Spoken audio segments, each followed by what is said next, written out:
Hello? Is that the Kevkin? Hello? I'm right here. What are you talking about? Coco da yo. Hello everyone. Welcome. I was closing off the Mario Kart part. We were just racing with lots of cute girlies. We were racing with Laffy. We were racing with Revy, Enya, Tanya, Shu, and Yui as well for a little bit. We were doing some Mario Kart tournament practice. I wasn't streaming my POV, that's why. Up until like 10 minutes ago. I started the stream during the final race. I was having too much fun. Yeah! It's so much fun playing with everyone. Hello everyone! Welcome. I hope you guys are all doing good. Happy Wednesday! It's Wednesday, friends. You're already halfway through the week. That means it's another day closer to the tournament. The ride was good. I think we did pretty okay. Yes. I think we did pretty okay. I got to practice some maps that we didn't get to play last week, so that was good. And the kind of practice is a good practice. Yes. But yeah. Oh my goodness though. It was quite the setup for me. Because I did not really have it like plugged in fully. So I was just kind of playing on the Switch itself. But I also had the call on, right? So I had like one headphone that was my computer, which was the call.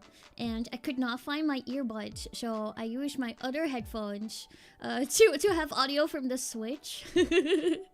My audio from the Switch. So I had two headphones on my head. Like... I will have to draw this for you guys later. Remind me to draw this for you guys later. Because it was kind of funny. I feel like I can't play Mario Kart without audio. Or, you know... It's all the cues. It gives all the audio cues. Yeah. Double headphone. But like one headphone was on one ear.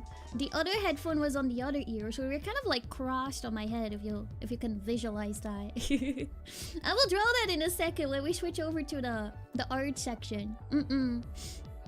Yeah. I go, Revy and Tanya are so good. They're so good. They're so good. How many ears do I have? 4 years. So that's how I wear my headphones. I can wear 2 headphones because I have 4 ears. Yeah.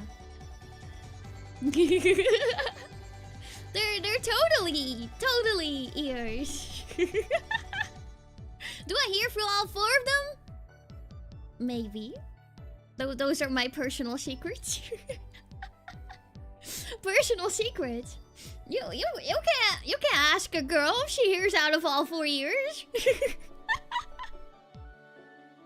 Well, technically, I only hear out of my normal ears, but like the ears on my head, they do double function as speakers. So, my ears sound go in, those ears sound go out. Double ears. Yeah. It's very handy. I can always have a party by myself. Anytime. I'm ready to go anytime. Normal ears. Yeah, you guys can see I have normal ears. Yeah.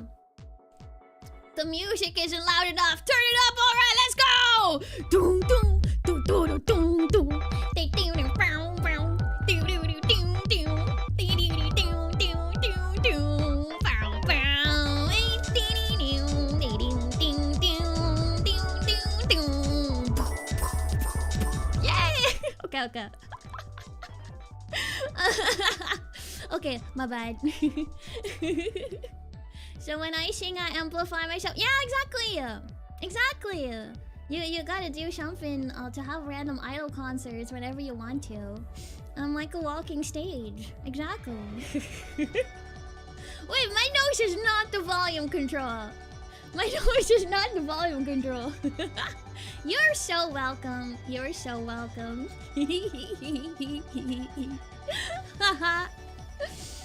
But yeah, that's how my day is going so far. Playing Mario Kart, vibing with girlies, hanging out with you guys now. We're going to do some art very soon. Wait, was it that loud? Was it that loud? Listen, it's not a real party if you can actually hear people around you. You know, if you go to a concert or like a rave or something, a party, like if you cannot hear your people around you, that's how you know it's a good one. You're still thinking about the two headphones. I'll draw it in a second. How does Ayla wear headphones? Hey! Hey! Bonk, bonk, bonk, bonk, bonk, bonk. I see you, bonk, bonk, bonk, bonk. But yeah, I've been doing good today. You can't hear me. I've been doing good today. They're like, huh? That's how a party goes. Exactly. I was somehow able to manage to eat some ice cream in between the Mario Kart and this stream start, which is probably why the starting soon screen was up just a little bit of longer. I'm gonna get a really quick snack as a break between the two. Yeah. You were on Mario Kart with Usachi Yui. Yeah! Unfortunately, Yui had to drop really quickly because her internet was dying. I really hope it gets better. Yeah. Yep. But yeah! Nani ga suki? Chocolate yorimo nata.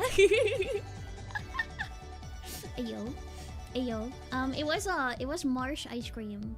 I don't think you guys have this in the US, for anyone that's in the US, but in Europe, Mars is like a very popular candy bar, and one of my favorite ice creams are Mars ice cream bars. Yeah, it is. Well, at least in the Netherlands, I think it's a pretty common one here, but you don't find it much at all in the US. Yeah, Mars. Yeah, Mars. Yeah. It's like... what would I compare it with? I feel like it's kind of like the US Milky Way. March? No, not March, Mars, like the planet. But it's like a Snicker without the peanuts. Yeah, a Snicker without the peanuts. Kind of. Yeah. That's probably the best description of it. But they also have an ice cream bar version. Just like how you have Snicker ice cream bars and Twix ice cream bars. They have Mars ones too. So they have like ice cream. And it has caramel. And then it's covered in chocolate. Yeah. It's so good. So good. Mars. My S's are sounding like shh. Oh my goodness. I can't speak when I'm excited. I can't speak when I'm excited. Marsh.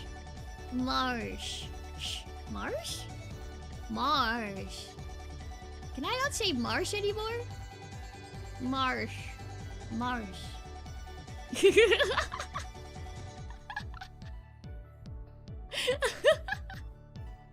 You were thinking you missed... No. It's just me incapable of speech. But it's okay. As long as you think it's a charm point, we can go with that. I'm not wearing two headphones anymore. It's really just a speech skill issue. That's my bad.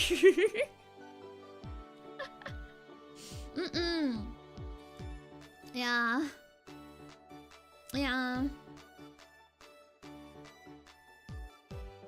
Yeah, the packaging is all black with like red and gold letters. That's kind of the brand of it. But I like it a lot. I like it a lot. So I had one really quickly. They're not that big, so I was like, I have time. I could take 5 minutes to devour some ice cream before the stream starts. Okay, thank you. Thank you, thank you. I feel less bad about it. I feel less bad about it. But we have a couple of small things to talk about before the stream starts. I don't know if you guys have perceived my Twitter today, but a couple of things went out. One of them being VExpo! VExpo! As you guys know, because I had announced this earlier, I am doing a meet and greet at VExpo this year. I'm so super excited and grateful for the opportunity. I'll be at the Veizo booth, the Veizo Japan booth. And I'll be there at 11:45 a.m. on Saturday. Yeah, the schedule of the meet and greets came out today. So I'll be there. I'm so excited. I can't wait to meet everybody. Are any Kefkins going? Are any Kefkins going? I am looking forward to meet you guys there.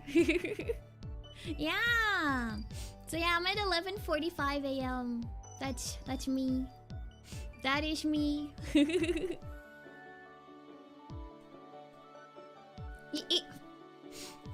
And not only that, I will also be having some merch sold at the booth as well. So if anyone is at VExpo and wants some Ayla merch, I'll be selling a standee and a keychain, which I'm also really excited about. Yeah, I'll be uploading a proper graphic of that very soon as well, so you guys can see the merch. But it'll be a model standee, and it's like a little Ayla keychain. It has like an extra little dangle with a Kevin on it. It's really cute. No double headphone merch. Okay, but Ayla headphones would be really cute though.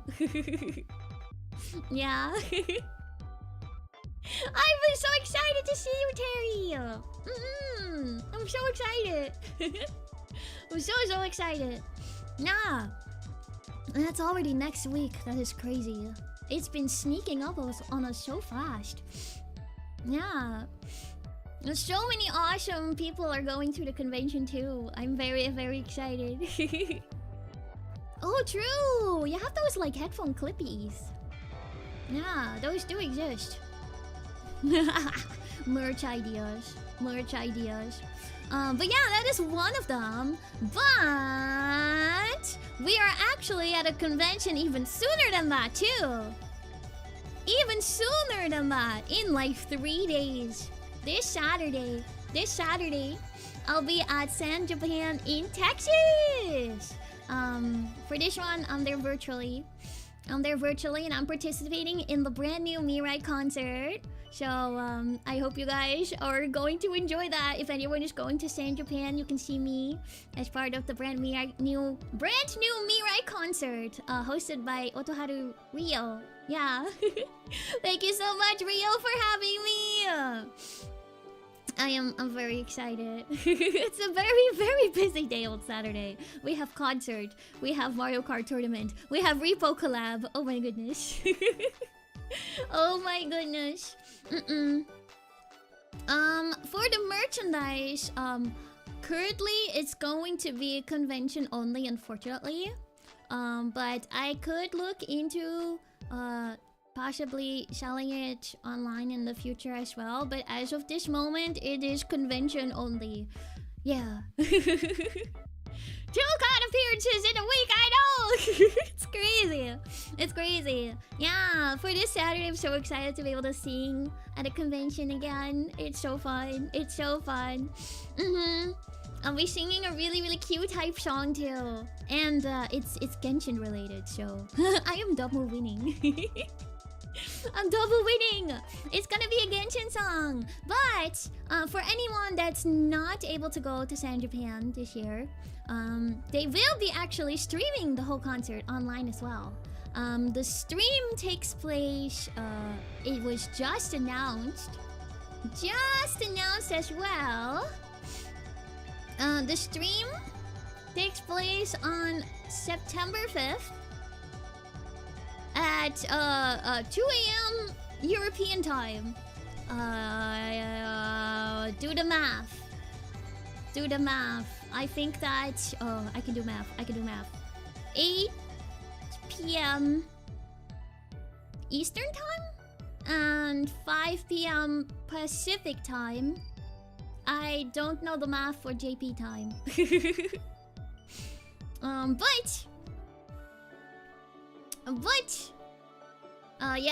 The stream is on VExpo Day, so we have a late night, concert watch party. Late night concert watch party while at VExpo. Yeah, do the math or ask Google. Google is better at it than me. But the waiting room for the concert stream is up already. I have shared it on my Twitter. I will drop it in the Discord very soon as well. It kind of got dropped right before the stream started, so much excitement! Yeah! So yeah, those are my couple things that I wanted to mention before the stream starts today. Yay! It's on September 5th.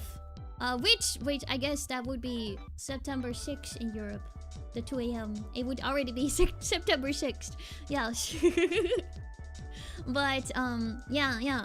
Basically Friday next week. Yes. Yeah. So I hope you guys are excited. I'm very excited for it.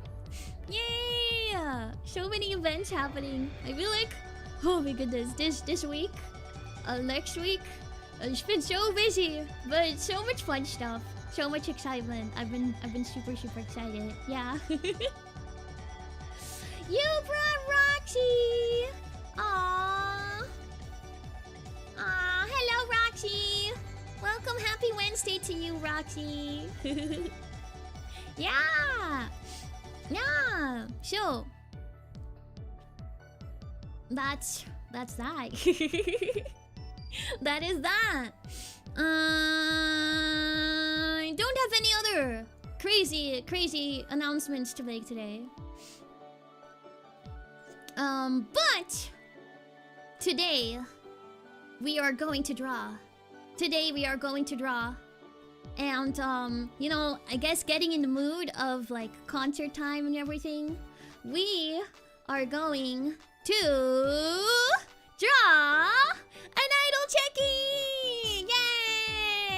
Yay! Do you guys know what CHEKIs are?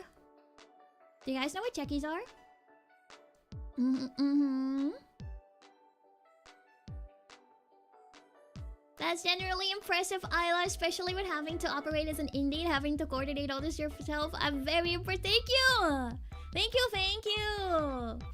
I love trying to get as many like opportunities to be able to like see you guys and stuff in person as well. I love traveling to conventions and getting those opportunities. So I'm really thankful for everyone that's been helping me get those opportunities, so I can come see you guys. Yay!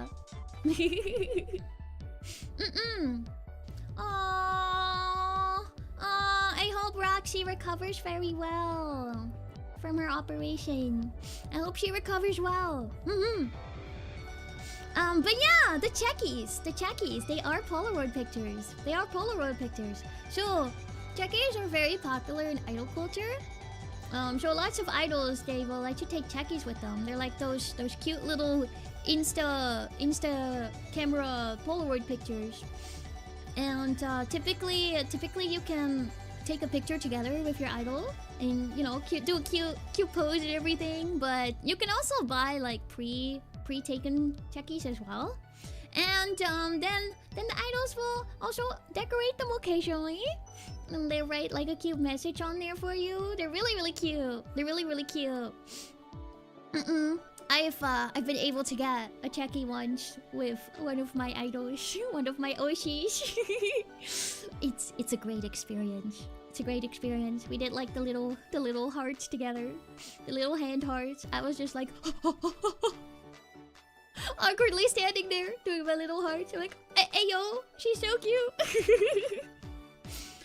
So yeah, it's just like a little keepsake of like your time of meeting your Oshi. So we're going to draw one today. Obviously, I'm virtual, so it's not like we can take a CHEKI together in person.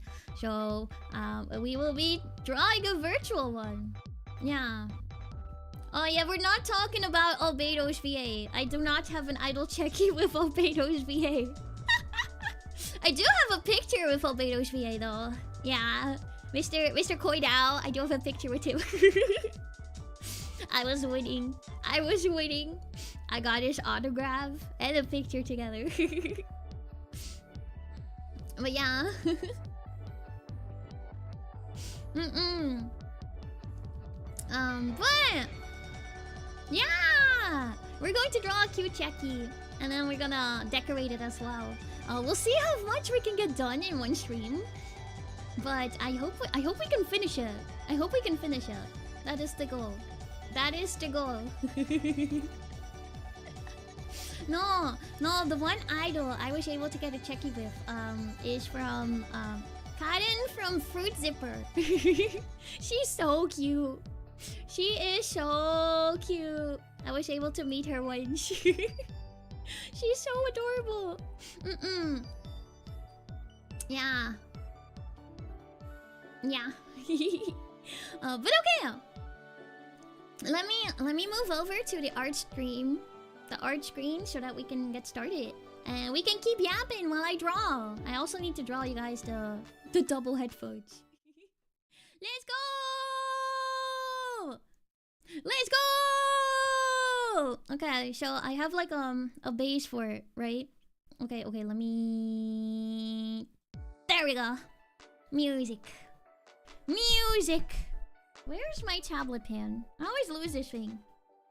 Wait, where actually is it? Am I sitting on it? Hello? Did it fall? Uh-oh. Did it roll over? Tablet pen, Doko! I actually have no idea where it went. I had it like a bit ago.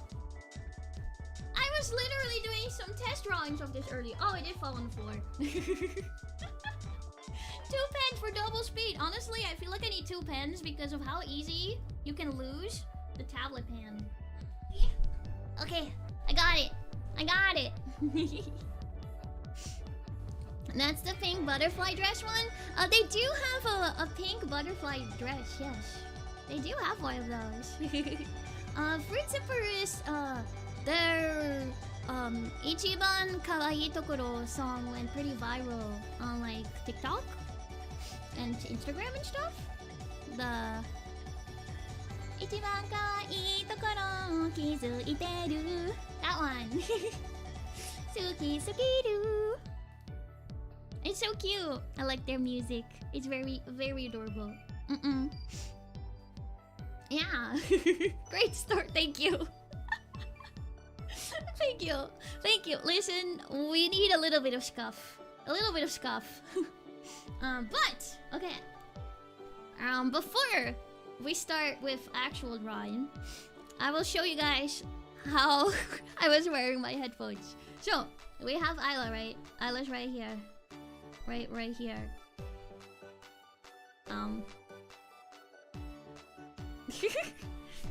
Ayla's ears.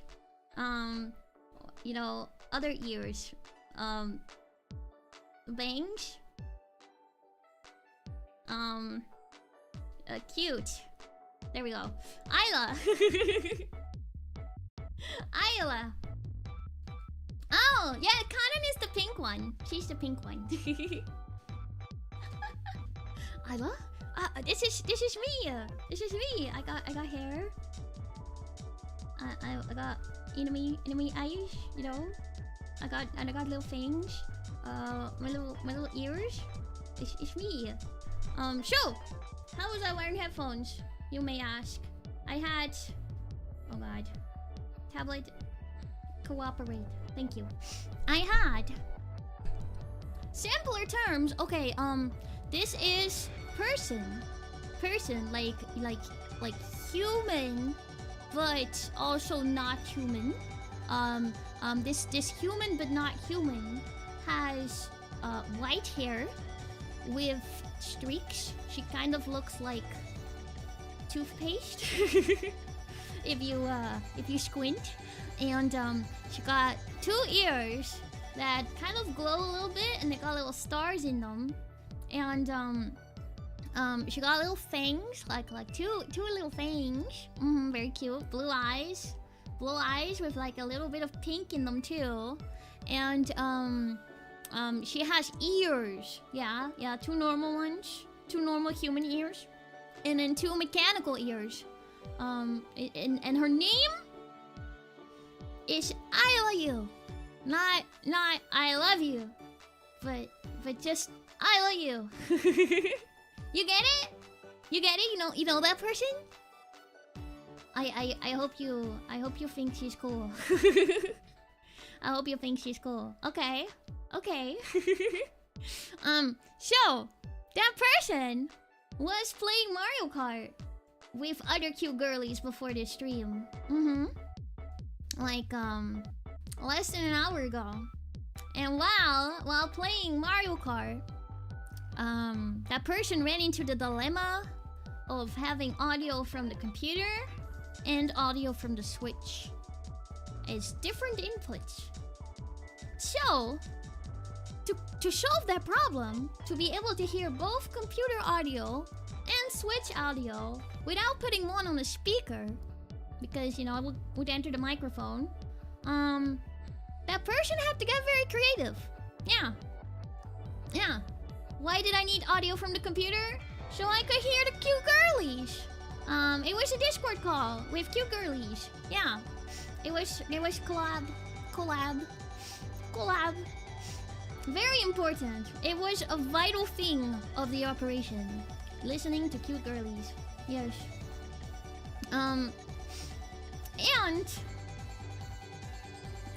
to solve this dilemma, this person became a genius.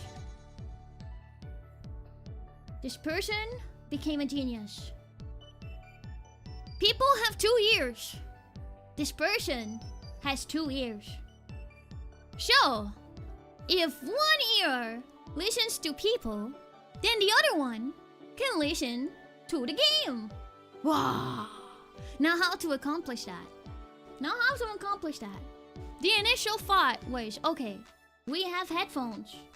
We have headphones for the call. Headphones to listen to cute girlies. Then we have earbuds to listen to the racing. But we ran into another dilemma.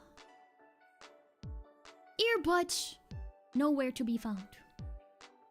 Got earbuds, but they only have the iPhone kind of input thingy. The iPhone audio jack thingy that's not, the one that plugs into a Switch. Those kind. I have Switch specific ones, but could not find them. So we were back at the dilemma. All that person had, all this mysterious Ayla person had, was 2 sets of headphones. So realistically, that is 2 inputs. 2 outputs, I guess. I don't know. So how to wear that on your head? Because you can't have it like this.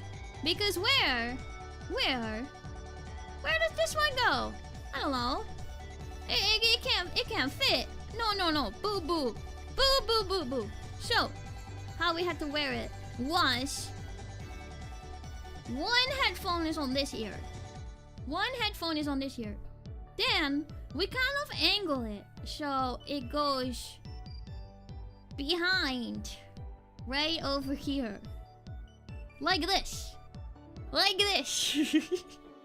Honestly, this is how I usually wear my headphones anyway, whenever I'm streaming, so I can kind of hear myself a little better. It's like right ear is exposed. Right ear is always exposed. But this is the way. This is the way, because if you do it this way, headphone number 2. Headphone number 2 would rest on this ear and then go the other way and rest like that. And they both hold each other in place. They both hold each other in place. And that is how you accomplish double headphones. Seems uncomfortable. Actually, it was kind of comfy. It was kind of comfy. They both kind of like hug each other almost on your head. And they keep each other in place. And it's not like anything is like pinching anything weird, you know. It's kind of still like covering my head. But, you know, it made it work. So, from this side, we had game. And from this side, we had... Oh god. Girlies! Yay! Problem solving at its peak. Yeah. I'm a genius.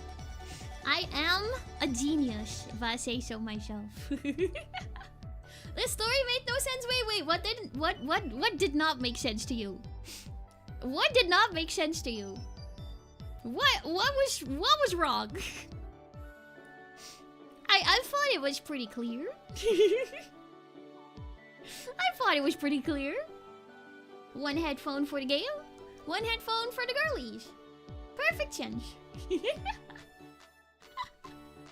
100% VTuber scuff solved in a 100% VTuber way. Listen, sometimes you have limited tools to accomplish what you need to accomplish. And you have to be creative about your methods. Yeah. You have to be creative about your methods. This is problem solving 101. You gotta use what you got and make it work. Yeah. You've done it before too? Okay, see? See? I'm not the only one. I'm not the only one.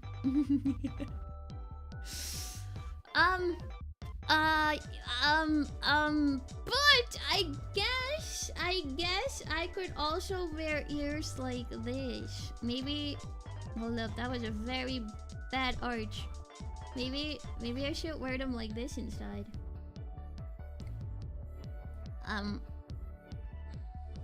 Maybe I should wear them like this instead.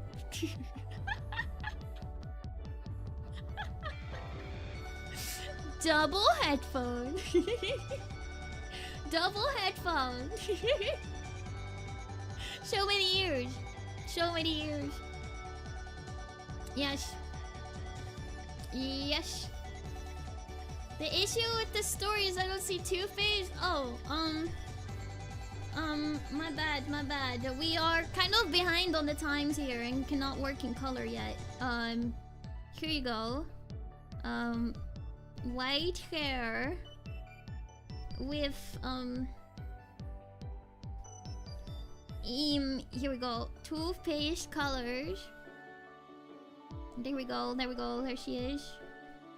Which is, you know, kind of like the pinkish and the tealish. There she is. That's Two-Face, right? Two-Face. It's like the swirly one. The one where you have like the... That's as good as I can draw a toothpaste thingy in 2 seconds. And then it has the like little lines in it. You know? Toothpaste. I should start my own toothpaste brand. I smell like mint, yeah. Yeah, I smell so good. Is mint a good smell? I feel like mint is a good smell. I smell fresh and clean. I am winning.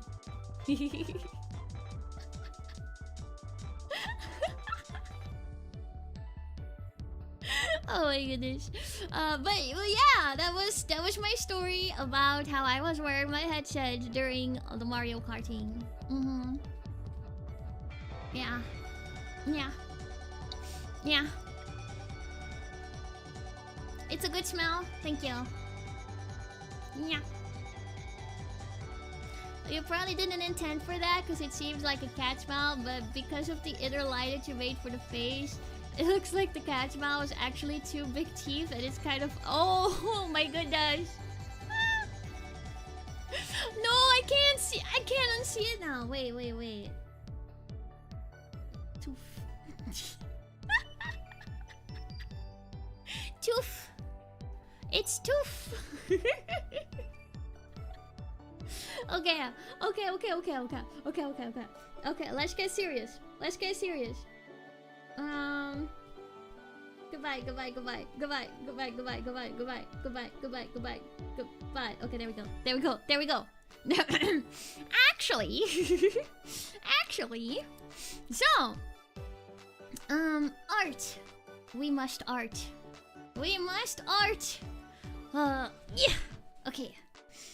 Let's have a little thought. So, CHEKIs, right? I do want to draw a CHEKI together with the Kefkin because, you know, that's kind of like what idol CHEKIs are like. You take a CHEKI together with like your fans, and your fans get to take a CHEKI together with their Oshis. We're always serious here. What are you talking about? Very serious. Very, very serious. So the kind of thought I had was, I would draw a Kefkin inside of here too. A Kevin. It's like I'll take a CHEKI with Kevin, which is automatically you guys, because you guys are also Kefkin. So I think that would be really cute. So pose wise, I feel like the most common one would be, you know, the heart hands. I have some references that I pulled up that can help me draw it properly. References always very important when you're drawing. So my idea, right? What my brain has been cooking.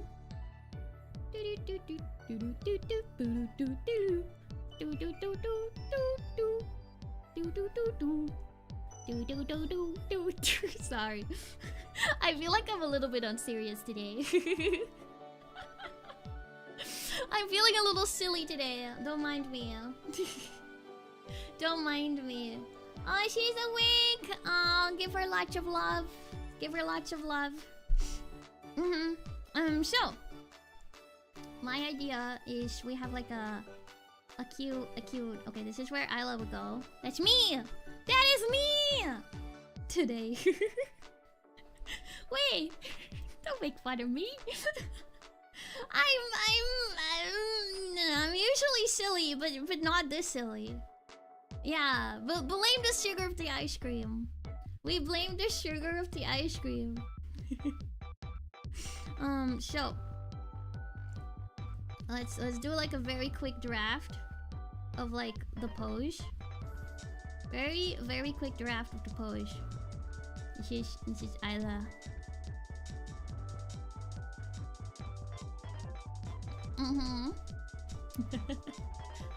Don't make fun of me. No. What? What? I'm being bullied here. Messed up. I'm drawing you guys cute CHEKIs too. What the heck? Alright. And it would have like...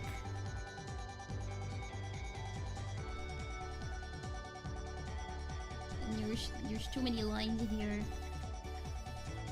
Too many lines.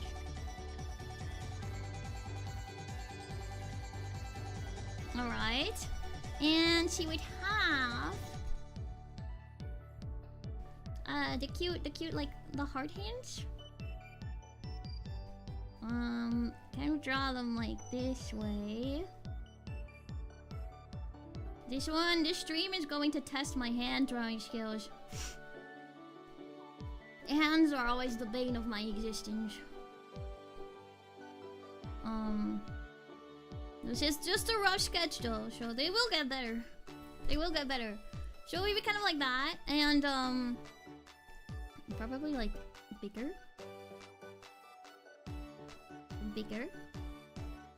And the really tricky one is Kevin. The really tricky one would be Kevin. Like Kevin has hands, but okay, you guys need to look at Kevin. Kevin has hands, but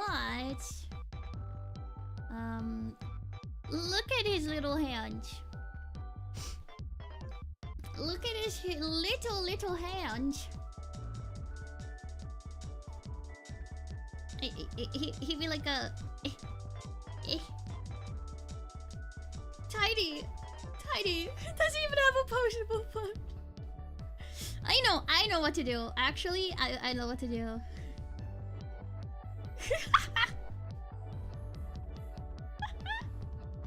He can do the thumbs up one.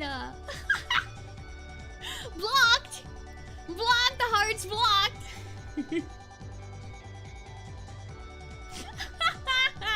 Perfect.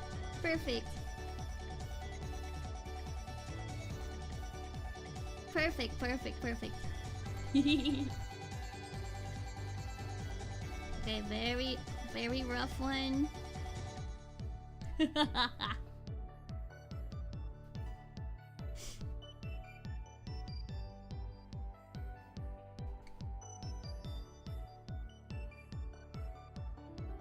Beautiful.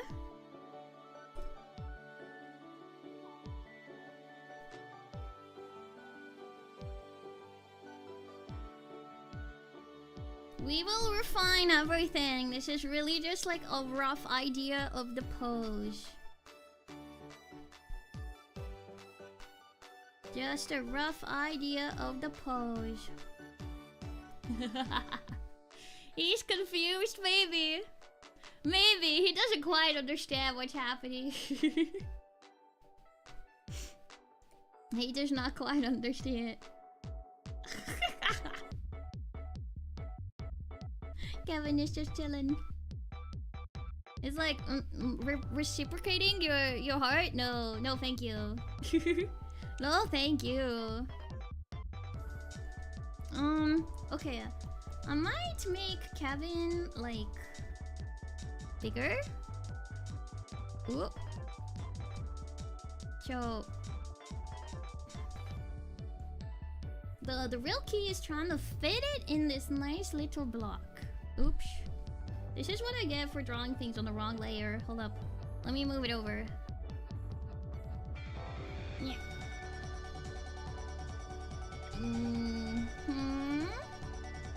There we go. Now I can move Ayla. There we go. There we go. Oh wait, he doesn't need legs. He kind of just plops up over here. Yeah! Aw, wait, that's so cute! I love cuddly catch. Okay. So then his arm would be more like reached out. There we go. There we go. His face can be a little bit lower. And it's Kevin! Right over here. Right over here. Is he sitting on a stool or am I on the ground? Okay, I know how to solve this. Someone is holding him up. Adley, thank you for the sticker! Thumbs up back to you. Or wait, am I supposed to make the heart? Heart, heart, heart, heart, heart. There you go.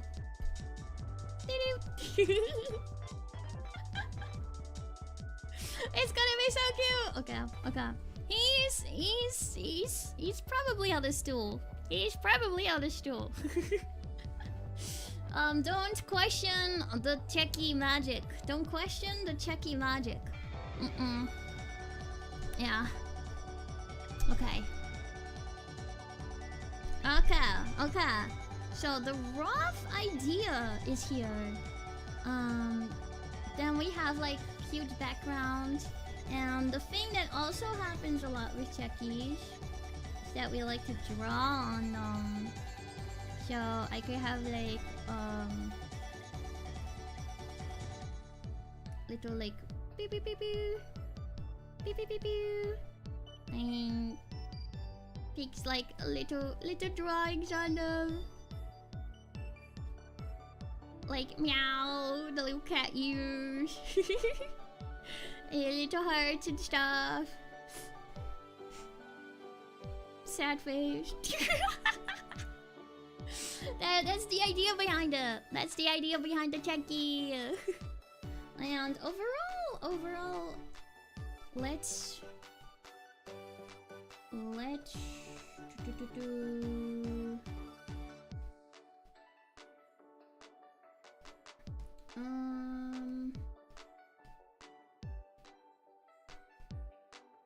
size it up just a little bit. There we go. I wanted to fill the space enough. It's all about the focus on the characters. Yes.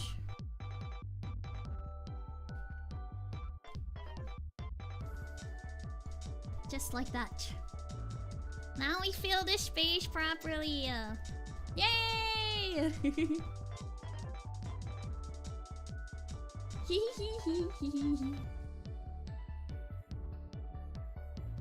It should be fine. It should be fine. We'll tweak it when we actually start drawing properly. Yeah. But the focus will be there, don't worry. It will be properly highlighted. The thumb and the heart hands are definitely a focus on the piece. It's this part of the drawing is a focus. The face and Ayla's face, of course. Which means in terms of composition, maybe a little higher this way. Do you guys know art terms and stuff? You guys know art terms? A good composition. How do you make a good composition? One thing is the rule of thirds. Do you guys know about the rule of thirds?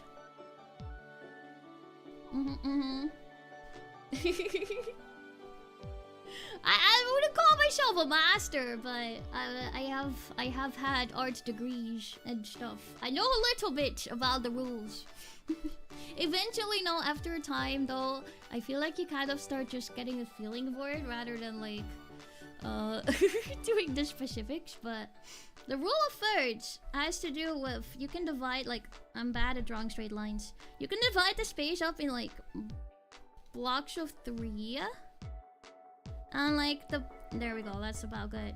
The parts where it intersects are good spots to have a focus of your drawing. Yeah. So basically these points. For here we have Kevin over here and Ayla over here. And then you also have the golden ratio. It's like, was it this thingy? The like shell thingy. Also something. The spiral, yeah. Yeah. I think we're kind of hitting that too. Yeah. Yeah, so the faces being on different heights and stuff. This adds for already a nice composition. Yeah. A little bit of the basics. The basics of the basics. Yeah, listen. I feel like art streams are always pretty educational. You learn about many things during Ayla art streams. Most of it properly has to do with art. Some other things, I guess it's just personal habits. personal things, you know. Yeah. But okay. Okay. I guess we hide that for now. We get started on actually drawing it.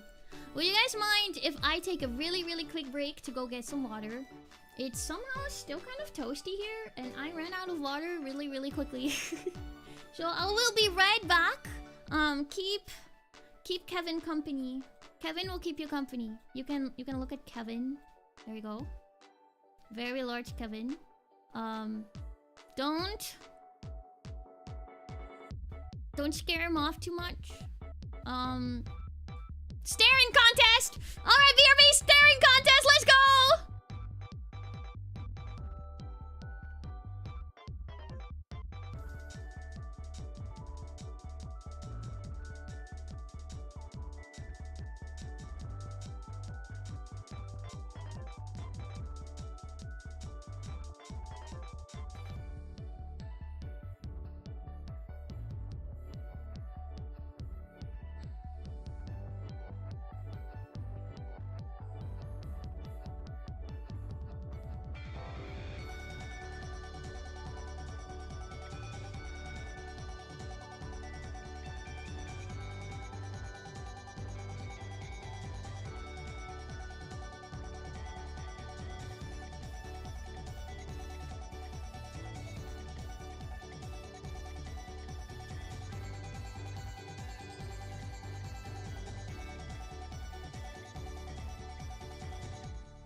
Who won? Who won the contest? Was it Kevin? He's really good at this. He's really good at this game. I know, he's so good at it. Thank you. I am back. Oh, wait. He has legs. I promise he has legs. Alright, Kevin. You go back in your little corner. Maybe I'll put him over here. He can be over here. Kevin!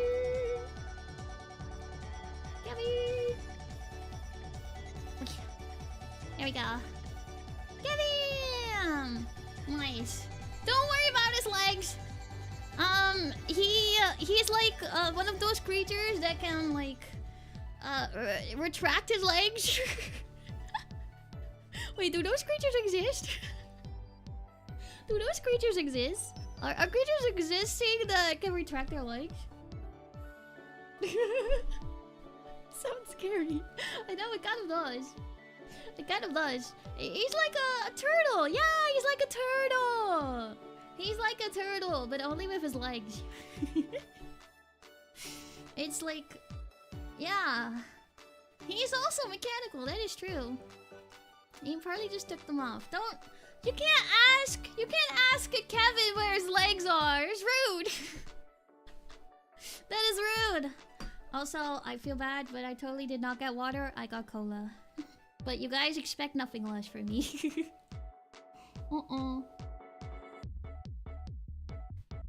I also went to wash my hands because they got really sweaty from Mario Karting earlier. And they were kind of like sticking to my tablet.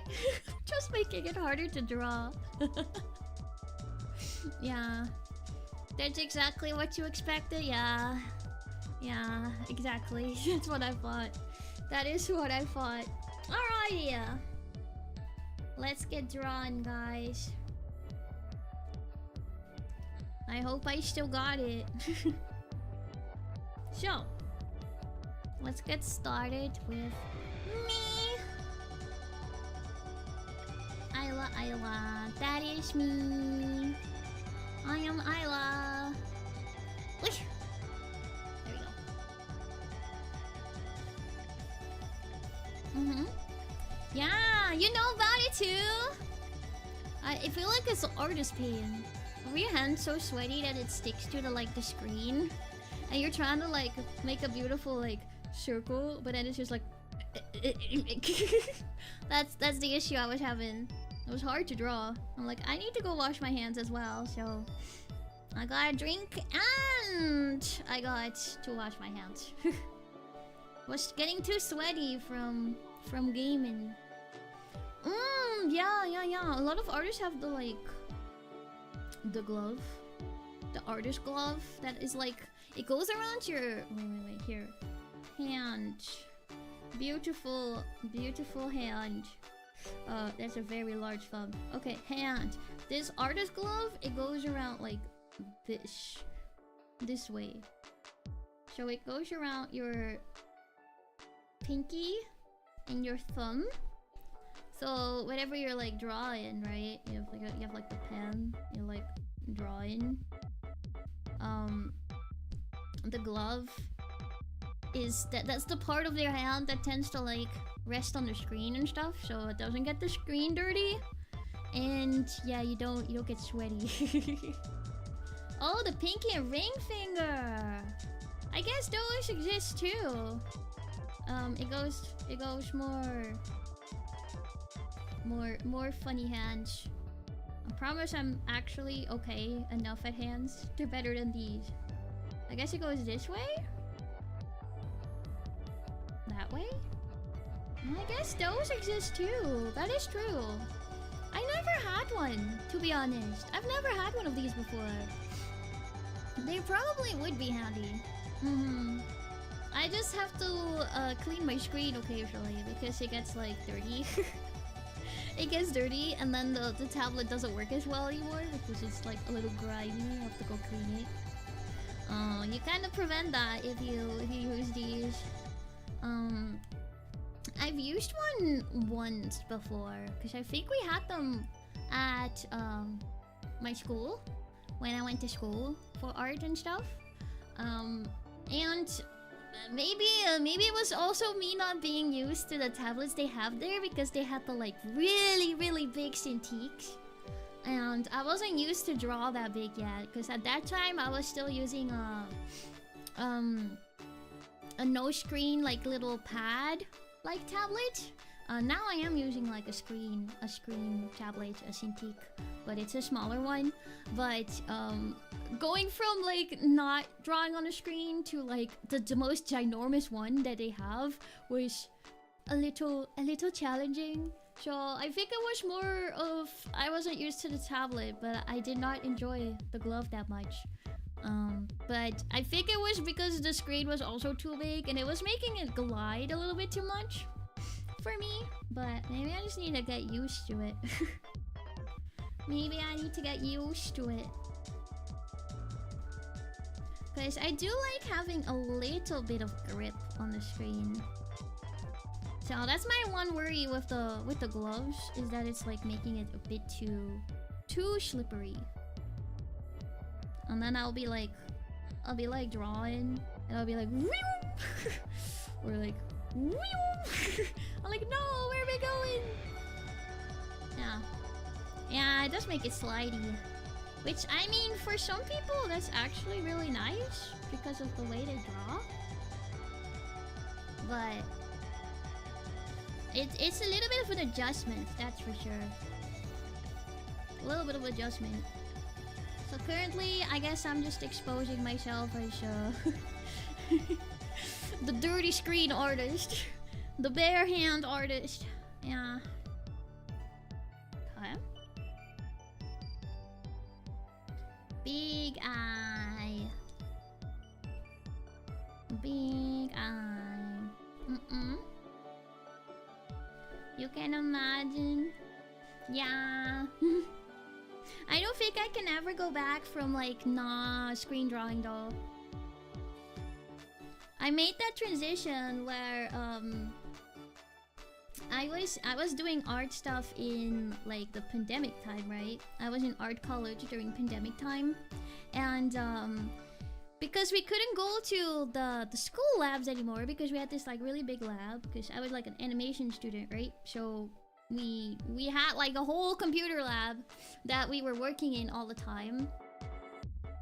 So we couldn't go there anymore because of the pandemic, and we did have to get our project done because this was like my undergrad time, I would say, and we were close to like getting done with it, and we needed to finish the film to graduate because we were making a film, right?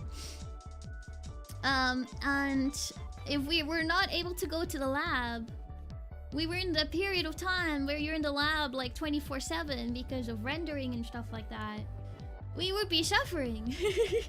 So what they would let us do was take home the tablets. So I could take home the nice Cintiq tablet. I could only take home the smaller one though. I couldn't take home the big one. I wanted to, but I had a laptop at the time, like a small laptop. A not great laptop, but it did the job at the time. But it did not have the port for the big tablet. Yeah, I think they only work for the... Wait, what's the other port? You have HDMI, then you have... Was it DVI? Or something like that? It had that port. But... laptop did not have an input for that. Pretty much. Pretty much. Yeah, DisplayPort. Yeah, the big ones. The big ones use those. So I was cooked. Oh, the vast old one with screws. Okay, probably DisplayPort then. DisplayPort. It's the other one that kind of is like the HDMI but different. Yeah. So I was cooked. I was cooked. I could only take home the smaller one, which was great anyways.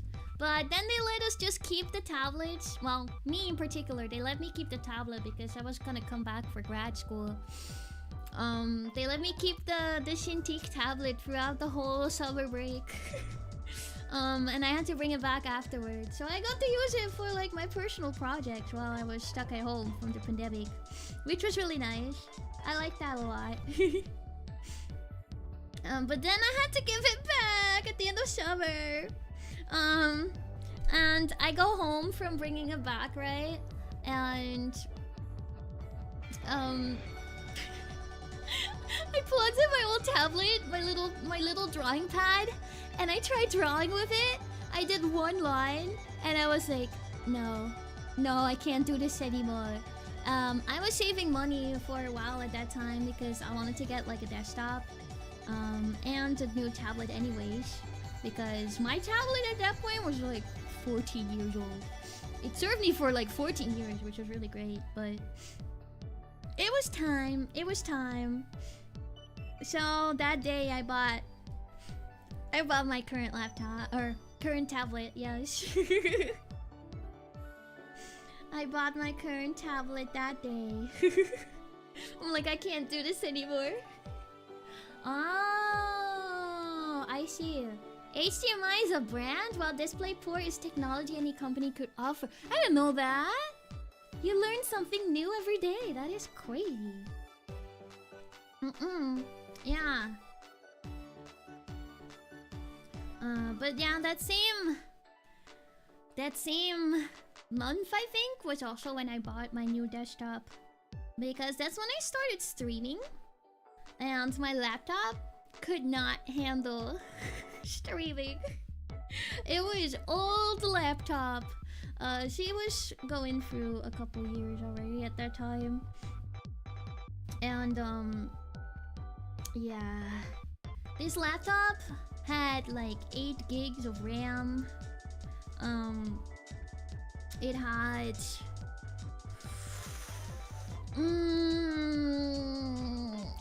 the processor was like not great, so it could not handle having multiple programs open at the same time, which was the main problem I was having with streaming.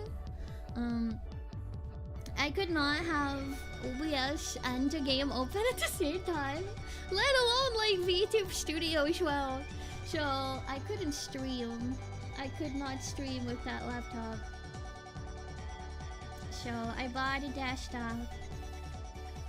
OG Ayla lore. OG Ayla lore.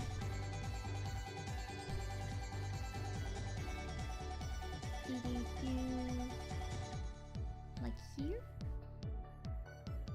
There we go. Yeah.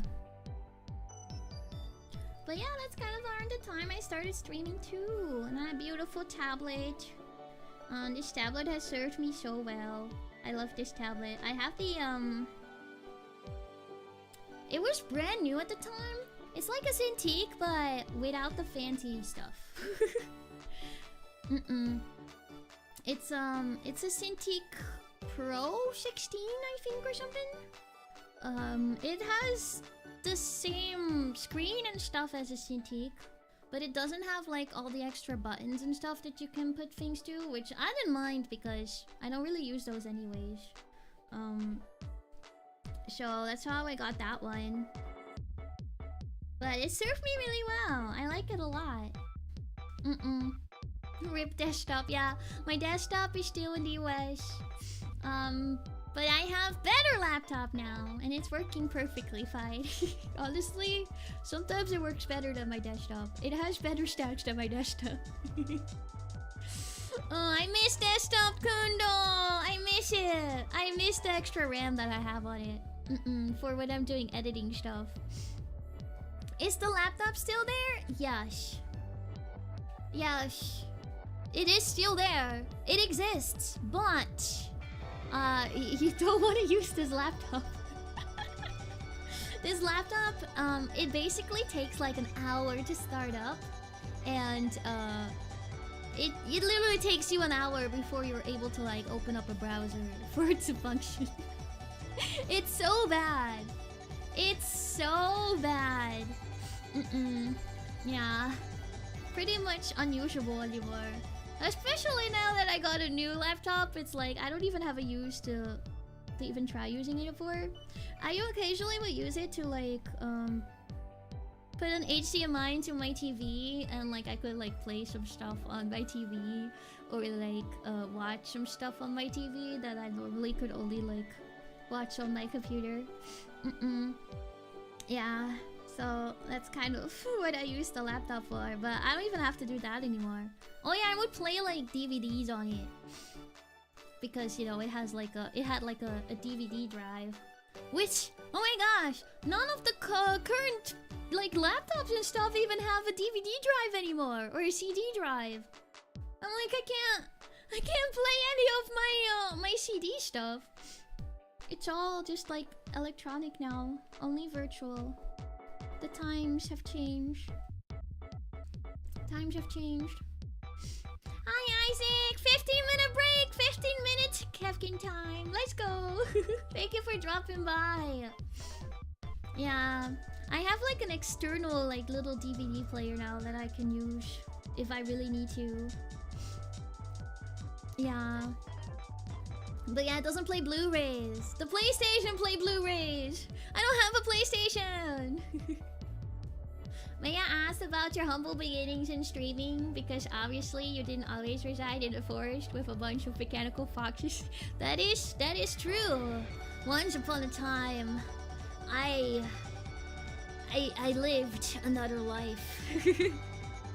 But it's a secret. It is a secret. Yeah, I got isekai'd into this body, and in that process, I forgot all my previous memories. So unfortunately, I can no longer talk about it. I don't remember. I don't remember that past. It was a different body.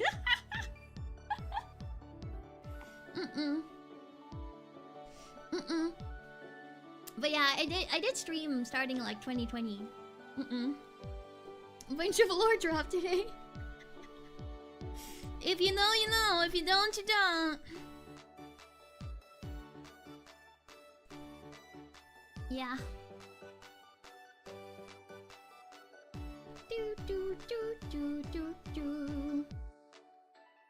Did I use 2 headphones back then?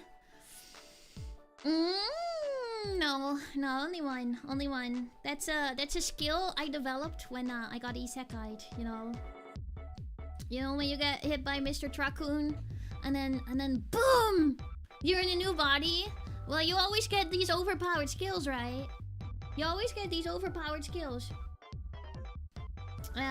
My skill was not that overpowered, but I can wear 2 headphones now, which is pretty cool. It's still pretty cool. I'll take it. You gotta take what you can get.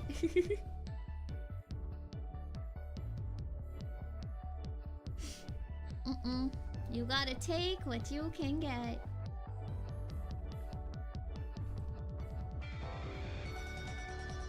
Okay. I feel like drawing arms is always really difficult when it's like half on and half off the screen. I probably should just draw it like fully.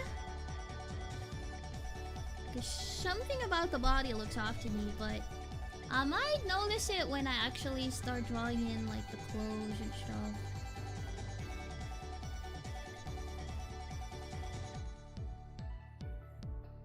Maybe it's because it's more angled, that this arm is a little bit more behind that one. The neck is also a little bit thick. There we go. It's a little better. It's a little better. It's a little better. I am my own reference. Hold up. Okay. Nah, I can't lift my shoulders. I have not learned how to do that yet. I haven't learned how to do that yet. Still better than turning into something random, true. The freaking vending machine isekai. Yeah. I watched some episodes of that show. It was kind of fascinating. Like their skills had to do with what kind of items they could offer in the vending machine. But they were kind of had to hope that someone would drop by into the middle of like a forest or like a lake opening or something. A random field outside of the middle of nowhere. There's just a random vending machine. Like they can't walk. They're a vending machine. They had to pray someone would come by and actually buy something from them, or they would not survive. It was funny. It was funny. If I have money, I'd make a big budget movie about your origins. It'd have everything, trading with Kefkins, then going to fight crime. Yeah! Okay, Ayla anime one. My origins. Once upon a time, I got isekai'd into a mechanical, but no, I'm human. I'm human. I got isekai'd into a world, and then I got lost, and I found these weird creatures called Kefkin. Stumbled upon them in the middle of a forest. I didn't know any other people, so I ended up joining them. And I wanted to be just like them, so I built these ears and tails, so I looked like Kefkins. And then we trained together. We did lots of things together. We caused trouble together.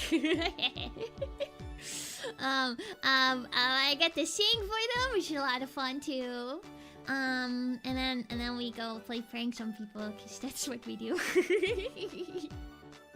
Yeah.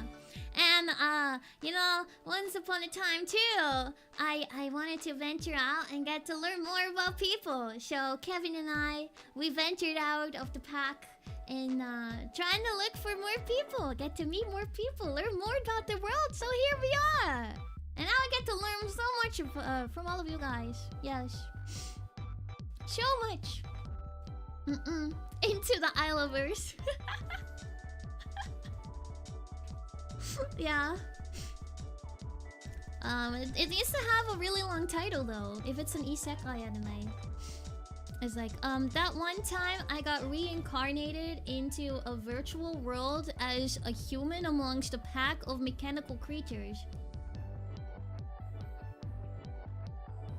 Yes.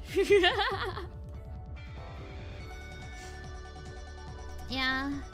Then I attacked Zhuni. That is true. That is true. And we haunted Zhuni for a while. In the academy. And now we're on our path of self-discovery.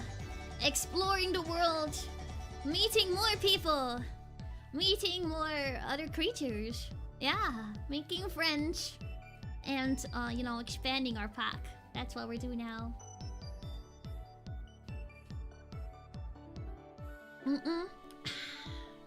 Why is cola so good? I don't know. It's too tasty.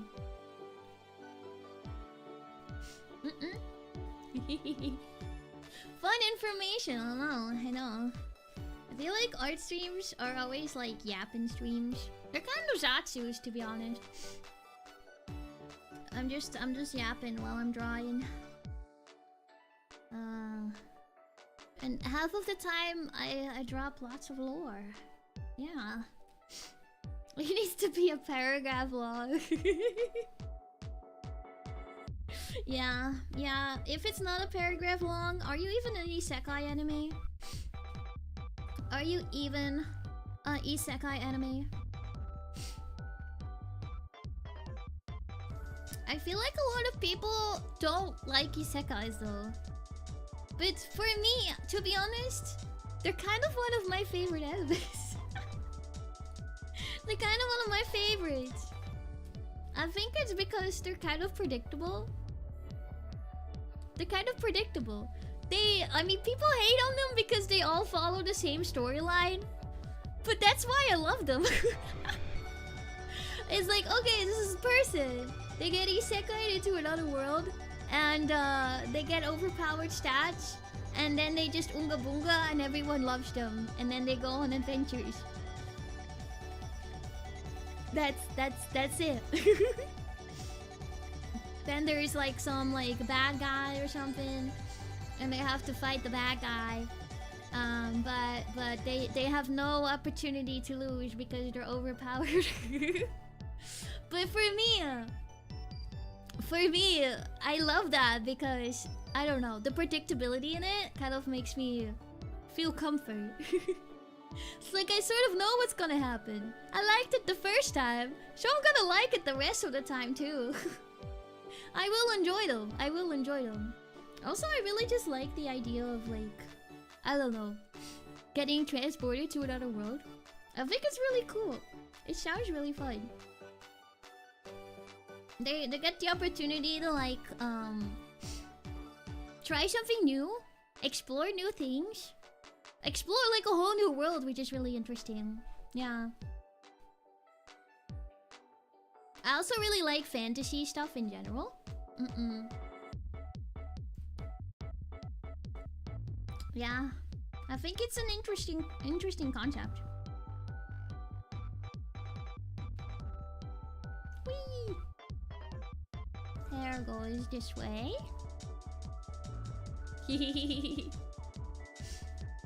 I got reincarnated as the villainess was one 2 points out there that really flipped the formula. Yeah, I love that show. It was like different. It was different. It was like kind of like going from the other perspective.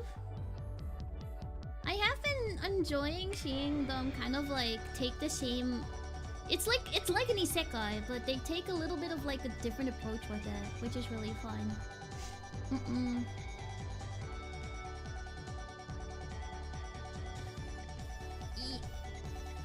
Yeah. But I like that one a lot. There's ones too where it's like the I get reincarnated inside of like the visual novel game that I was playing kind of tropes. They're really fun too. I think one of them also had like I forgot what it's called. Wait, is that the one reincarnated as a villainous one? Reincarnated as a villainous. Oh wait, it is that one! Listen, there's too many. I love that one! Wait, no, it's different. It is different! There's too many, guys. There's too many. This one is my next life as a villainish. Which is probably the same, but...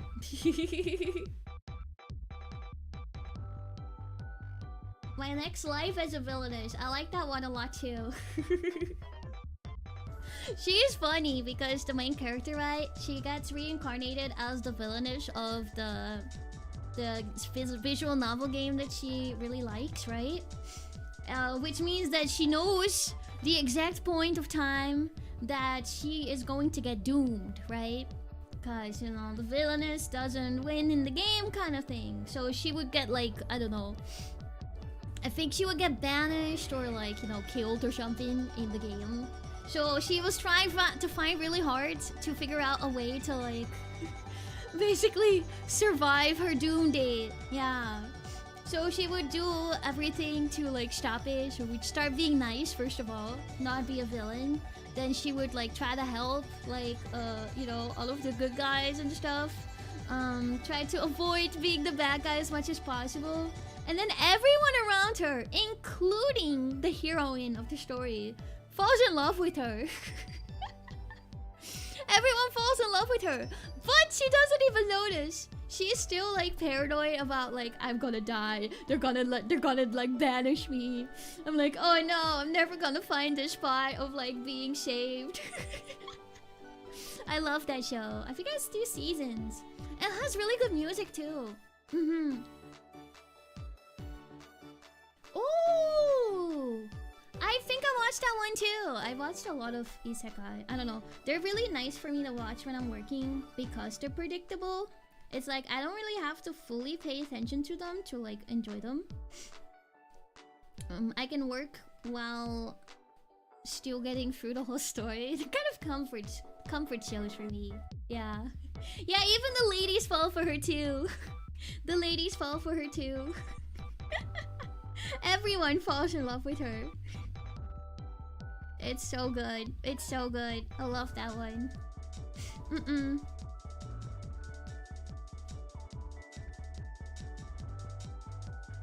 Yeah. Oh yeah. Yeah. I watched that one. Reliana, I think it was in the name too. She was like a side character. And she was trying to avoid being part of like... Or, oh no, I think in the original, I think her death was what was supposed to like trigger the story kind of thing. So she was trying to figure out how to not die. But yeah, the main character never appeared kind of thing. I remember that one too. That one was fun. Yeah. Also, welcome.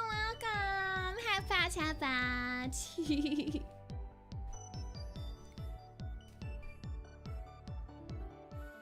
Welcome in. You'll be watching a movie. What kind of movie?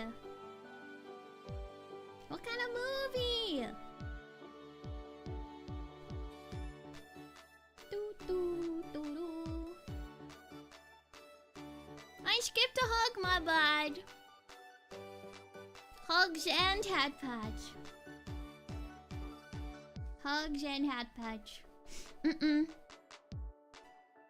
I I have not paid attention at all to what movies come out. I have not paid attention at all at movies coming out recently. So I do not know which movie came out on May 16th. Oh. No, I don't think I know. I'm so sorry. Wait, what's the name of it?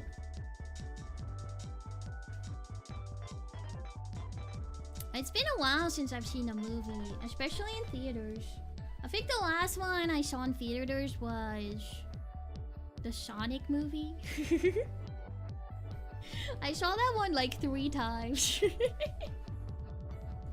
I saw that one like 3 times. Alright, ears. Ears this way.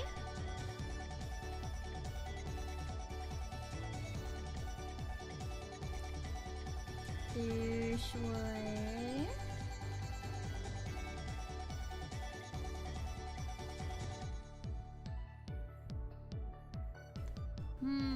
Okay. Sometimes you gotta zoom out a little bit to kind of have a like look-see at what it's doing. What it's doing. Do do do do do do do. There we go. But yeah, the last actual movie that I watched was when we watched K-pop Demon Hunters together.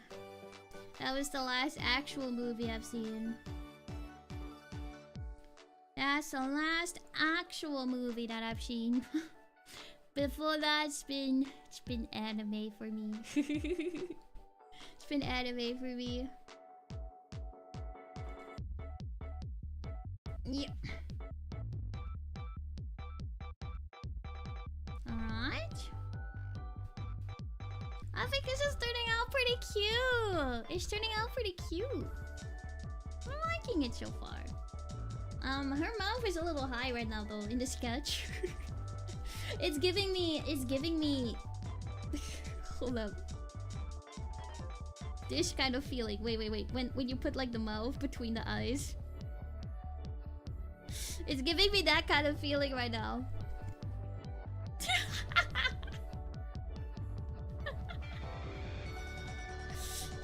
Yay! That's the feeling I get. Yeah. I'm going to draw it. I'm going to draw it this high and then move it down just because you're sketching over there. Oh, is it what's it called? Final Destination something? Is it that one? That's the only one that comes to mind when it's about like lots of death. That came out this year. Final Destination, I'm right! Let's go! Let's go! Victory! I don't think I can watch that movie. I don't think I can watch that movie. The like panic that I'll have watching it. I feel like a lot of those like deaths and stuff, they I don't know, they'll tickle a part of my brain that it's just gonna give me anxiety.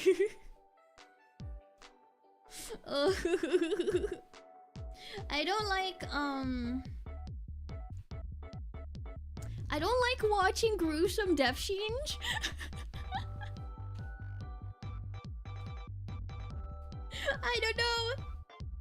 I don't know. I kinda had this, yeah, some of them are silly. But then others, I don't know, they just make me start thinking about it. And I'm just kind of like... new fear unlocked kind of situation. Yeah, I've never seen any of them. But I have seen clips from the last one just because they were kind of like going around. And they're kind of scary.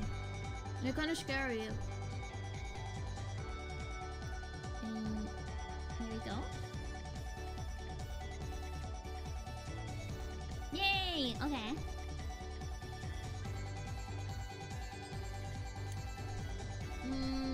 Something about the eyes that just don't look quite right for me. Maybe this one should be a little bit more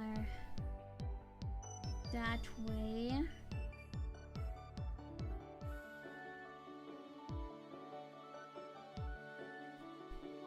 Maybe it's the face shape.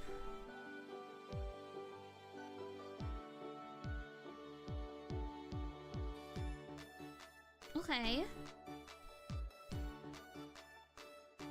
That works, I think.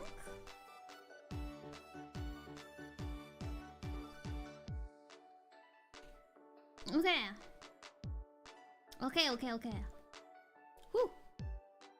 Let me find the center. There you go. Yeah, typically I like the more lighthearted stuff too. I feel like the only time I ever was really into like watching, I wasn't particularly into watching the like gruesome stuff, but one show that has a lot of like kind of like trickier kind of scenes was, I don't know if you guys ever watched 911. It's like a TV show about firefighters and they respond to like 911 calls and stuff. And it has a lot of seasons, but half of the episodes are kind of like 911 situations and stuff. So it's like 911, what's your emergency? And then you see kind of like the backstory of how the kind of accident happened. And then they go save the people and, you know, solve the accidents. And some of them are like a little crazy. So I've seen those a lot. But some of the situations are kind of like I kind of cringe because I don't know. New fear unlocks. Nikki, thank you so much for the raid. Hello. Hi raiders. Hi. Hello. Welcome. Nikki raid. I hope you guys had a great stream. Thank you for the raid. Stinky. Is it stinky? Uh-oh, stinky. I hope you guys had a good stream. What did you guys do? For anyone that doesn't know me, hello. My name is AylaYew. I'm a beast, I'm a VTuber. I love singing. I love dancing. I love art, animation. I love games. And I love you guys. Oh, she insulted you guys. She roasted you guys. Ooh.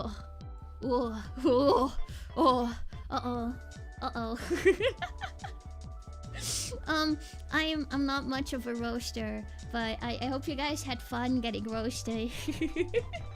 I hope it was some good roasting. Is the barbecue done now? Is it roasted properly? Warm and toasty roasting? Num nums?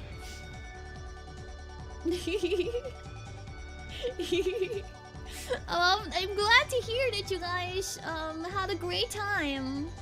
Smoky meat. Smoky meat, num nums. But I hope you guys had a great time. Just a little bit of crying. That's okay. You know, that's part of it. That means that she did a great job. But thank you once again so much for the raid. We are drawing a CHEKI today. We're drawing a CHEKI with, you know, Kevin, my Kevkin today. And this is what it looks like right now. And while we're drawing, we're yapping too, because I like yapping. So I hope you guys enjoy your time here. If you guys want to stick around, if not, make sure to go get some rest and get a snacky. Make sure to eat some food. But I hope you guys had a great stream, and thank you guys for being here. Thank you for sharing your community with me, Nikki. Yeah, we were talking about is the Kevkin doing the thumbs up? Yes. Yes. Yeah. Listen, I think this is like a pretty good representation of my community. um, we once upon a time, right? Once upon a time, story time. Once upon a time, I gave the Kefkins from like fan service, right? I did like an ada right for you guys, and all I remember from that was that you guys said, "Ew, please never do that again." Please never do that again. And yeah, we are totally a GFE streamer. It's the good friend experience. You guys might not remember it, but I remember it. I remember it. So yeah, we're besties. We're besties. I love chat, and chat tolerates me. That's the way we do it, right? Yeah. Also, what program is this? I draw in Paint to Sai. It's a very beautiful art program. I like it a lot. I know it's not the most like known art program out there, but it's my favorite. I've drawn in this program for years. It's actually really basic. It's really basic. There's not a lot of like settings to it, to be honest. But to be honest, that's what I like about it. That's what I like about it. Yeah, Paint to Sai. Very simple art program. It lets me draw. That's what I need. That's all I need.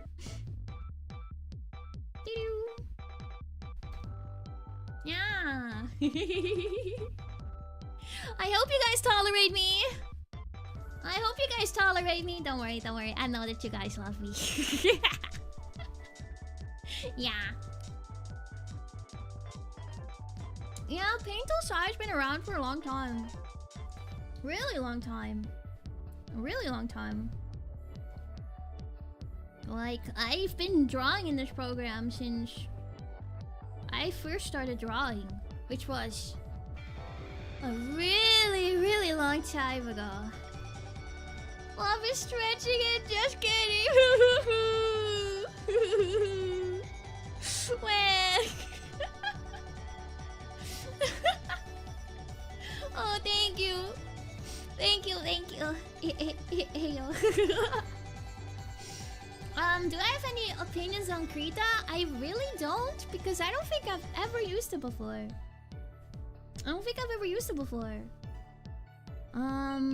Art programs that I've tried have been obviously Paint to Sai, Photoshop, and I have tried Clip Studio Paint before.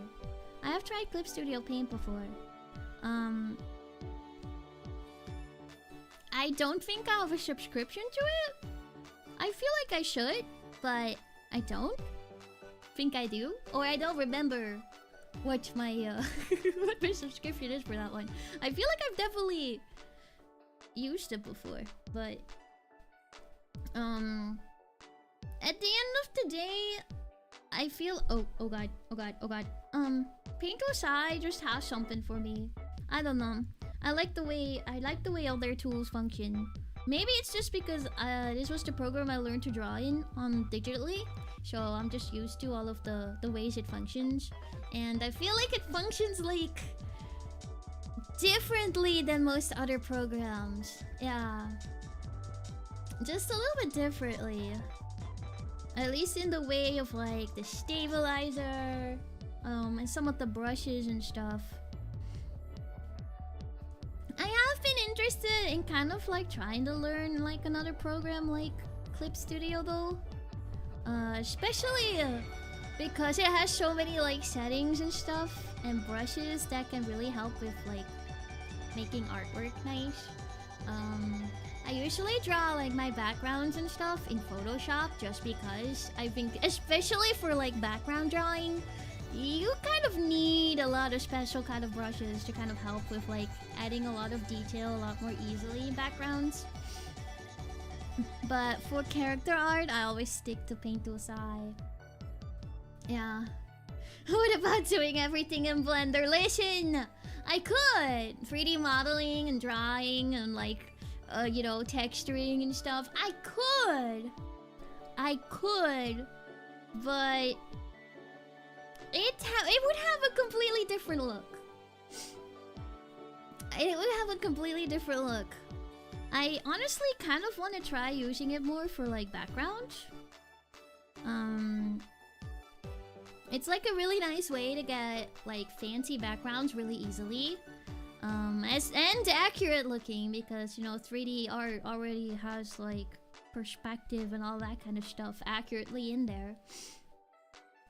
But I could not do character art in Blender. I mean, you can make a character model, then like add textures to that and render that out, but there's also the beautiful charm of 2D art as well. You know, it's different. At that point, I'd just be a 3D artist. Which I could do. I do know how to work 3D art, but...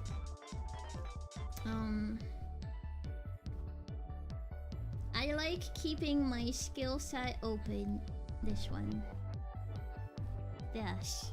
For now, I'm going to stick to Paint Tool Sai. Yeah. Wacom tablets come with a couple months of Clip Studio. That's probably how I've used it before. I think my tablet came with it. Yeah. Is my tool open source? No.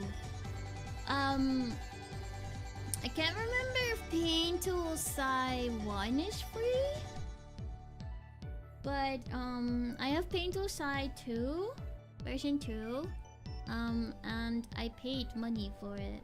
I think it was like $30 though. It was really cheap when it came out.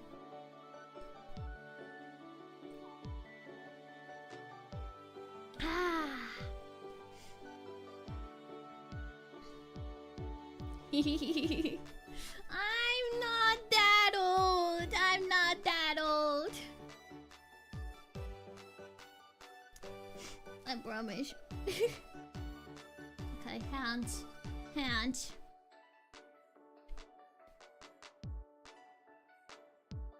It's just I'm used to the tools. Yeah. That is true. There's plenty of really good open source programs out there. Yeah. For me, I'm like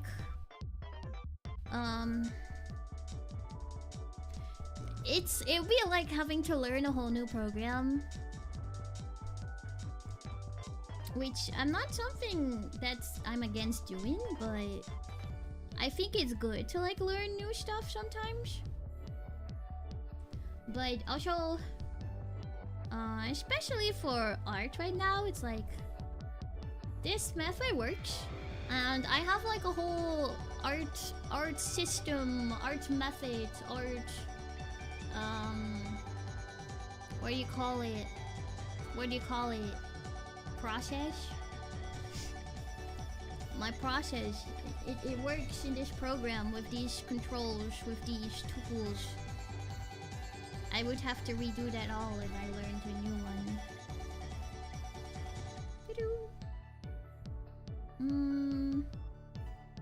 Hand. Okay.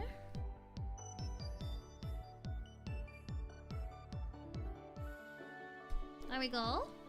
Workflow! Yeah, that's the word! That's the word, workflow! Then again, sometimes... Typically after I finish a sketch, right? I do tend to go to like Photoshop or something. And I love using the liquify tool because it helps me fix some like mistakes really easily versus having to redraw it all. I can kind of move around some lines, which helps me. So I do use Photoshop a little bit in my character art process. Yeah. Yeah. Okay. My reference is right in front of my face. I am my own reference. I'm like, what do my clothes look like again? This way. We have a little... What do you call this? Shawl? It's like a shawl. There we go. What workflow you've been yapping? Listen! My workflow is yapping when I'm streaming. That's part of streaming. It's yapping, right? You want me to draw in silence? I can draw in silence. Okay, I'm not gonna talk for the next minute.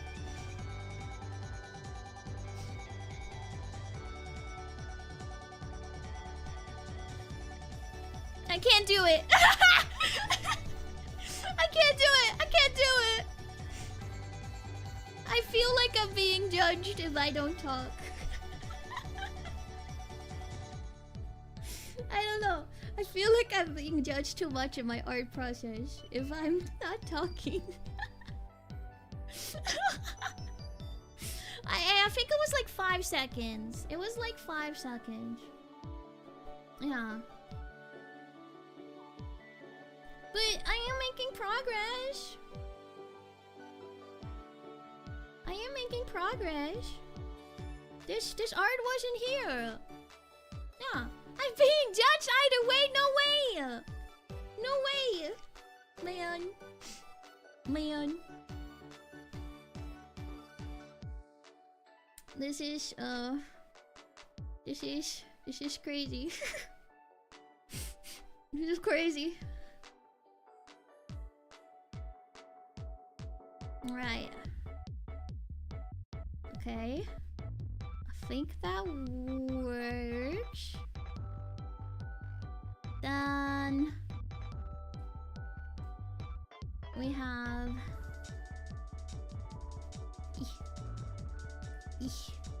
my I don't know what you call this part.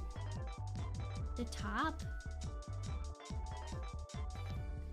There's like a diamond over here and an opening in the center. Let's see. How would the cloth work? Hold up. Let me. Okay. Let's see. So technically, it'd be kind of like a this kind of shape, but it's maybe like a little bit of like a swoop to it to add like a little bit of movement. And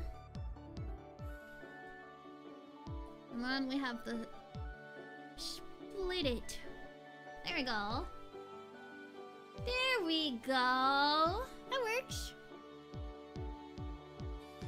And then we just erase what's being hidden by the arm.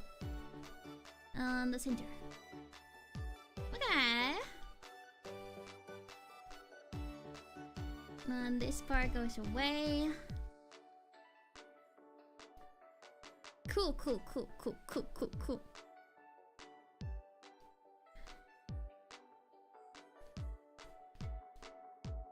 And I'm kind of coming from the side a bit more, so I'll just make myself come from there.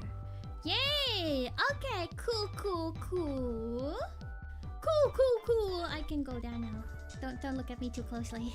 I am shy. I am shy.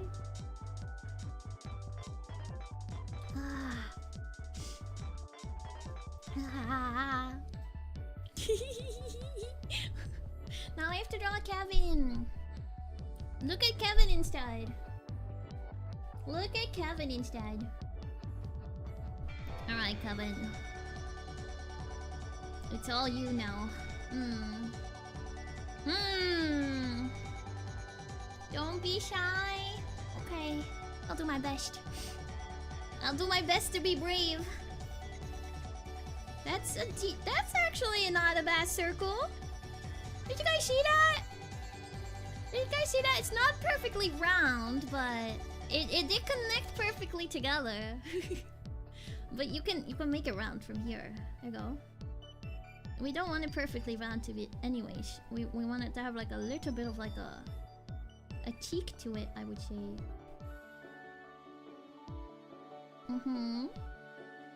Nice. Okay. Okay. I can draw a circle. I can somewhat draw a circle. 8 out of 10. Yeah, I agree with that one. I agree. It has like a little bit of like a boop bulge over here. So if it will be like perfect if it's more like this way. But yeah. 7.5. You know, that's a pass. That's a pass. I take it. I'll take it. I'm not good at circles typically, so I'm glad that I passed today.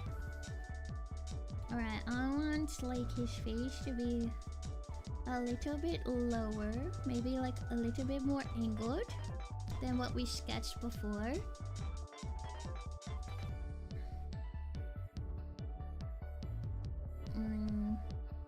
Since he's being a little cheeky,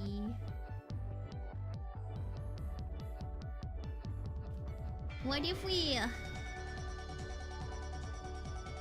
make him stick out his tongue? I think that's kind of cute. He has little fangs too.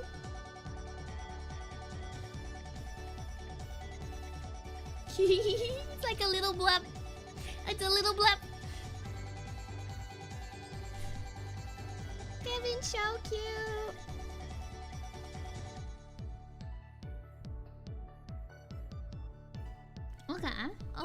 Okay. And he has a diamond star shaped on his head.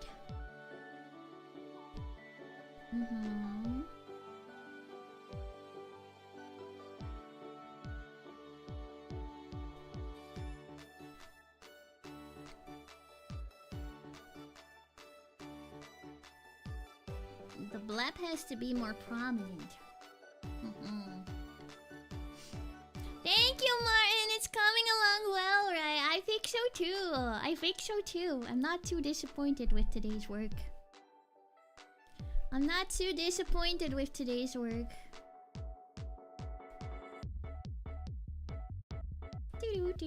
Do.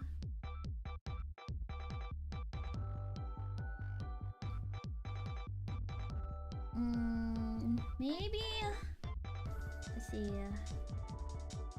We can bring this down a little bit, and then round off his head a little this way.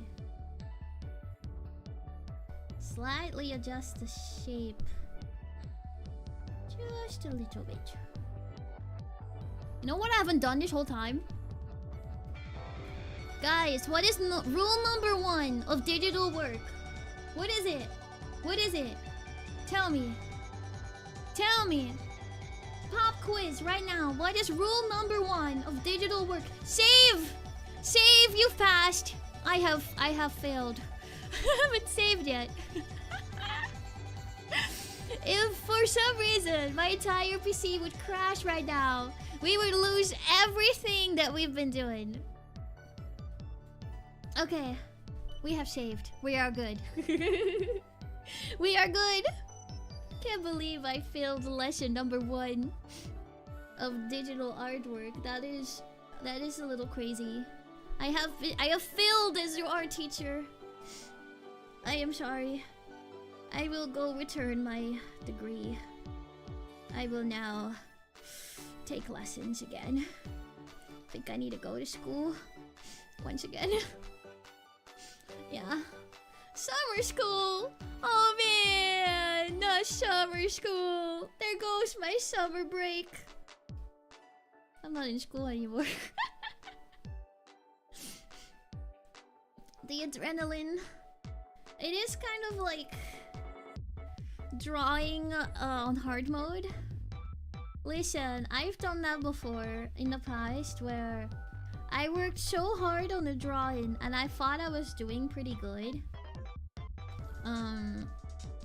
It was the singular point in my art career where I tried drawing a manga, right? An actual comic book. And I finished the whole first page of it. And program crashed. I did save at some point, but the file got corrupted too. Lesson number 2, save a backup.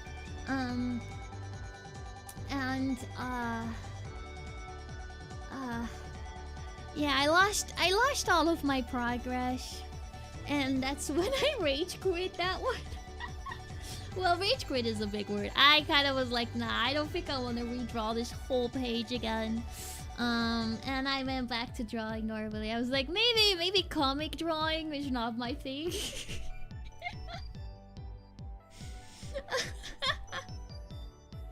That's it though. I do kind of want to try it again someday. It seems fun to kind of like write a story and illustrate it. But oh my goodness, is that like a lot of work? That's so much work. Drawing comics. I'll probably stick to like mini comics. Let me see.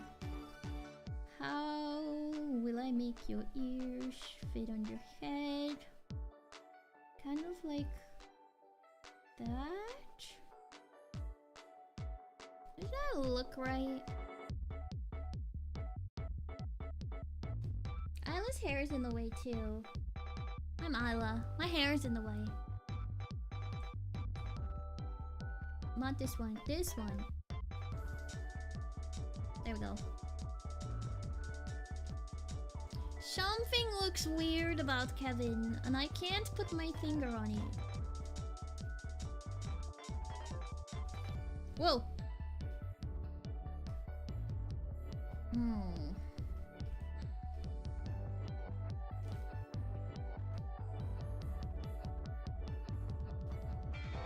Is it... No. His body for sure. He does need his little wispies.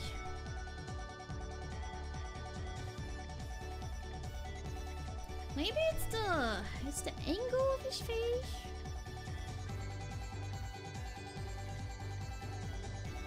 Is it too?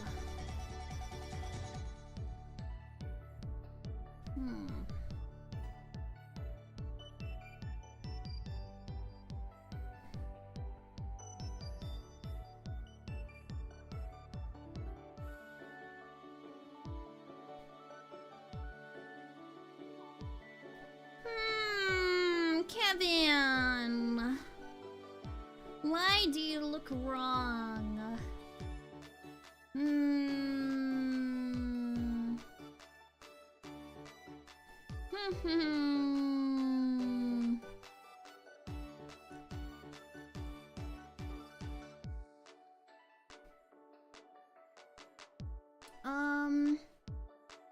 Hold up, let me pull up some more Kevin references. Maybe that will help me. Maybe that will help me. Okay. Okay. Whoa!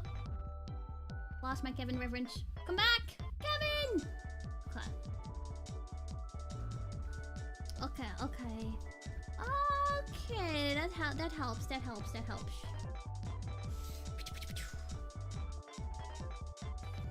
Maybe okay, sometimes when this happens, I need to restart. I need to restart, get a fresh look.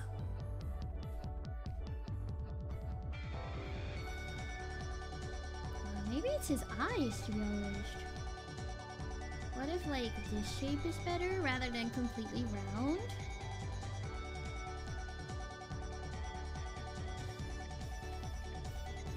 Kevin eyes. I can also kind of fill them in.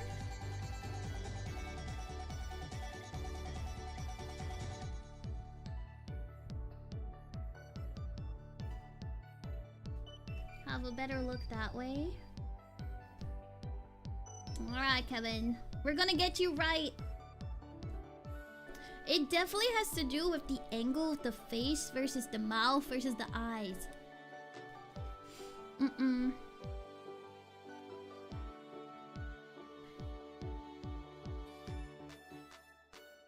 I think that's a better mouth shape.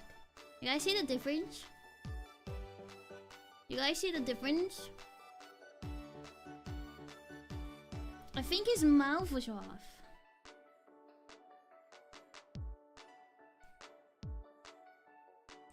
His little tongue.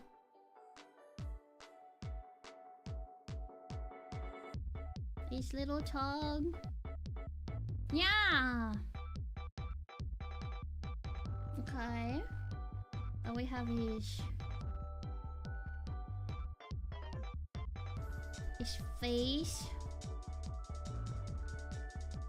Make his cheek a little bit sharper. That works, that works.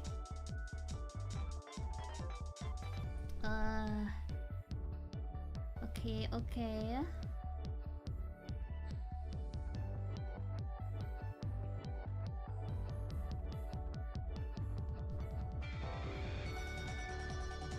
Okay. Give him a bigger forehead. It makes his eyes look cuter.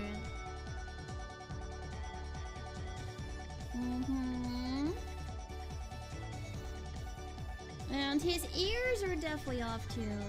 They probably have to be bigger. So his head kind of shape is this way and this way. This is what I get for trying to draw him without like guidelines. This is kind of his head. This is his head. So if the ears go here and here, they gotta go a little bigger, but maybe not that big. There we go. Maybe like that. And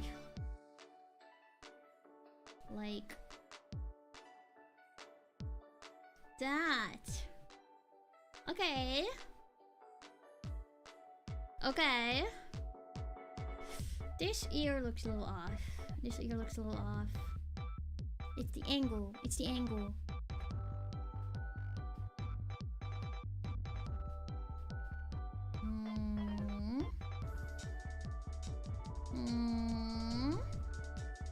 Maybe pull it this way. This way a little bit. Okay. You guys see the difference, right? Bad, Kevin. Off, Kevin.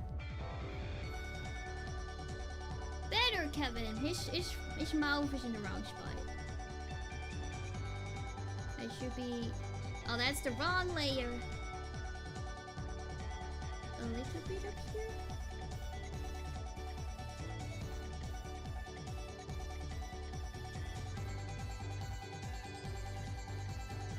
Better, Kevin! I think that's better. my eyes are pretty cute too. Hey, yo. Hey yo. Hey yo. Hey yo. Thanks. Okay, then we have his little wispies. They will kind of come out like that. OSBs. Boop.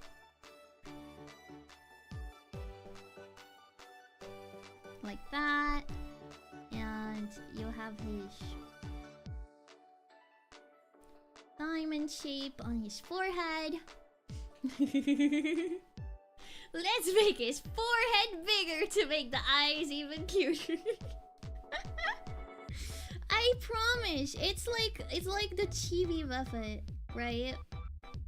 If you have like a head, normal head, I feel like proportions or like eyes are like middle.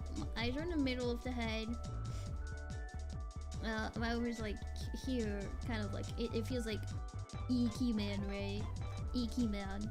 But then chibi, I feel like the lower you place the eyes,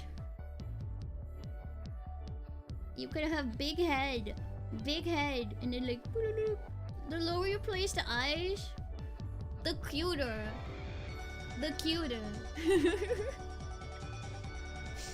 I don't know the logic behind it, but eye lower equals cute. Big forehead equals cute. Wait, I'm not. Do I have? Wait. Do I have a big forehead? Is that what you're trying to say? Is that what you're trying to say? That I have a big forehead? Am I understanding it right? If you place the mouth higher, it becomes derpier. That is true. That is true as well.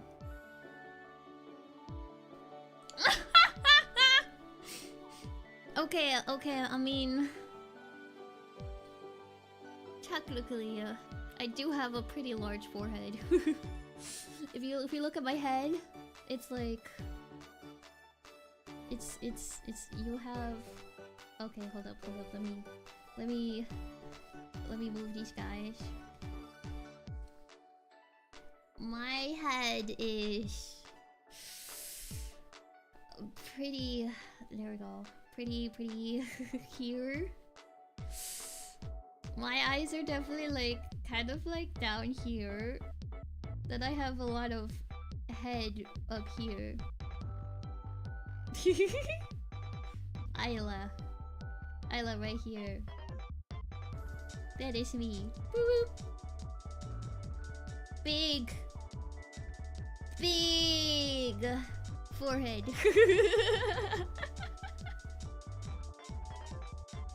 This is why I have bangs, okay? This is why I have bangs. Exposed. I'm hiding my forehead. Don't judge me. Don't judge me. I got a big forehead. Oh, I was even hiding the big. Stylized, yeah. Listen, like I said, it makes me cute. It makes me cute. Hush, hush. Hush, hush.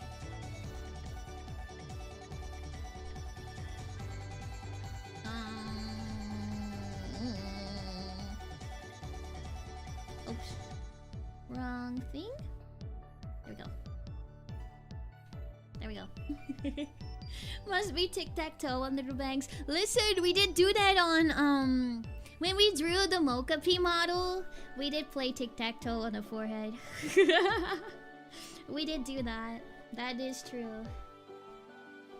That is true. Okay, Kevin. Let's see. His body. I do have his little ears as well. His little ears.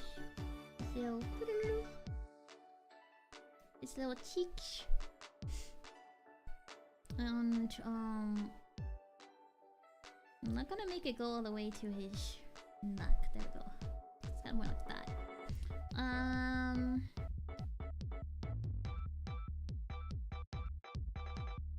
His body.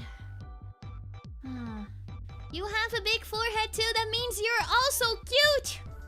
You're also cute. Congratulations. Yeah. Big forehead also for a big brain. That is also very true. That is also very true.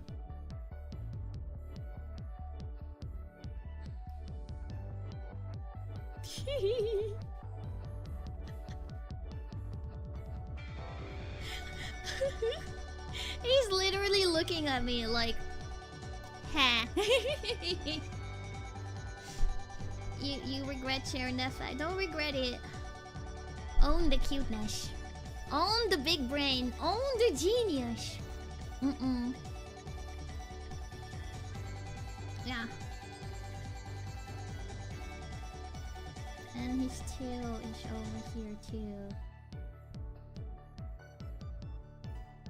And his little leg is down here. He does have a little diamond over here too. Yeah.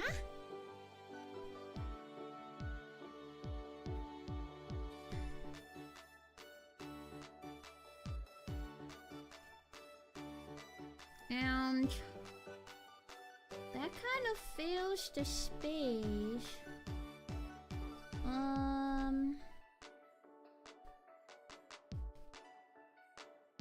Maybe I need to move him down further?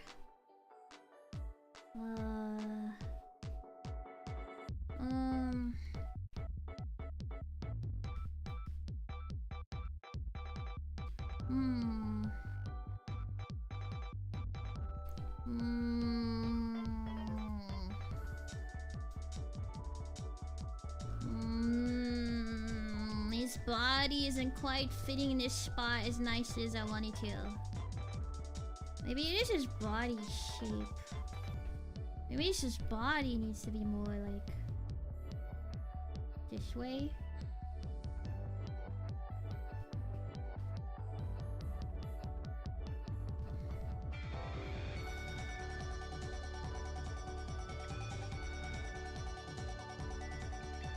And then all together we can scooch down a little bit.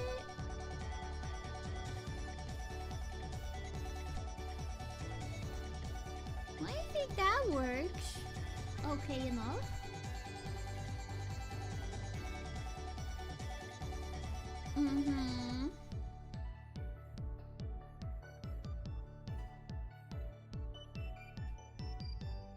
There we go, there we go. Don't think just cute, exactly! Just cute! All the Kefkin are cute, what are you talking about? All the Kefkin are cute. All the Kefkin are handsome.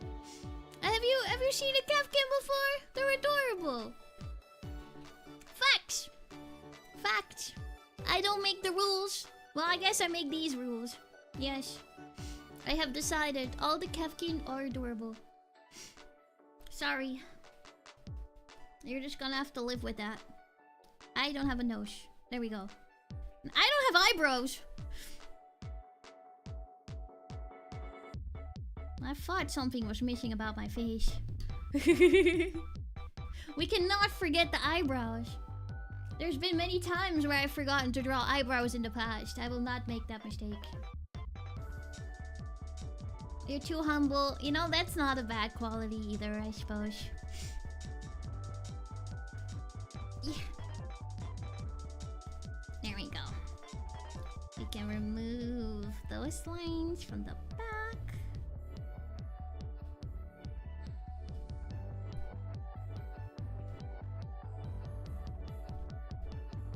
This is cute!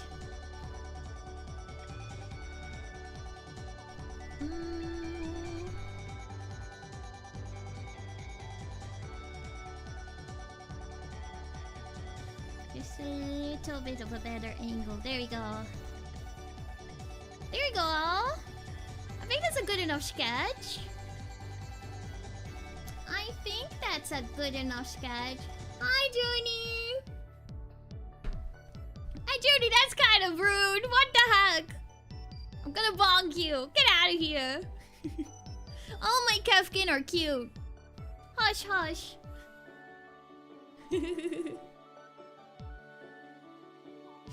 Nah. That's messed up. That's messed up. Messed up and evil. Everyone bonk Bonk, bonk, bonk! Bonk Evo! Let's go! Bonk Zhuni!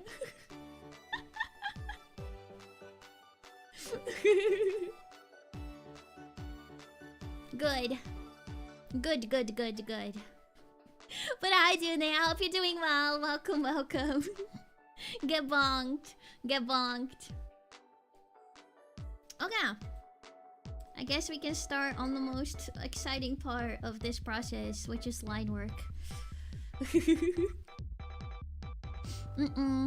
Oh my gosh, we've already been drawing for 2.5 hours. I better put some gas behind that. I've been yapping too much, guys. I'm yapping too much.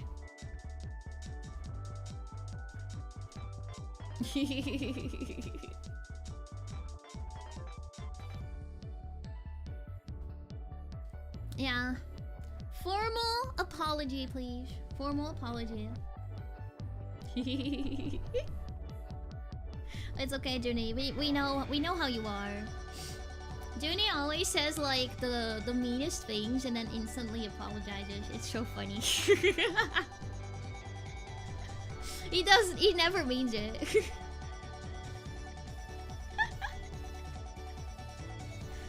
Actually before I do this, I'm going to... Oh yeah, this is live. Increase the resolution a bit. I always like drawing bigger. Oh god. Now you have the problem. There we go, there we go, there we go, there we go. Let me put that in each proper spot. Actually, one bigger.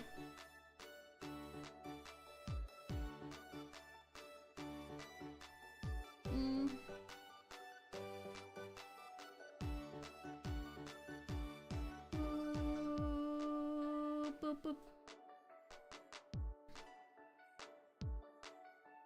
Why I'm having so much trouble? Okay, perfect. Right there. Right there. Kind of. Okay. In here. It works. I think it works. Kind of? It's a little too short. Hold up, hold up, hold up. We're gonna get this. There we go. There we go. That'll work. That'll work. My bad. You always want to make sure that your resolution is high enough whenever you're drawing anything, to be honest. But especially when you're drawing for like print and stuff. It's very important. But it would really be awful if you spent a lot of time drawing a beautiful drawing and then afterwards you notice that the resolution is way too small. And from there on, it's easier to size down than it is to size up. Because if you size it up when you draw too low of a resolution, it gets all pixelated. Like, look how small. This is the same brush size as before. Because we were drawing kind of like this small. This was kind of the size we were drawing at. Yeah. So always make sure to check that before you start like the line work and things like that. Hi, Asti! Welcome, welcome! Everyone is being nice except for Zhuni. You can bonk Zhuni. Yeah. Ooh! Asti's gaming. There we go. Line work. My favorite thing. SD is cute too! Yeah, everyone is cute! That's what I'm saying! SD is also a Kefkin, so that instantly means SD is cute.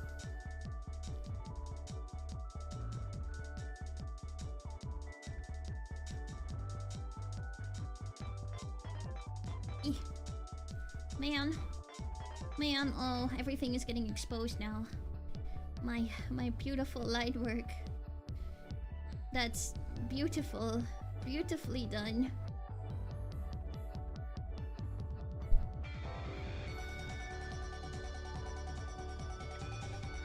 Yeah, STQ! STQ!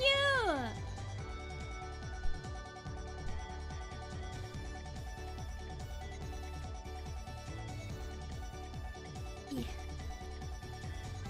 Around the chin, around the chin. There we go. There we go. Oh, it kind of goes up a little bit further. There we go. We need a little bit of thickness. There we go. Beautiful! Also, you guys want to see a cool trick? You guys want to see a trick? I can do a really, really cool trick. You want to see it? You want to see it? I'll do it in 3, 2, 1. Whee! I can do a spin! Yay! Anyways, that was the trick. Thank you, thank you. I will do it again. 360, let's go! Thank you. I trained really hard for that one. Yeah. Yeah.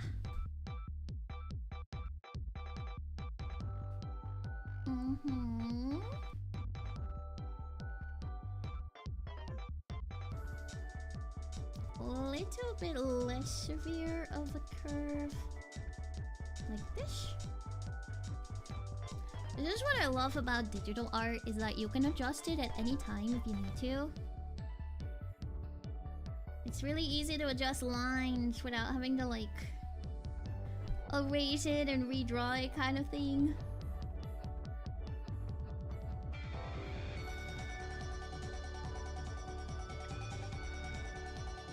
There we go.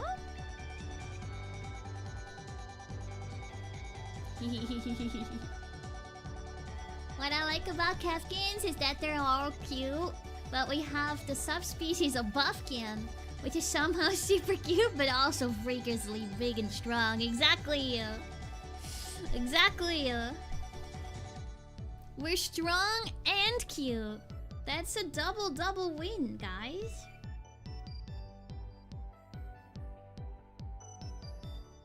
That's a double win.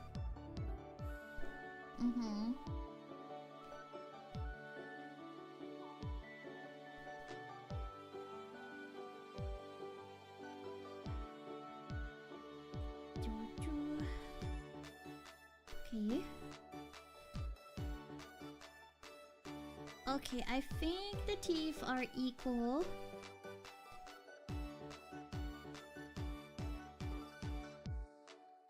There is a tongue in here too.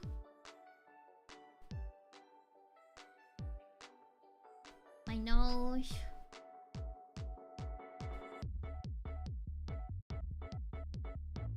Then we have my eyes.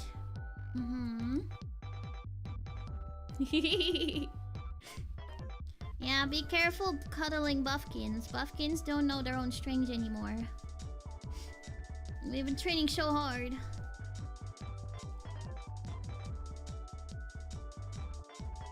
Training so hard. Oh man, I have not done the Buffkin exercises yet today. Today's Wednesday, so it's bridges and twists day. Okay. That's a fairly doable day for the... Yeah, I feel like the bridges and the twists are pretty doable.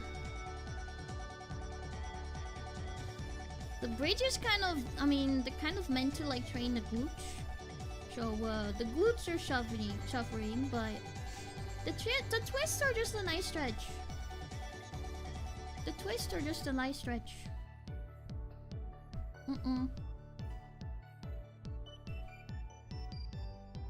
But Martin, you too can become a Buffkin.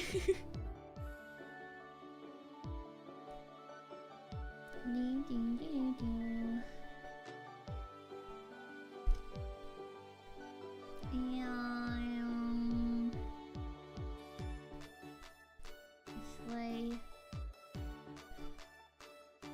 smooth out the lashes a little bit.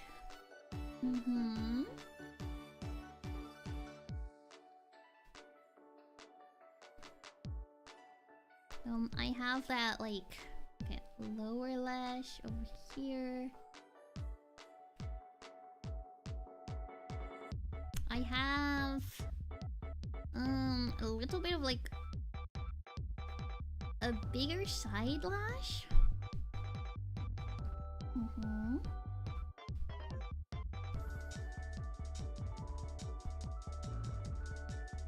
Do this way.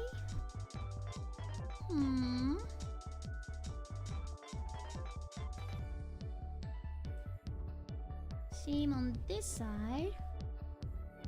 The side lash would be around here. There we go. You don't have space? A lot of these exercises require very, very minimal space. I don't have a lot of space either, but it's pretty doable. It's pretty doable.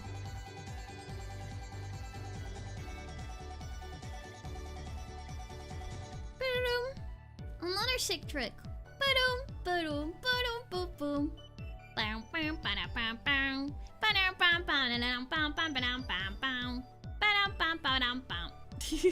Okay, I'm done. Whee! Yeah, I don't have to pull up space either.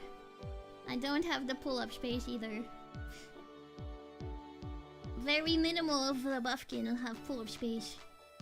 But because I don't have the space, I don't have the equipment. No.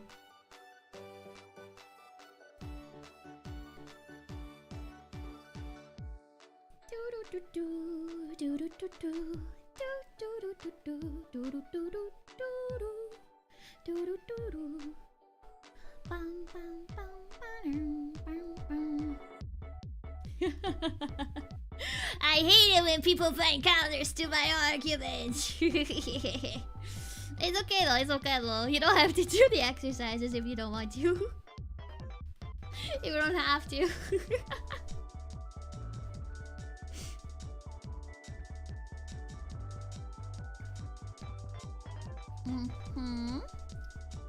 Okay.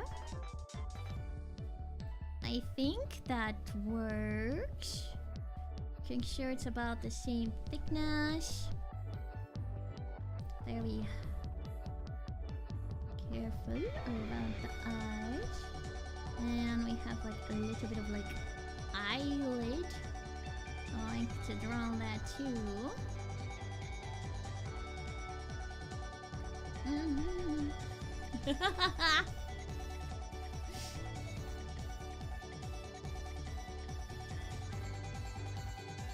Kafkin's in the UK! Kafkin's in the UK! Let's go! And eyeballs.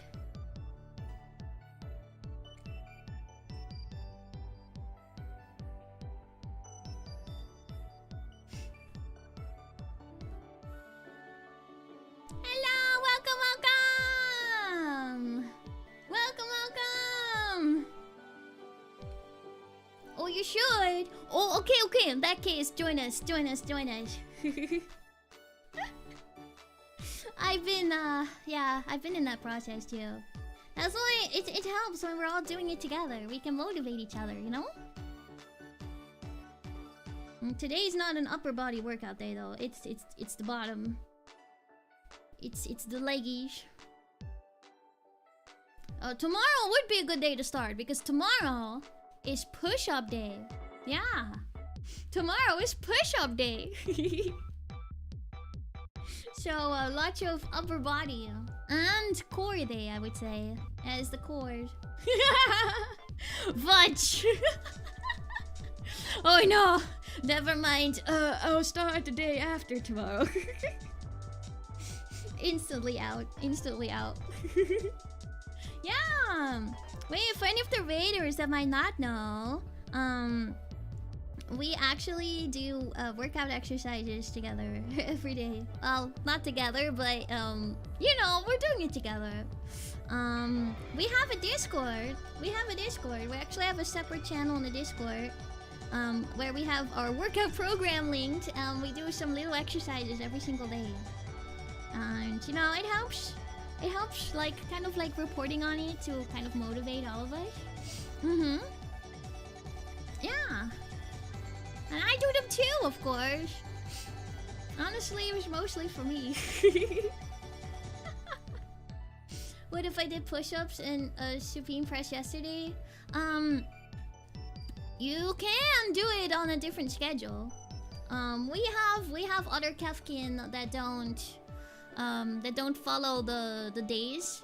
They do different days because the way this program, we're using like this one guy's workout program, which is like Monday and Thursday are push-ups and leg raises. Tuesday and Thursday is squats and pull-ups, and then Tuesday and Friday, and then Wednesday and Saturday is bridges and twists. And then Sunday is like a break day, but there are some Kefkin that have a break day on a different day, so they basically just follow a different day pattern. So you can always jump in whenever you want to. Yeah. And this program too has like different little levels of like where you can start, how many sets you do. There's different progressions of each exercise. So if you're just starting with the push-ups, the starting one is like the wall push-ups and stuff, and then you get better at it. And at some point you move up to like a harder kind of push-up. So it's not like a full push-up straight away. You kind of move into it. So it's very beginner friendly too. It's for me. I'm a beginner. So it's really designed to kind of like help you build the muscle and be healthy, you know, take care of your body every single day. So that's what we do together every day. I need to do today's exercises. I always forget to do them before stream.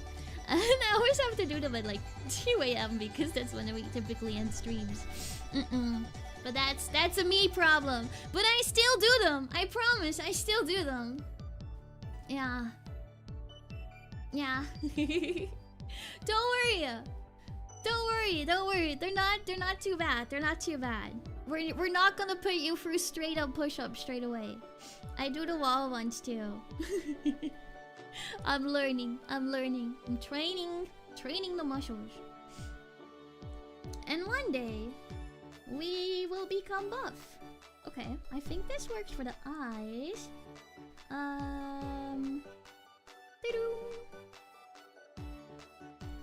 Let me move to the hair next. Yeah! I'm the midnight soldier that exercises at 3 AM every single night. You're so right. You're so right. Every single stream, I'm like, oh no! The buff kid exercises! I will do them after stream, guys! I've done them during a member stream before too. The suffering. You guys got to witness the suffering. Through audio at least.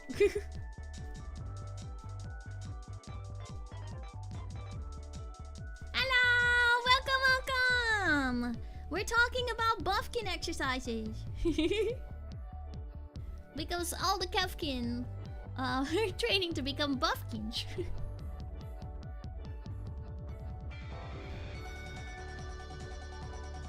But welcome. I hope you're doing well. Yeah.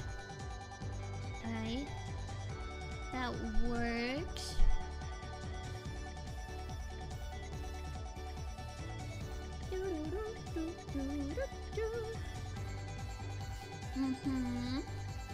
Exorcism?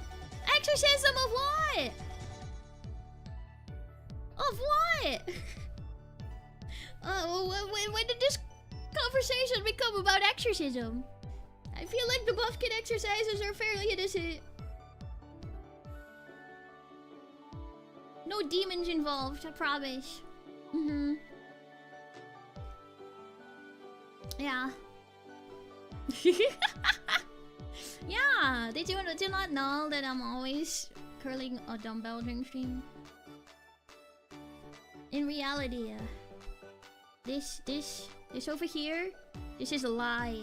You know what it actually is? I got these mad gains, you know. That's me. That is me. Yeah. Strong. This is me. Got the wide shoulders. Yeah. That's me. And Kevin also got these mad gains. Buff kills. That's really what I look like. Yeah, I'm sorry. Immersion break, guys. Immersion break. This is true me. You hear it here today. I'm sorry. I don't know if this is like a disappointment or like, you know, but this is actually me. Yeah. Thank you. Thank you. Thank you.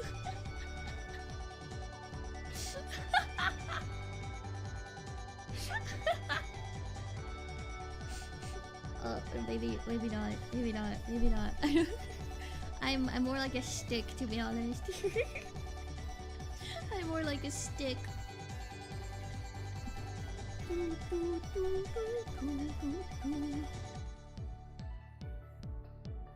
Okay. Yeah, I am buff. That's me. Yeah, true. Never mind. You've guys seen my arms before.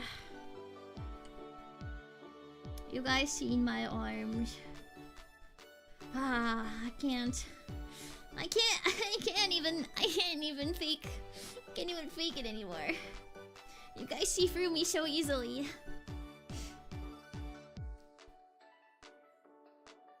I've done hand cams. That's how I was exposed to begin with my double jointed elbows. Yeah. Yeah. Yeah.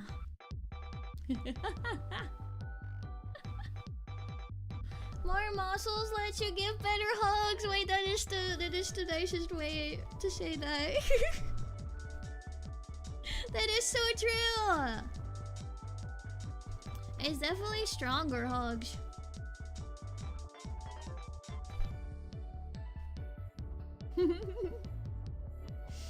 Oh, bye-bye, Martin. Thank you for dropping by and hanging out with us today. It was a lot of fun. I hope you have a really good evening, okay? Get some good rest. The moment 7-0 kill. Yeah. I remember that too. Just like it was yesterday. The moment my elbows were exposed to the world. And now they won't even salute to me anymore. It's never no 7. It's always a 7-0. Always. It's messed up. Messed up. Messed up and evil. Okay.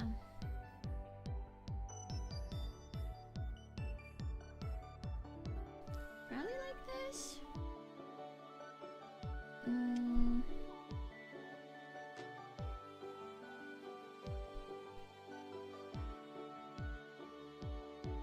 Hair. Lots of hair. Why do I have so much hair? I have so much hair.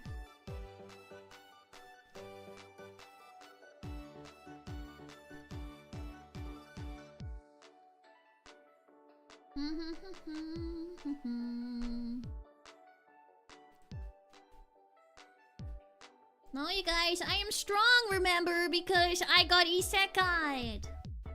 That's why I'm strong.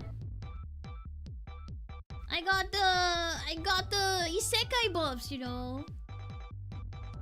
We talked about that earlier today.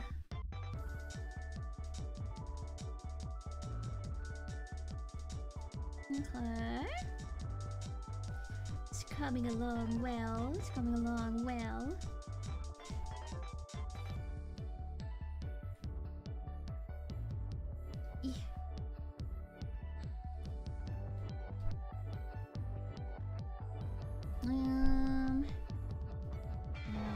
Let's throw this hair strand over here.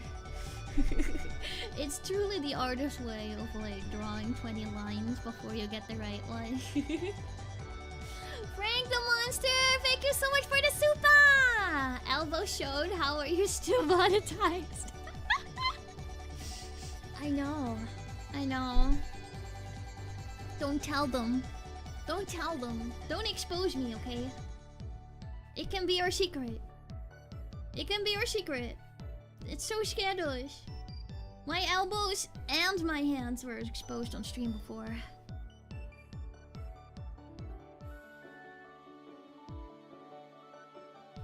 Okay. It's easier if I'm zooming out. No. Yes? We can work with this. We can work with this. Okay. Thin it out on the end a little bit. Nice. Okay. The hair strand kind of continues in the back. Oh god. Nope. That works good enough.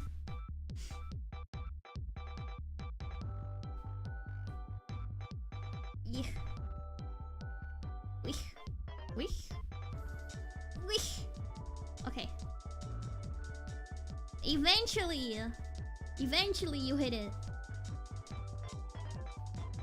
The lines are a little thicker than how I would like them, but we can fix that later.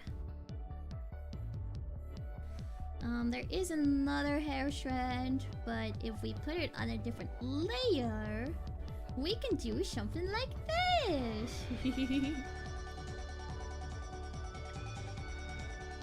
Yeah, no hand holding here. That'd be too crazy. Scandalous. Honestly, let me see another cool trick. If I copy paste this line, and then I like just like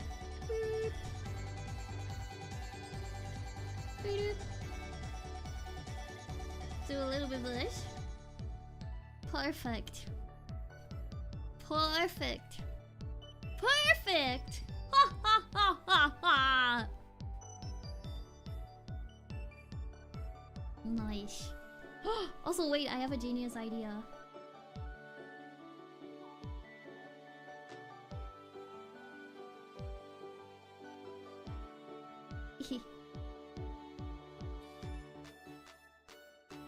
It's like Kevin is holding it!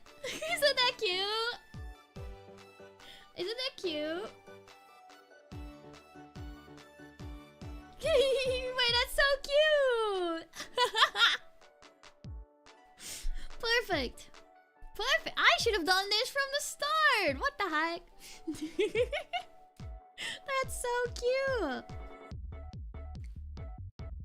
Damn. The genius ideas always come in 3 hours into the stream.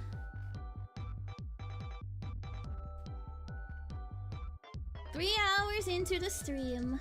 That's when the genius ideas come out. This is not the nicest line. That works good enough. Okay.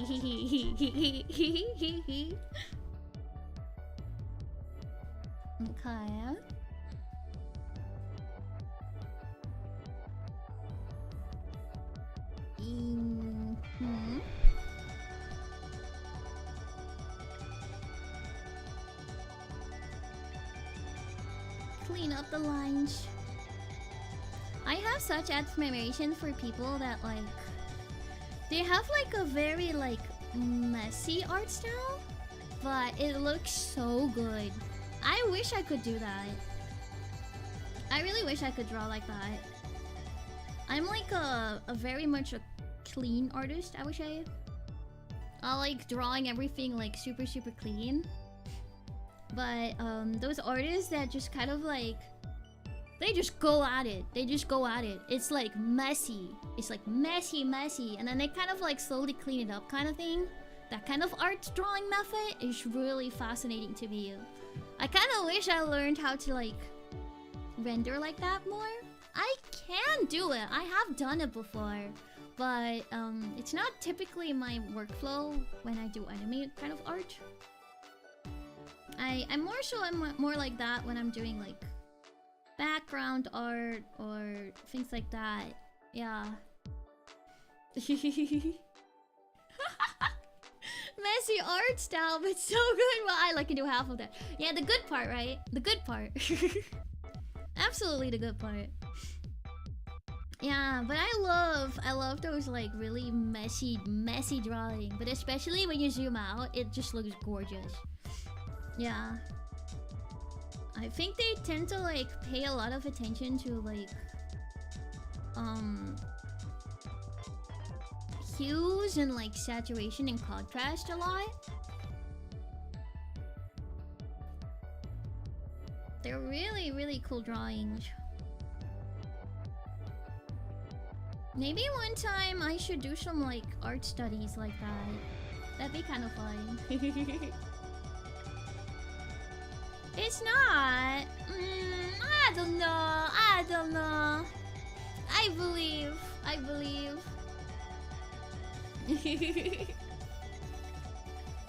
Yeah. It's being a perfectionist is like it's a blessing and a curse, I would say.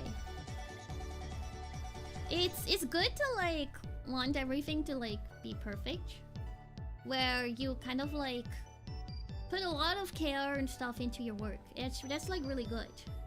But it's not good when it gets to a point that you don't finish your work, or you kind of like overanalyze it.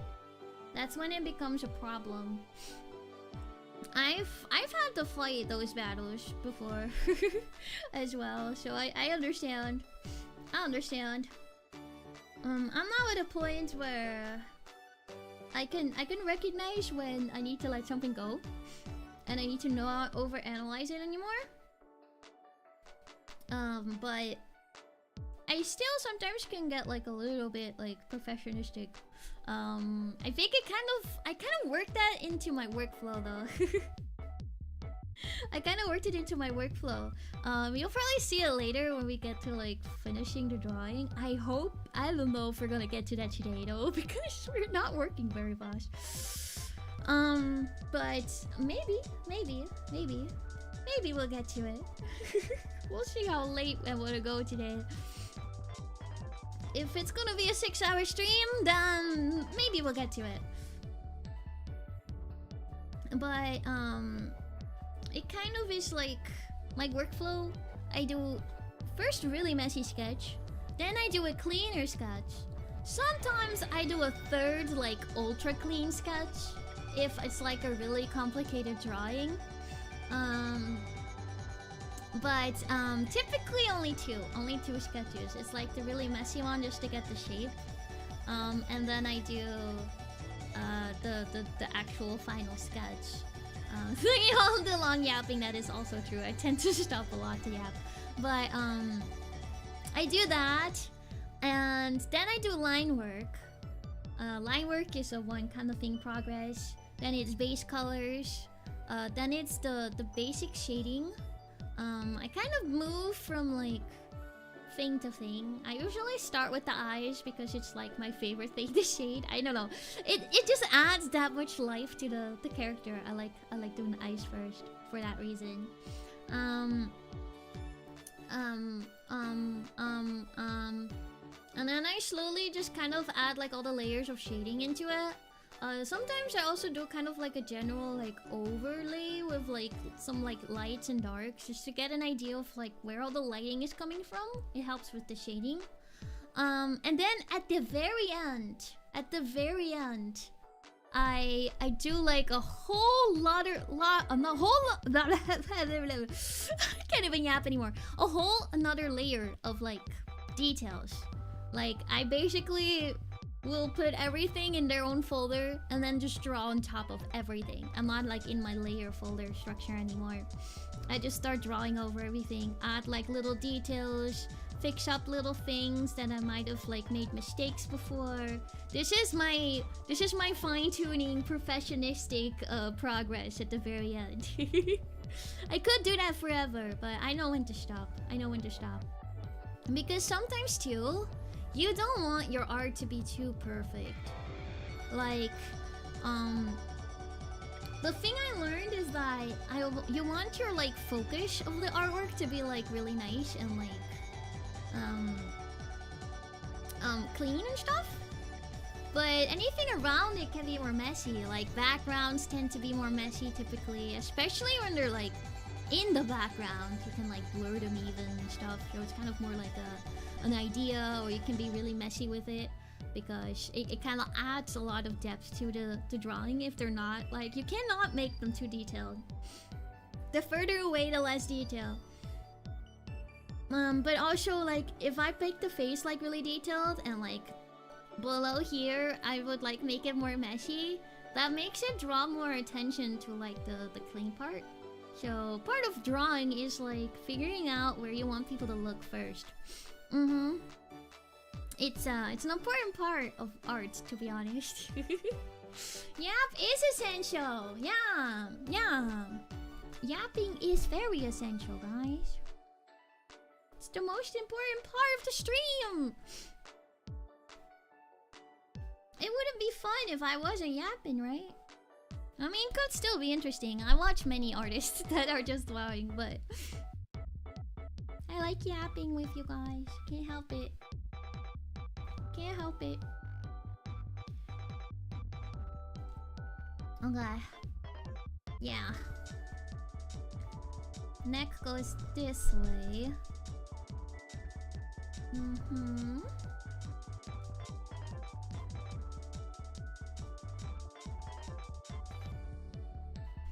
You know what is the messiest thing about my artwork though? You wanna know the messiest thing about my artwork? I'm not at too many yet so far, but take a guess at my layer count right now. Take a guess at my layer count. 69! 69! 30 plus. 55. At least double digits, that is true. Okay, I'm currently on layer 39. Okay, it's not as bad yet. But do you wanna guess my average like total layer count of a drawing? My average total layer count of a drawing. 69!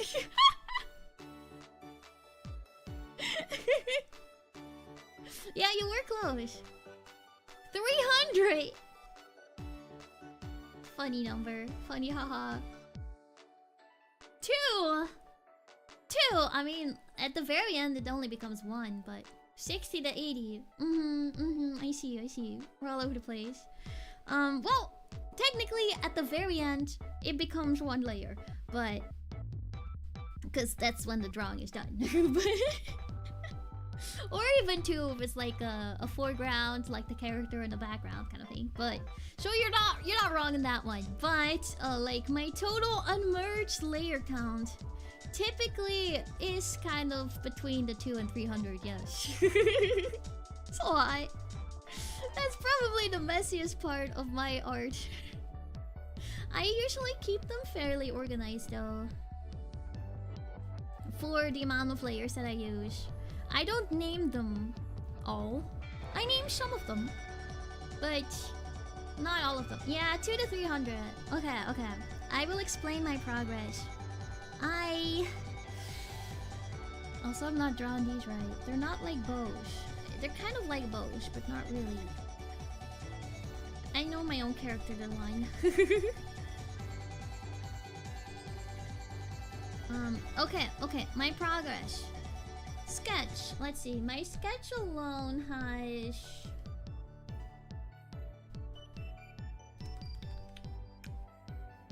I would say currently about 15 layers of sketching. Like you can kind of see it a little bit. Hold up. Like this is on different layers. That's on different layers. It's on different layers. Don't ask me why I do it this way, but I do. This is on different layers. Then we have Ayla, where the ears and the hair, the bangs. It does help me like clean things up like easier in sketch phase if I like keep things on different layers. Because now I can like easily, let's say I want to adjust the eyes, I can easily adjust just the eyes. I can do that. I can do that. Boo-boo. Voila. Do I actually like that better?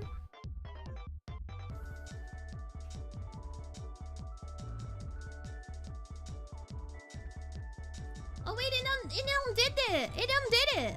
Bruh. I was like doing a little bit of this.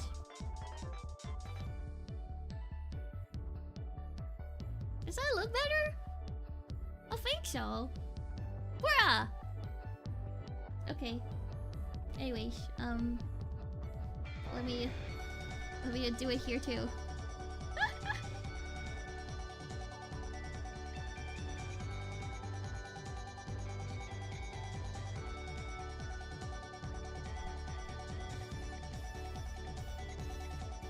I think that's better. I think that's better. Okay, anyways, random sidetrack. But, I sketch in like a lot of different layers just because it's easier to adjust. So usually different parts I kind of just wrote on a different layer. And then later on, if I'm done with like sketching and stuff, I can merge it all and kind of just like hide it. Then when line work comes around, I also use a lot of different layers like that too. Mostly for like reasons like this, where like, okay, I have the neck drawn here, right? I don't know what layer it's on. This is the one problem. There you go. And the line is going through the hair layer. I can really easily like erase it, so it's like clean, and I don't have to worry about also like not erasing the hair layer kind of thing. So that's kind of my reasoning for using that many layers. It helps me draw the line work properly. Yeah. What? Oh, I'm on pink. That's the problem. I was like, why is it not drawing properly? It's because I accidentally made my brush pink. That's better. But yeah, that's kind of my line work progress. So currently I have the eyes too. It's like the lashes. These two I usually merge. And it's the irises. Then all the different hair layers are kind of on their own. Usually too though, at the end, I kind of throw everything in a folder and kind of merge it. But sometimes I don't merge it. But it's all in their own like folder. So it's not like it's just like 20,000 layers above each other. It has a structure to it. So I have my whole like line work folder. Then I have my eyes always separated from it because I color them differently. And then there is the rest of the like line work in their own folder because I color those together kind of thing. And then we have the base color and the shading. They're probably the most layers end up happening in there because there's like 3, 4, 5 layers of like colors and shading for each different like aspect, like the hair, the skin, the eyes, the clothes. Each different color of clothes has their own layers and stuff. And I tend to like add a lot of layers because different colors can kind of blend together differently if they're on separate layers. And there's like, I use a lot of layer modes, especially too with like shading. So that's kind of how all those different layers happen in the shading progress. Yeah, it's a system. And then afterwards, I just draw on top of that as well. And I add a bunch of different layers too because brushes interact differently if it's on the shade layer or a separate layer. I don't know if you saw that just now with the like black, but here, if I have black and I want to draw a red line through it, it's gonna do this. Now there's like, hold on, let me show it better. Suddenly it becomes black because it's kind of like the kind of like brush that it is, it kind of blends the colors. You can see that. It becomes black. I'm still drawing it with red, but it becomes black when I draw through it, kind of thing. So if I wanted to like be red, I would have to use a different layer to draw like a fully red line through it. I did that a lot with like the detailing part. So there's just another folder on top that has like 20,000 different layers. That is my layer method. That's how I end up with 300 layers. Yeah. Yeah. Yeah. Yeah, you've seen my art streams before, Terry. You know my method. You know the pain that I go through. That's why I'm always scared to give other people my files. I don't usually give people my files because I feel like they're gonna be so confused. But I have done work before where they need my files and like all of my layers and stuff, and I'm like, I know this process, but I am so sorry in advance for the 300 layers you're gonna have to work with. But I usually organize everything in their own little folders, so they make sense in where they are. And I name the folders so you can see where things actually belong. Yeah, I'm self-conscious about my layers. One day we will get the Bob Ross paint along stream. I want to do the Bob Ross paint along stream. Yeah. Can I even work with pen and paper because of that? I can. Pen and paper is like a different progress. Different process, different workflow for me. I've done a lot of pen and paper drawings. I had to do them in art school a lot. A lot of those were like paper and charcoal. Charcoal, the bane of my existence. It's so messy, guys. It's so messy. Yeah, I would never get my hands clean after drawing classes. But it's a different progress. You kind of start small, and it's a lot of like layering. Oh, I'm still drawing with red. Hold up. You add layers and you erase things. But you kind of have to work it. You have to perceive it differently, I suppose. It's definitely a different progress than how I do digital drawing. Because I've done a lot of painting and stuff too. I have done painting and stuff before, which also is a lot of layers. But you kind of work like... It's how I do know the like messy, the clean workflow. I've just not done it too much with like anime style digital drawing. But you first just kind of lay out the messy idea and the colors and stuff, and then you just slowly start detailing on top of it. The nice thing with painting, like oil painting and acrylic paints and stuff, is that you can add a lot of layers on top. So it just has a different workflow than like how I work in digital art. But it's definitely why I like digital art a lot though. It's definitely why I love digital art a lot. It lets me use layers. Layers are so nice. Yeah. You're great with chocolate, you're a grill master! We're back on barbecue. We're back on barbecue.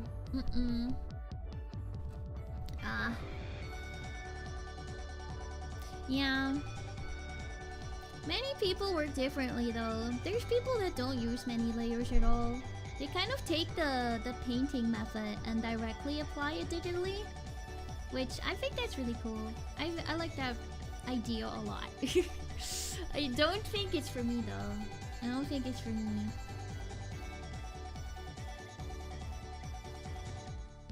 Yeah. I apply that method just in like smaller areas.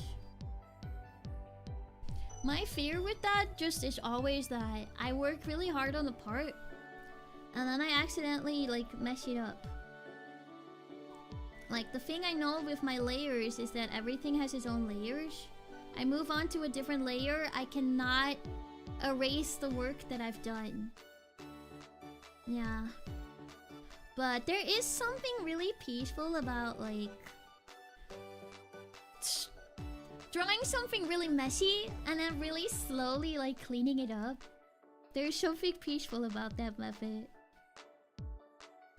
I like the idea of it a lot. So I definitely want to practice it more in the future. Kind of get good at different kinds of art approaches. I feel like I would learn so much from that. Yeah. I'm like an onion. I got layers. Does that make me Shrek? Does that make me Shrek, guys? Am I Shrek? Yeah. Oh my gosh, our challenge! Our challenge! I can only use one layer.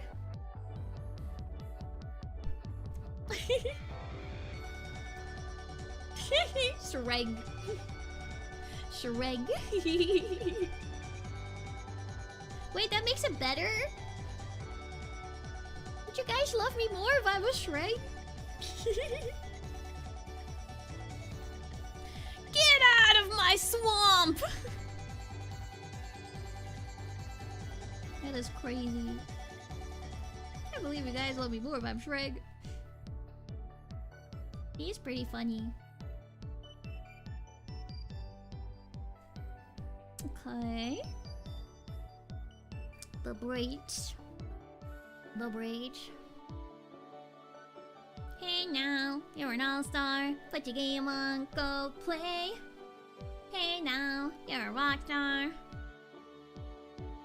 All that glitters is gone. Only shooting stars break the mold.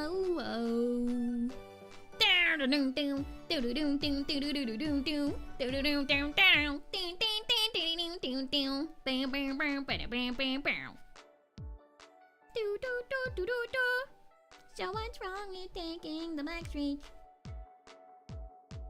You never shine if you don't glow.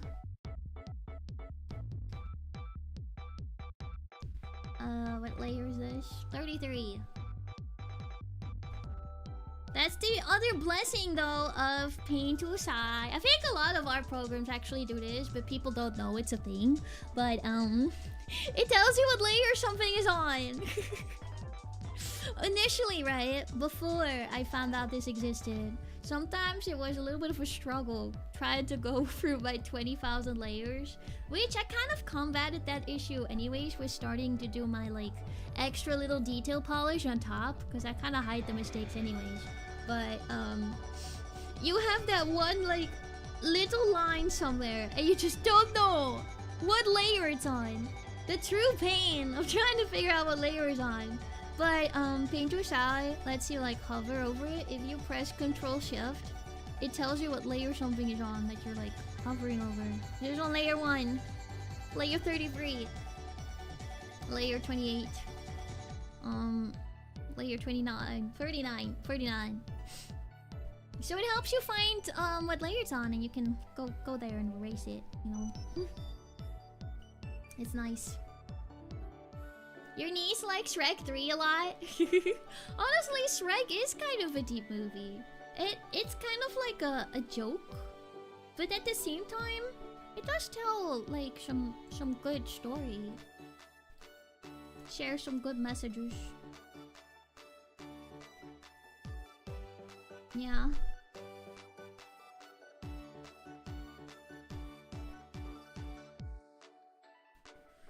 I have watched Shrek, by the way, so no need to shame me for that one. I've watched Shrek before. I believe I've seen all the movies, but I don't quite remember if I have or not. No shame. No shame for that one.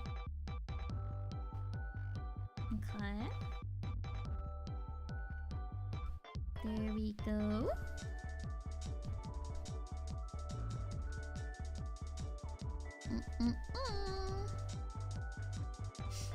Shrek is love, Shrek is life. It's pretty neat. It's a pretty good movie. It is a pretty good movie.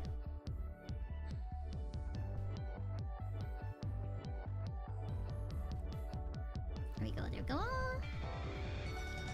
We can erase it back here. Behind the bow. Behind the hair. We can kind of like draw the shoulder. Arm. That works for me.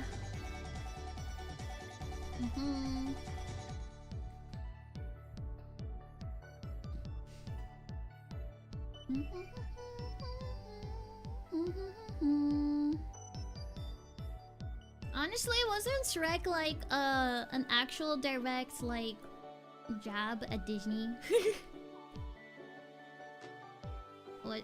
Wasn't the whole movie kind of like a jab at Disney?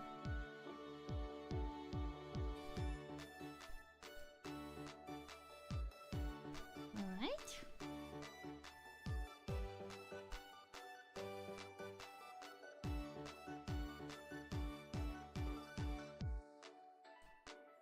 A little bit more that way, I think. But yeah, I totally agree with that message though. The true beauty shines within.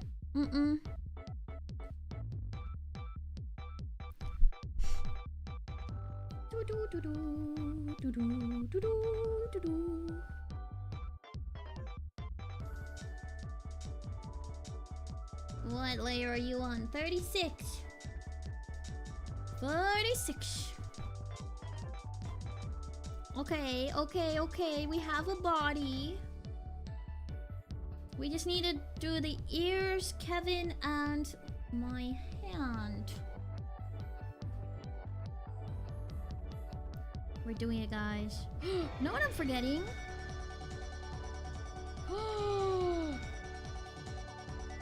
Guys! I have arms. I have arms! I forgot about my arms. I have a design on my arms. I have gloves and stuff on.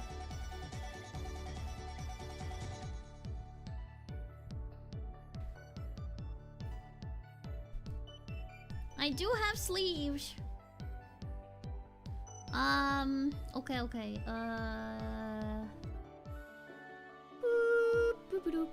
What if I'm gonna be here for CHEKI? Since we're drawing me. Are we gonna draw... Oh. There we go. Are we gonna draw my whole sleeve? I don't think so. We can kind of draw like... slightly in there. You guys can see it like that.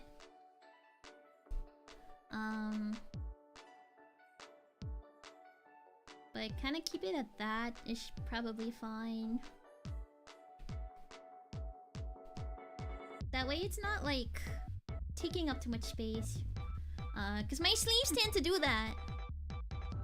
Which is sometimes actually really nice when I'm drawing because they can hide hard parts in the drawing that I'm like not confident about. I'm like, I'm gonna hide it behind the sleeve. Secret tricks. But other moments I'm like, I want to showcase like currently I want to showcase the arm a bit more. So I'm going to keep the sleeve to the side. And I can kind of just like tug it away in the frame.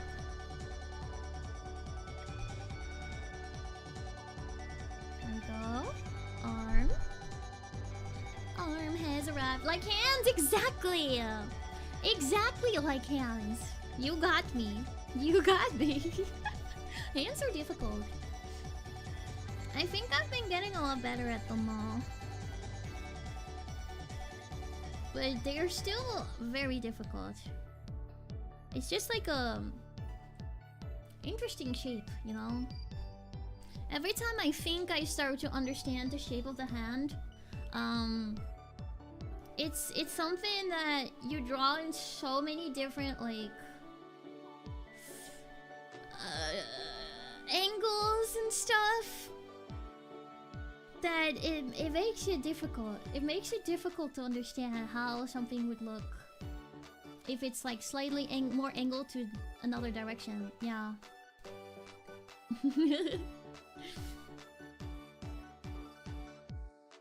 But I'm slowly learning.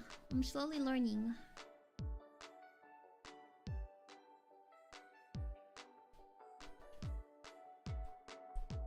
So I definitely don't hide hands anymore.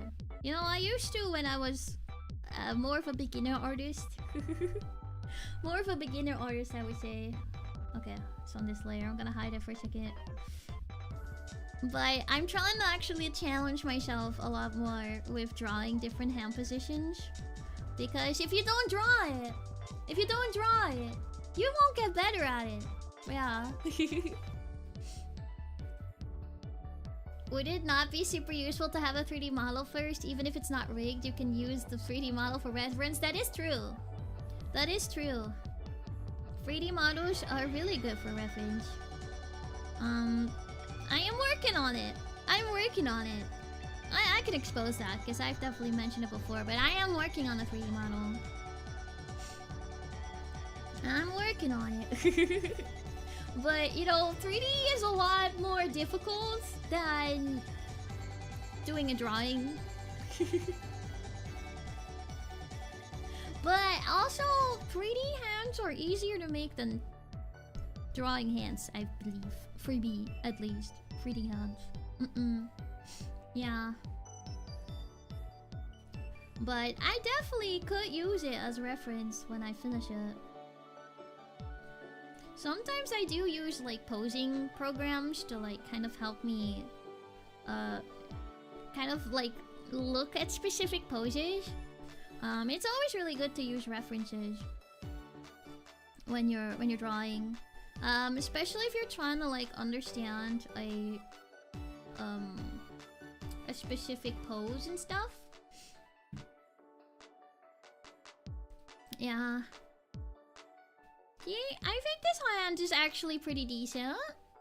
I think it came out pretty good. Not too bad, not too bad. Is 3D in general more difficult, or does your expertise simply lie closer to 2D drawing? My expertise lies in both. I'm very capable of doing both. But the thing with 3D, right? It's a lot of pre-production work, I would say. Technically modeling is like production, but the brunt of the work lies in a lot of the earlier stuff for it. Like building a model is a lot of work. It's a lot of work. A lot more work than it is to do a drawing. You have to fully build the model, which actually requires you to model a lot. And there's a lot of things you have to kind of take in account when you're like making a 3D model, because you have to anticipate how it's going to move, and you have to model it in a certain way to make sure that it actually is able to move that way. And it does require to be rigged for you to be able to pose it. So I would not be able to pose it until it's actually rigged, like properly rigged, because otherwise it's still not gonna look right. So it's definitely a lot of work. Granted, you don't need the textures to be done to like use it as like an art reference, but yeah.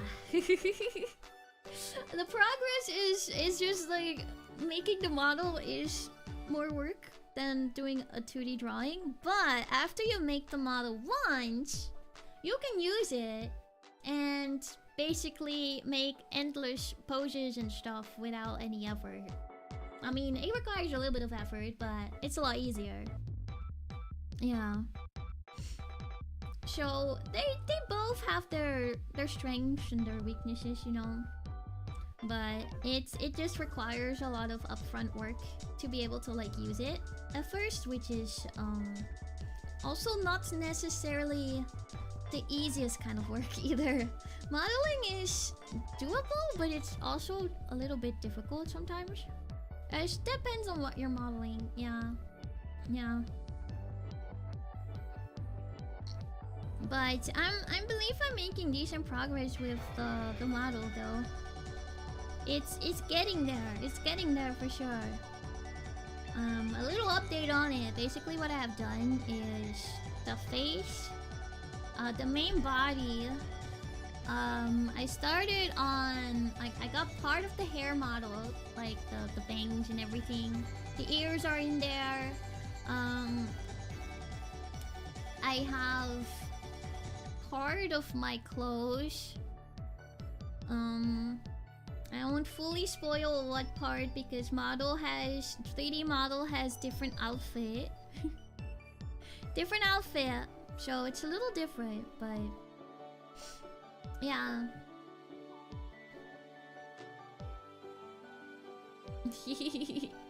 Yeah, once you've learned a lot of the tips and tricks and stuff, it's a lot of fun to do though. It's a lot of fun to do. But anime modeling in general is kind of like a tricky part.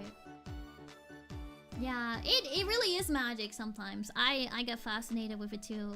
I really like watching people model. It's fun. Wow, 3D modeling, let's go!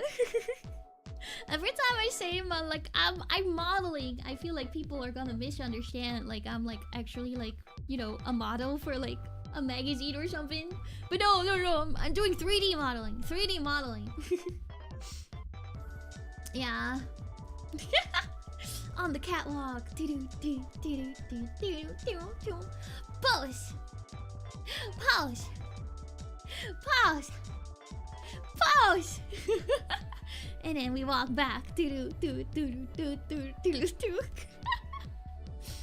My fashion of big sleeve. I feel like my fashion is pretty cool. It's that like slightly tech wear kind of look, you know. It's a little bit of mix of like traditional. Yeah. Yeah. The nice thing about 3D modeling too though is that like once you make one character, it's a lot easier to make another because you can use like a majority of the model as like a base and adjust it fairly easily. So it's not like you have to make every single character from scratch. Like I know most people like they make like a base body that they then can kind of like adjust the proportions of. So making the initial model is definitely the hardest work. And from there on, it gets a lot easier. Because the hardest thing to get right is topology, which is kind of like the way polygons are laid out. A little explanation of it is like, if you have like an arm, you would have like lines and stuff like this. Kind of like that. And these are like polygons. Sometimes they're squares. You also see them as triangles a lot in like games, kind of like that. They use more triangular models and stuff. Basically, if you have one polygon over here, it can bend. It can bend. So models have a bunch of them. They have a bunch of them because they can bend between them, kind of thing. That's how 3D works.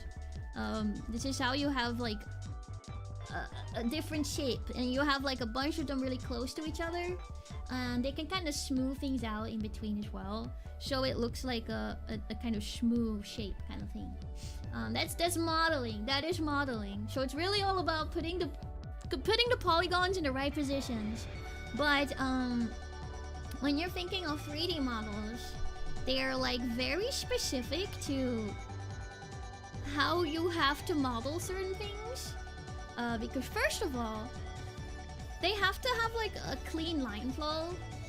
Because if you have like a polygon here, but then you have something like this or something in there, that's bad. Oh wait, you can't see it. Hold up. That is bad. No, don't do that. you also cannot have a polygon that has like 5 edges to it, like something like this. Also, bad. Don't do that. Bad. It's a lot of very specific things because it makes it not bend well, kind of thing. So those are things you have to pay attention to. The face also is probably the hardest part, just because facial animation is like, it bends in very much different areas.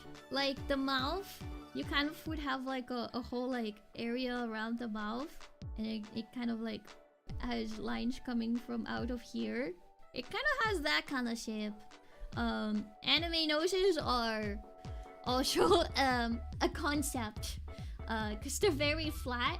From the side you want them to have like that kind of shape, but from the front you kind of don't want to see them.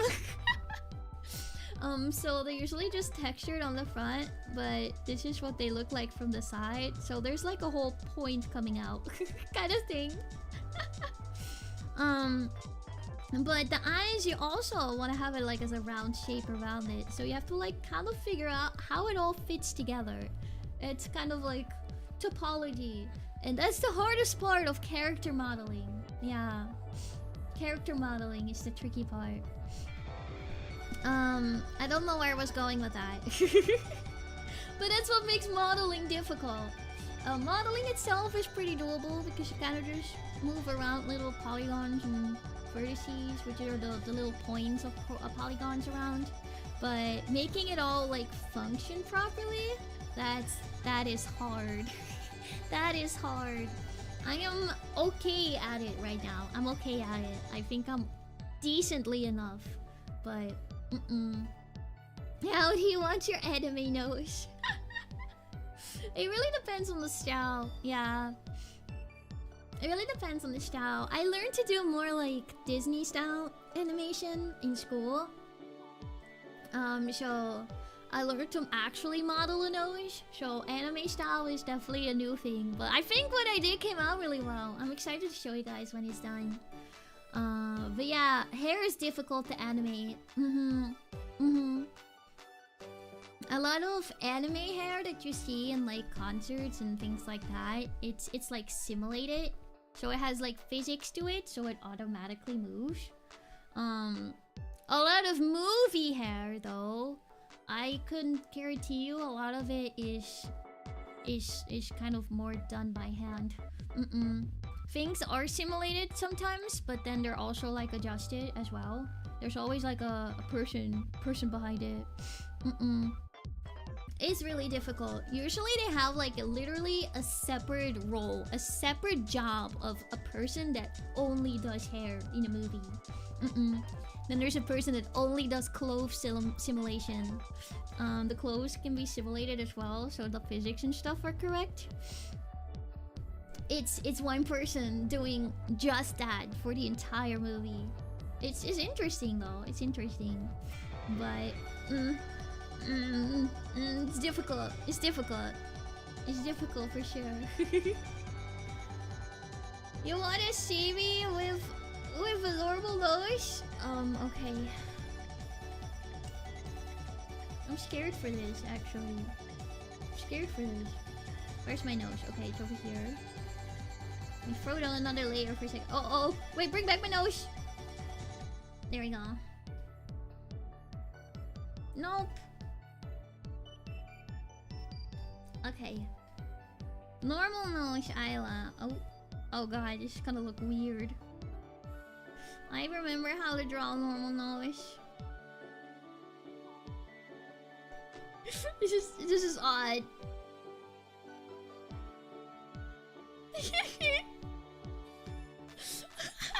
This looks so weird. Kind of like a... this kind of noise.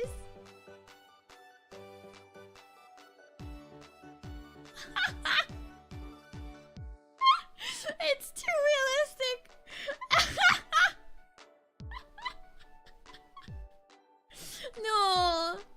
No, I mean, it's a little cute. It's a little cute.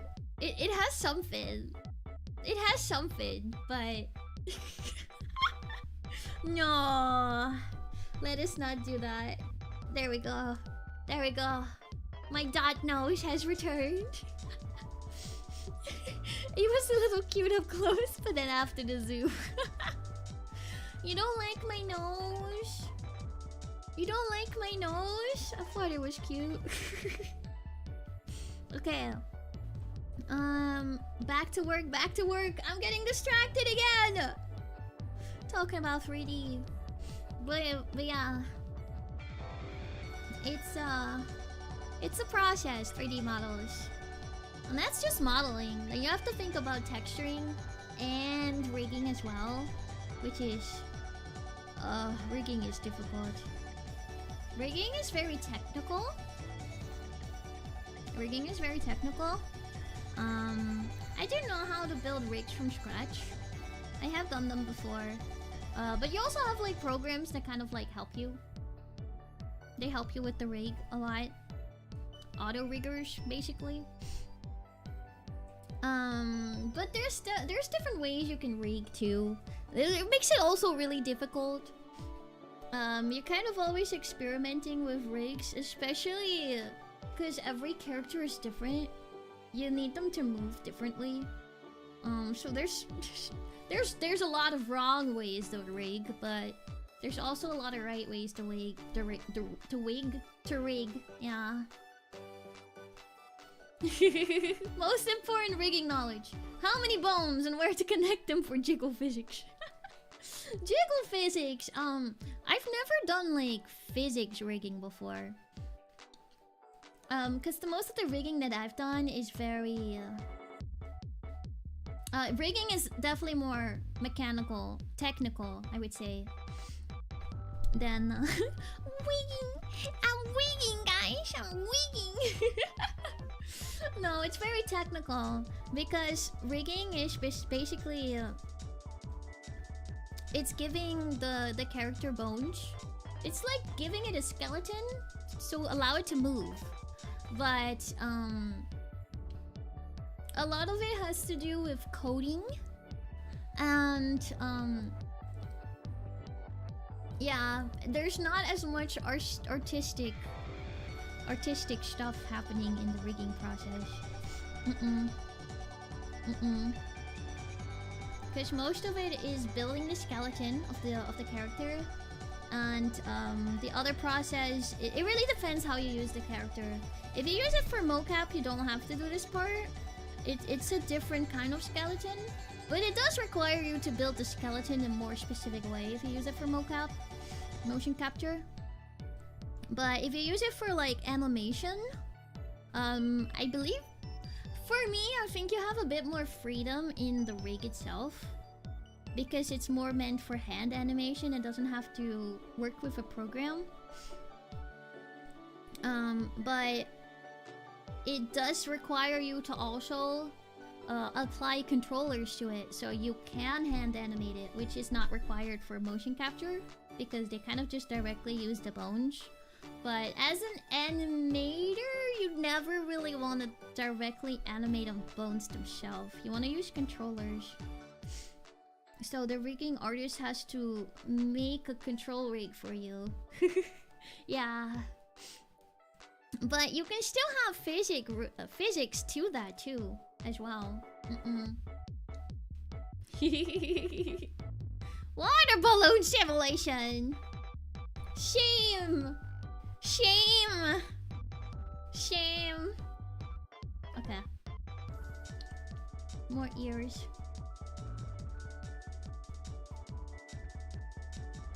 Be-doo-doo.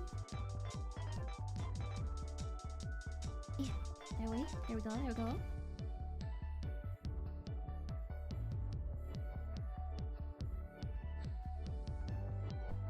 And then we erase. Yeah.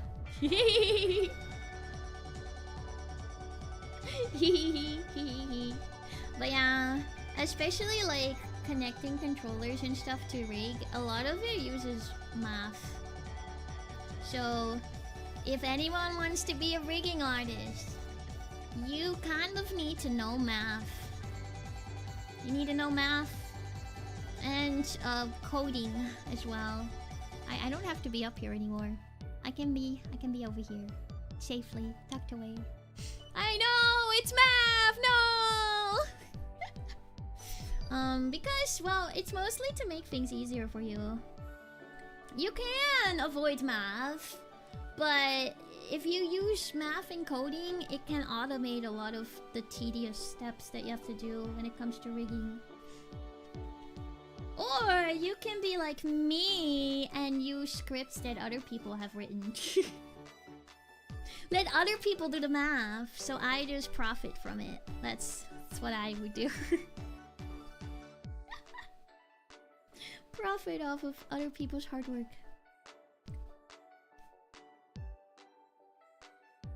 This goes here.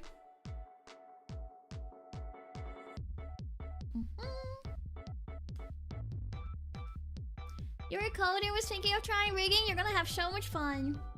You're gonna have so much fun. Listen, if you understand code really well, you will have a good time rigging. Yeah.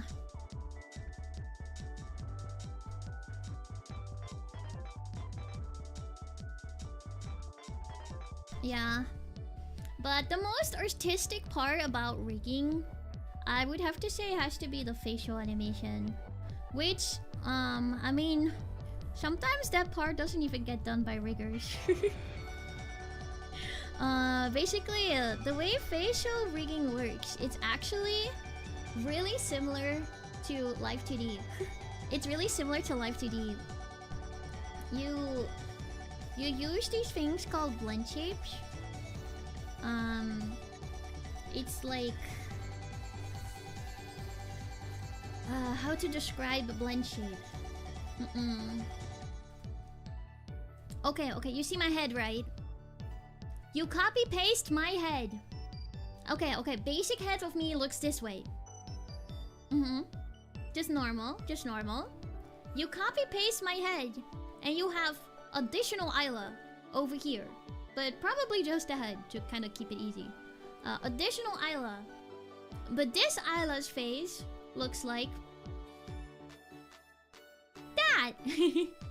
And the rigging part basically just applies that head to the other one with like a controller setup, where if you activate the controller, it slowly blends it from this face to that face. And that's kind of how that works. Live 2D rigging works like that too. Yeah, you kind of position the characters like layers and stuff to make the different like, let's say, mouth shapes and eye blinks and stuff. And the computer calculates what it looks like in the middle. Yeah. And that's how that works. It's very interesting. So I could become a Live 2D rigger. I know how it works technically. I just never really looked into. I don't have the program to really try out Live 2D rigging too much. I've done it before though. I've done it before, but I'm not like a very experienced rigger, I would say. I have more experience rigging 3D. Yeah. Okay, wait, we finished? We finished the line work of Ayla. Now we have to do Kevin. Kevin!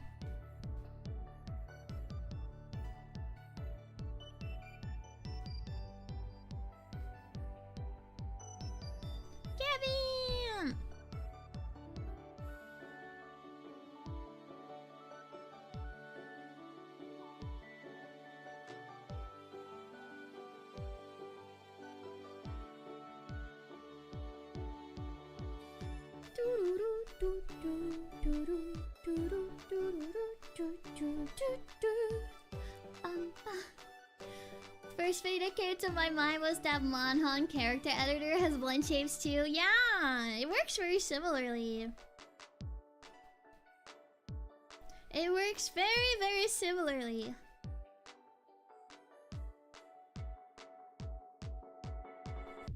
technology behind it, probably I wouldn't be able to figure out, but the way it works is fascinating. Like, how did people, like, invent that? It's cool. It's cool that the computer can just calculate how it works in between. It's how animation in general works too. You basically 3D animation, you place one pose, you place another pose, and the program calculates how it works in the middle.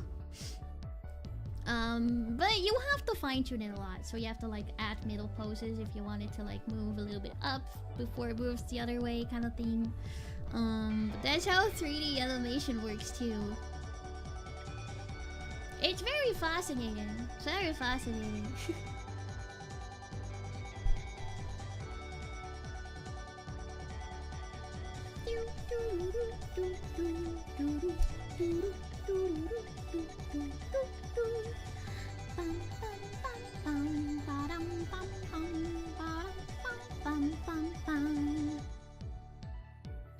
My bad for going on a big rant about 3D when we're doing 2D art though. I don't even know how we got on that concept. Oh, it was because you were saying that using the 3D model to like draw is helpful. That is right. I remember how we got on the topic. There we go.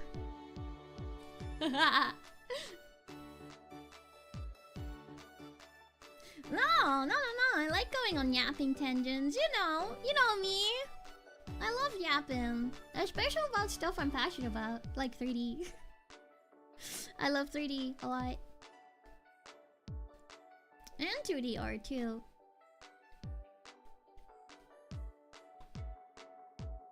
Kevin's so cute.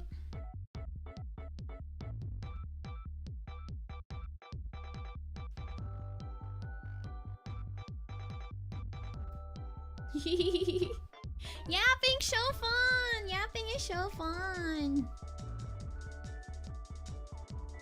Okay. This little blap. So cute! Oh, he has little fangs too.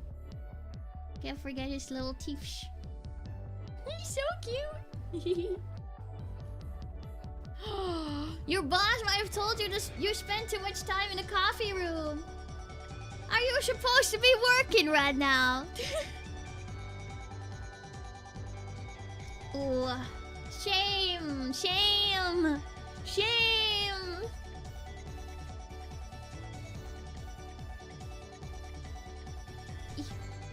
Oh, okay. Okay. You're forgiven. You're forgiven. Oh, wait. You spend too much time yapping too. I understand. My bad. Shame has been retracted. Yes.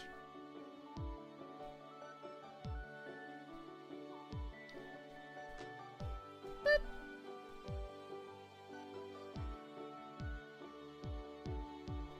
Alright. Slightly adjust the shape a little bit. And we do this method. But adjusting the shape to fit on the other side. Yay! It needs to be a little bit thinner. There we go. Yay! I think? No, it's not right. It's not right.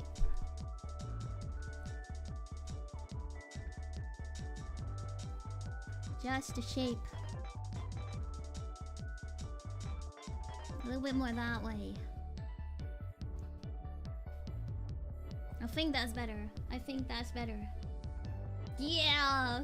The void eyes. 2 yappers is the most dangerous combo. Yeah. This is why collabs can also last forever. Especially the Minecraft ones, that is a lot about yapping.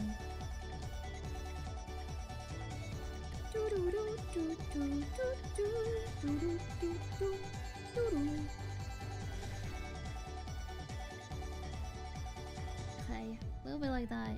A little bit like that. Then we finish drawing his body. Boop.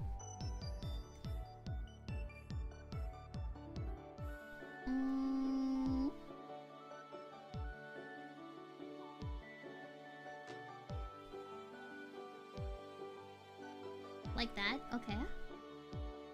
Okay. He has seen things. He has. He has. Little thumb. His little hand. It's so cute.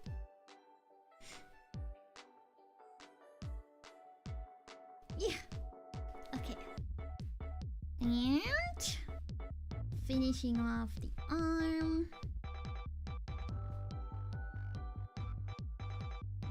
even though he's giving the thumbs up for me.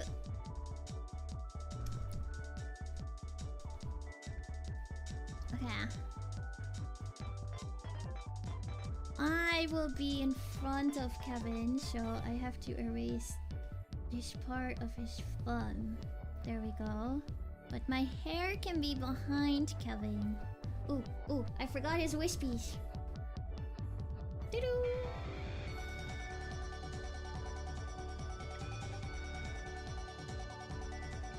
This works. And this way. His wispies are very important. Slightly move it away from me. Very cute. You're looking good, Kevin. You're looking good. Kevin always looks good, though.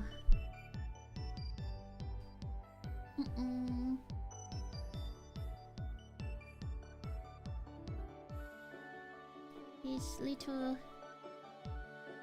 a diamond? I'm so bad at drawing diamonds. Kind of... like that. Should be fine.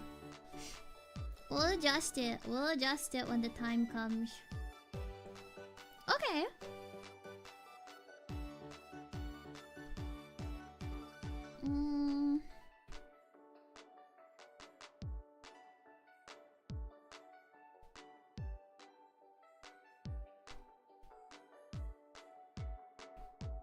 I still have a problem with the face.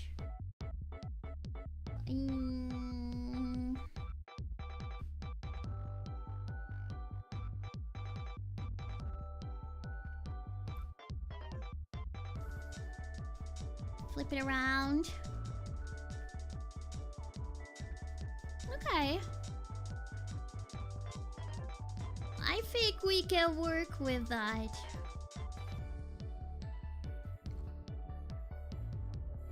I think we can work with that. Okay, okay.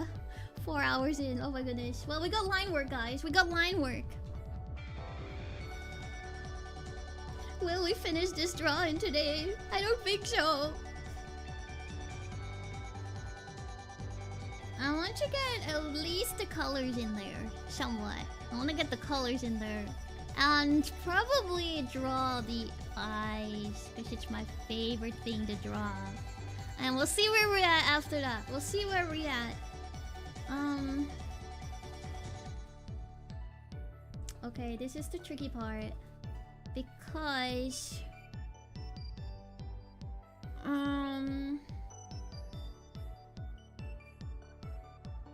can't use my usual method of like selecting anything on the outside. Because technically there is a card frame in front of it. So this is what it looks like. And it's like my art is open, which is a problem. We're just gonna have to close it like this. This closes here. This closes here. This edge hits it here. This hits it here. That kind of works. Okay. Yeah. And we hit the in-between, but I need to erase this part from Kevin still. In-between parts. This is how I do... Oh no! There's a hole in the ears! This is how I do coloring. I basically...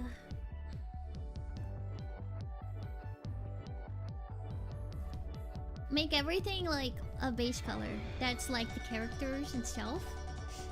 Unless I'm going till 3 AM, I won't be finishing it. Yeah, that's for sure. To be honest, I was not expecting to finish it. This is quite a big drawing, especially to finish in one sitting.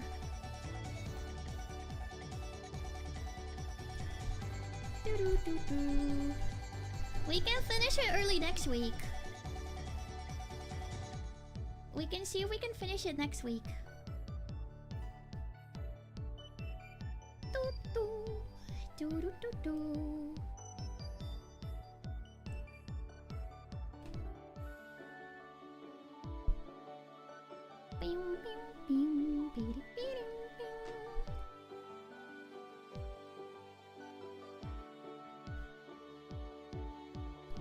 So now we kind of... I forgot to clean that up too.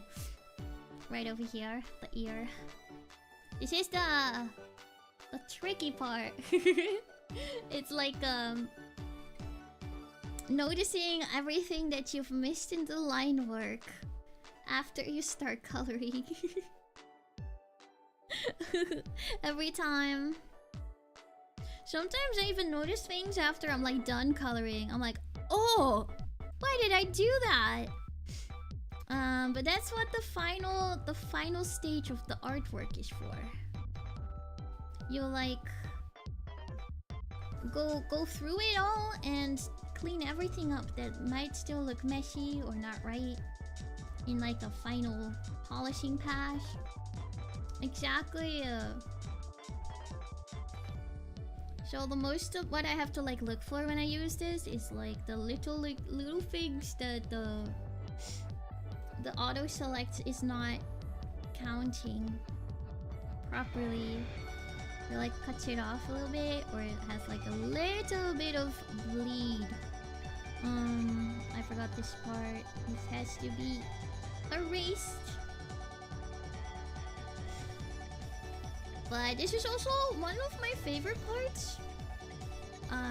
Especially on like full body like fancy drawings, is that after you complete this part, you can put like a clean color over everything, and you can basically see the whole silhouette of your drawing after that, which is always fun to look at. He looks like he's looking. Oh, he is looking. He is licking my hair right now. Wait.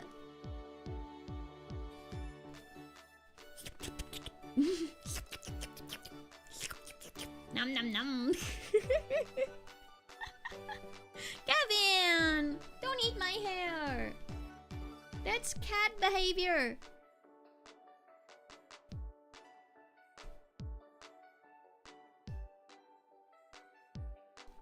Do do do do do do do do. Okay. I think we went fully around.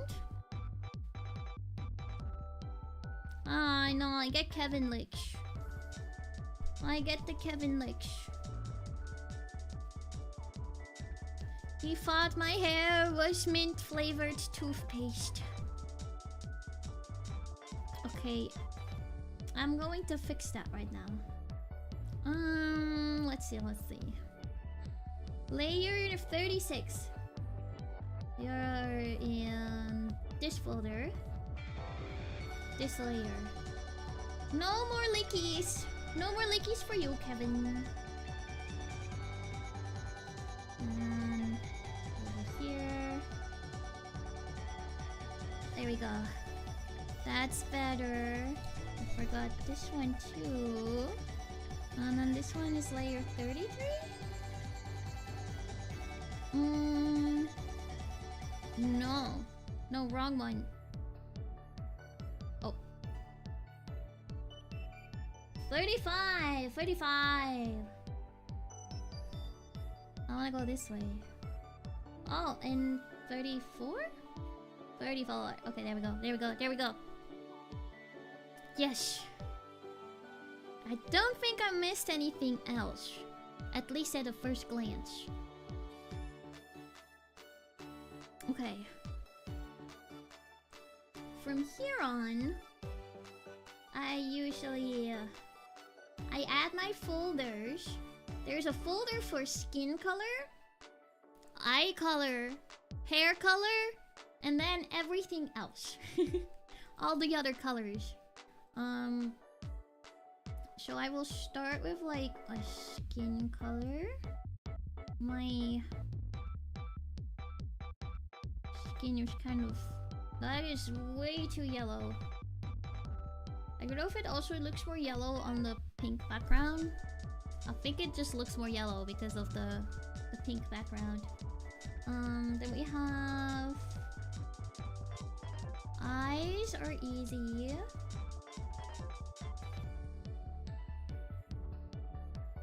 They go here. Then we have hair. This is gonna be a pain. If I feel like yapping some more, do I have any recommendations for someone without any art education getting into digital drawing? I do! I do!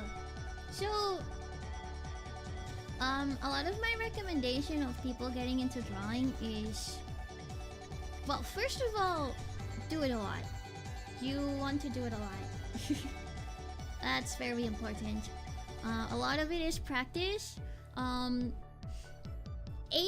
of art is learning how to see, which is funny enough. It's funny enough. It's learning how to see. So you definitely want to try like doing a lot of like art studies where you try drawing different things for sure.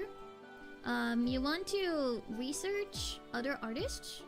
Looking at other artists' work is also a really good thing. See what they do, why they do those things. Sometimes a lot of artists, they have like little videos and stuff where they do explanations, tutorials kind of things, which are very useful. And they kind of really help you get started. And also, it's... A lot doesn't have to be like you must draw 20 hours every single day. It can be whenever you have time for it. It's good to draw at least like a couple times a week, I would say. But just know that, like, you know, the more time you put into it, the more improvement you get out of it. It's just, that's just the way it is. But I think everyone can take things at their own pace, to be honest. It's also not something you should force sometimes. As an artist, you're gonna run into different things. You're gonna run into art blocks, which, as sucky as they are, I always believe art blocks are like a sign of you improving. Do you guys know what an art block is? It's really when you just kind of feel like nothing that you're drawing really looks right. And you're just kind of struggling. You're kind of struggling. It happens. It happens all the time. But you know what that means? An art block means that you are learning to see better than what your skills can keep up with. Yeah, it's the block that falls on your head and stops you from doing art. I mean, technically, yes. You're not that wrong in that. You're technically correct. But yeah, it's like a creative block. In art, it's very much... I always get it whenever I have visions of like what I want to draw. I know what I want it to look like, but somehow my skills just cannot. They can't achieve it. They cannot do it. But it's a sign. It's a sign that your eyes are developing further, which is good. That is good. That is good. You're starting to see better. You're starting to acknowledge a lot of like the errors in your art and stuff. That means you're improving. So don't give up whenever you run into like a block or something. Sometimes it's good to take a step back. It's very good, honestly, to try doing something different. If you're frustrating with a certain thing, honestly, looking at other people's work and kind of studying how they work and trying out some different methods through them always helps me through it. Because it kind of starts making you learn that your hands can keep up with your eyes, basically. You start learning new things, which kind of helps your hand keep up with your eyes. Yeah. Yeah. What I find really funny is that it is the exact same for any skill job where you create things. I used to have horrible block for writing scientific papers because I knew to be critical, just not have the right skills to do it right yet. Exactly. I know a lot of people, whenever they run into like things like a block, they tend to like feel like they're not good enough, or that they just can't do it. Honestly, I felt like that too before, whenever I'm like stuck. But I definitely learned to see it a lot as like it actually means you're improving, because your brain is starting to see a lot of how you can do things better. It's recognizing a lot of the errors in your current like skills, and you just need to take some time to develop your skills to catch up with your brain again. Yeah. So it's something you have to push through. But yeah, definitely what always helps for me when that happens is just looking at some other people, trying some new things, experimenting a little bit. It's also not bad to kind of like take a break. If things aren't going well and they're putting you in a bad headspace, it's good to take a break too sometimes. Sometimes you kind of learn a lot from that too. Yeah. Exactly. You should always separate your self-worth from your performance. Even if you don't get it right away, it doesn't mean that you're not good. You're improving. It's part of the process. No one starts out doing it 100% perfectly. You just have to take it step by step. And yeah, you are improving. You're always improving. You just gotta keep going at it. That's for sure. Pro yapper to motivational speaker. Listen, I like helping people with like this kind of stuff. I've been through plenty of creative blocks as like an artist, you know. Many different kinds of artists. I've been through plenty of those, and I kind of learned a lot about them while going through it. They also taught us a lot about like things like burnout and stuff like that when going through our animation program, because good lord, their program was intensive. It was intensive. Like we were working like 80-90 hours a week. It was crazy. It was crazy for sure.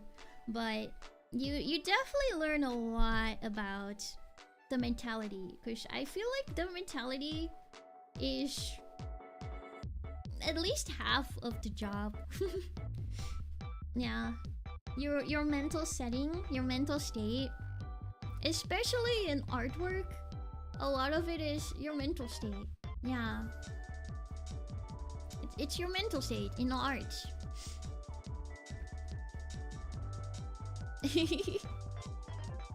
A good reminder to be fair with yourself. Imposter syndrome truly is a real thing. It's a real thing. Half the time, I honestly feel like my skills aren't like up to par yet to what I feel they should be, and things like that. But it's rough as a creator to like set you apart from that. But you kind of have to still get at it, keep working. Also, kind of like have some confidence in yourself, believe in yourself. I think it's very important. Yeah. It sucks, but a lot of the time you're gonna feel like you're not good enough, but you are. You are good enough. You are good enough, guys. So you just gotta keep going at it. Ohayo! Ohayo gozaimasu! Welcome, welcome! It's very late for me. It's a konbanwa for me. Welcome in. I hope you're having a good day. Welcome, welcome. I still did not draw the ear. Hold up, let me do that. Is it right? 27. 27. It's literally my first line earlier. Okay, there we go. Yippee! Yeah! Exactly, exactly. You gotta be kind to yourself. You gotta be kind to yourself. It's how you grow.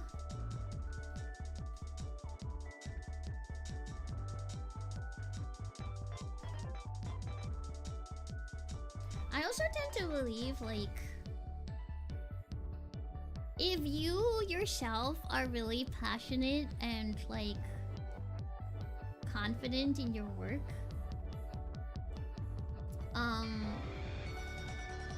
it does show in your work too. It does show. It shows.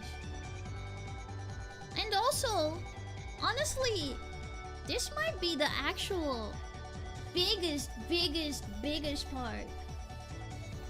Is that you gotta have fun with it. Sometimes you shouldn't take it too seriously. You gotta have fun with it. It sounds like the most cliche thing ever, but I think people improve the most when they have fun with it and they can keep being passionate about it. Passion and fun, honestly, should be the reasons why you're doing it. Especially in creative work, a lot of it is passion. A lot of it is passion work. So that's definitely the biggest thing. Is you gotta be passionate. You gotta keep your passion alive for it. If things stop being fun, you need to take a step back. You need to take a step back from it. Let it sit for a bit. Do some things for you. Do some things for you to keep it fun. And bring that fun back. Because if you push yourself so much to the point that things don't get fun anymore, welcome to burnout. That's where burnout comes from. That's where burnout comes from.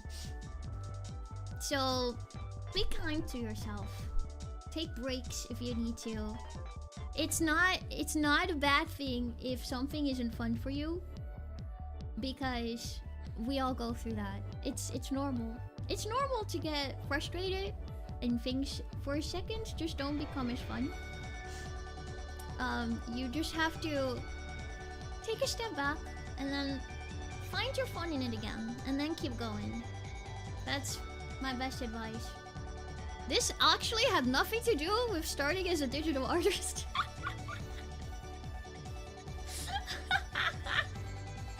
I went on like the mentality of a creator kind of rant, but what makes it difficult is that it can be a vicious cycle. If you lose self-respect and feel guilty about yourself, then you will have less fun. But if you have less fun, then you perform worse and feel even more guilty about it. Exactly. Exactly. That's why I think it's always like, it's never bad to like take a step back and take a break if you need to. Because when you get to the stage of like burnout, that's a lot more difficult to get out of. It's really difficult to get out of burnout. Yeah.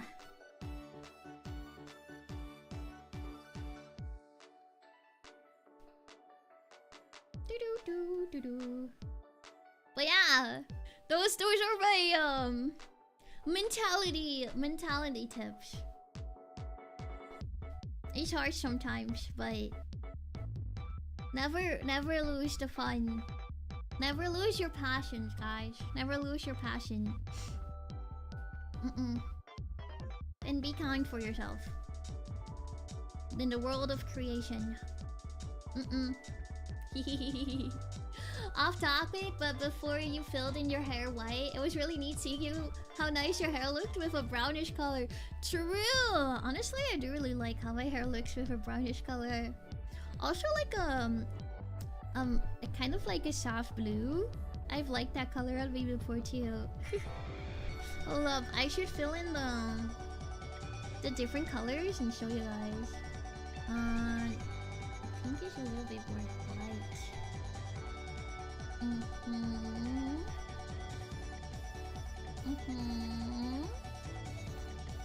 That looks about right. Then we have a piece over here. We have our centerpiece.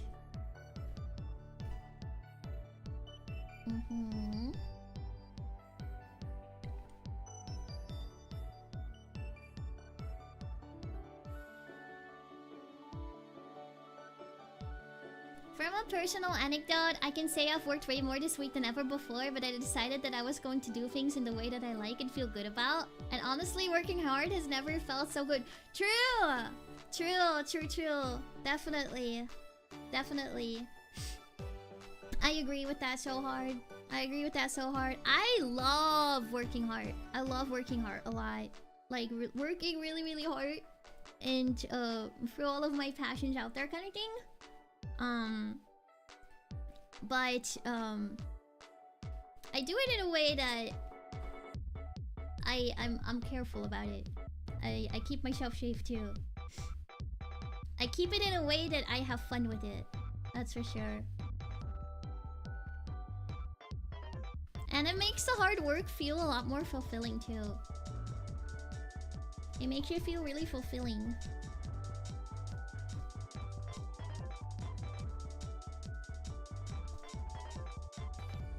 Yeah.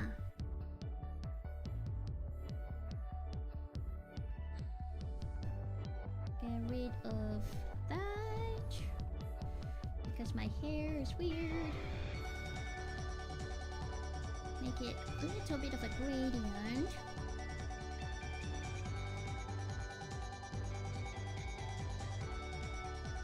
Yeah, but on the actual topic of how to start as a digital artist, that has nothing to do with the mentality, the mental, you know, part of it. I do think watching other artists is really good, seeing about their methods. Also okay. I was like, what's happening? Why is that one not updating? My bad.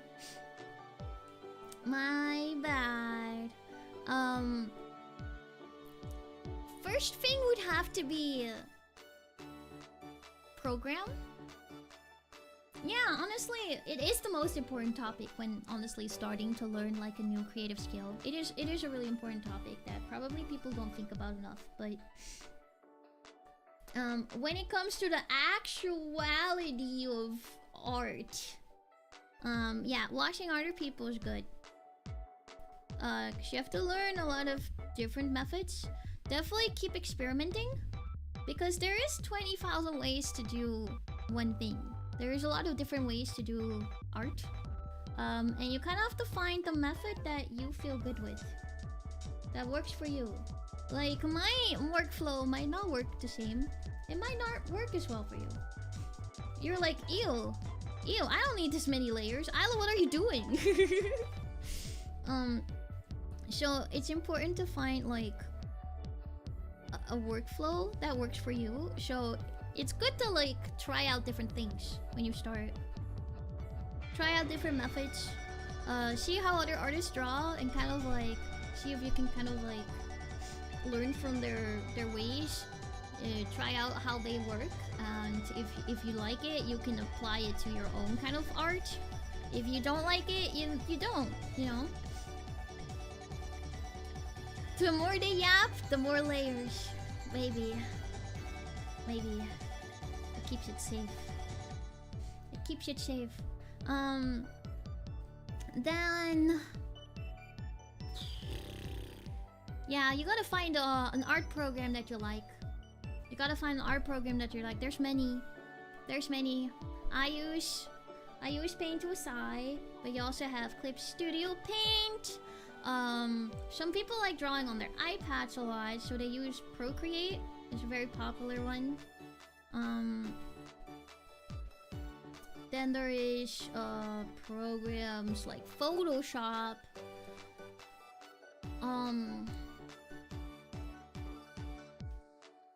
I guess I heard Krita. Yeah, Krita exists. There's so many drawing programs, to be honest. So you kind of have to figure out which one you like. Which one you like all of the tools from. And experiment with it. Yes. And you don't always have to be married to the same program either. You can definitely switch around. Try out different ones, see how you like them. Maybe see if you can try out some trial versions or something. Yeah. Then also, whenever you're drawing, right? I recommend using references. I mean, even if an artist can be as professional and like big and professional as possible, but I promise you, everyone uses references. It's very important. Very important. They help you see. You want to draw what you see rather than what you think it is. Yeah, a lot of art is learning how to look at things. How objects. Every object is like what do you call it? Every object is. Oh, there's a word for this. I can say this. I've been yapping for too much. Every object. Oh, I forgot the word.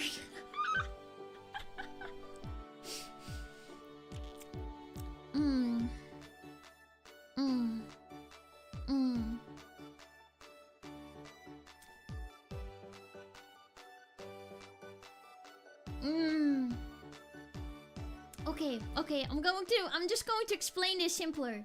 Look at me. Okay, look at my drawing, okay? You can see that my head is in the shape of a circle. It has kind of like a circular shape, whereas my ears are shaped more like triangles. If you look at my arm, it's kind of like a cylinder. Okay. My neck is like a cylinder. So every object or people or anything in the world, to be honest, is made up out of shapes. That's what I'm trying to say. It's made up out of shapes. Yeah. So you have to start looking at things and kind of like looking at what kind of basic shapes are you built out of. Yeah. Shape design, yeah. What is built out of? So you kind of break it down into simple shapes first, and then you add in the detail. Don't draw the whole thing at once. You want to break it down so you can kind of understand shapes more and learn to draw what you see rather than what you think it is. That's art. That do be art. Heart frame. There you go. Yeah. Am I a good teacher? I have no idea. Is this helpful? Is it helpful? Pink. Dark pink. Dark pink. It is! Yay! I'm glad I can help. I'm glad. Lunchtime is over, so I'll be heading out now. Bye-bye, Isaac! Thanks for spending lunchtime with us. I hope the rest of your workday goes well. Boop. This works. Whoop. There we go. What else is pink on me? My ears. Nothing clothing wise. Okay. I'm gonna go with this color. It's a little dark, but that's fine. Yeah! That's kind of the thing they first made us like learn in art classes. We started with really simple stuff like boxes. You understand a lot of like the basic things. Honestly, starting with basic shapes is just the way to go to understand how they work in translating 3D worlds to 2D kind of like paper, you know? Yeah. That's where that comes from.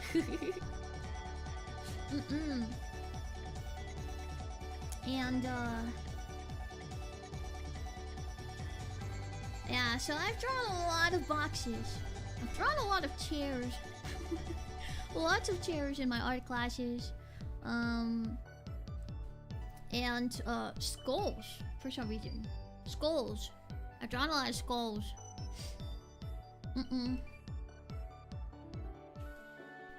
Also, things you might want to like try when you're like first learning art too is to try to draw with just one black and white. Black and white art's really good. It helps you understand shapes and light and shadow a lot easier rather than trying to use colors.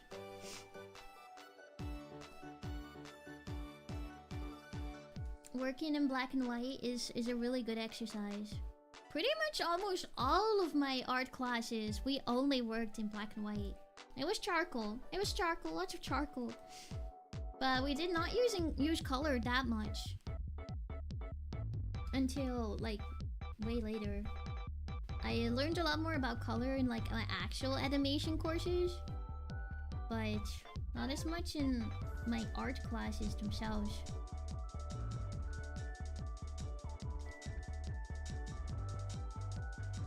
Color is a whole different beast. Yeah.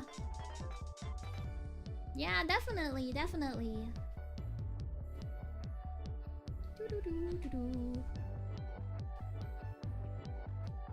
Hold up, I'm gonna make this dark for a second. Helps me see all the holes. Exactly.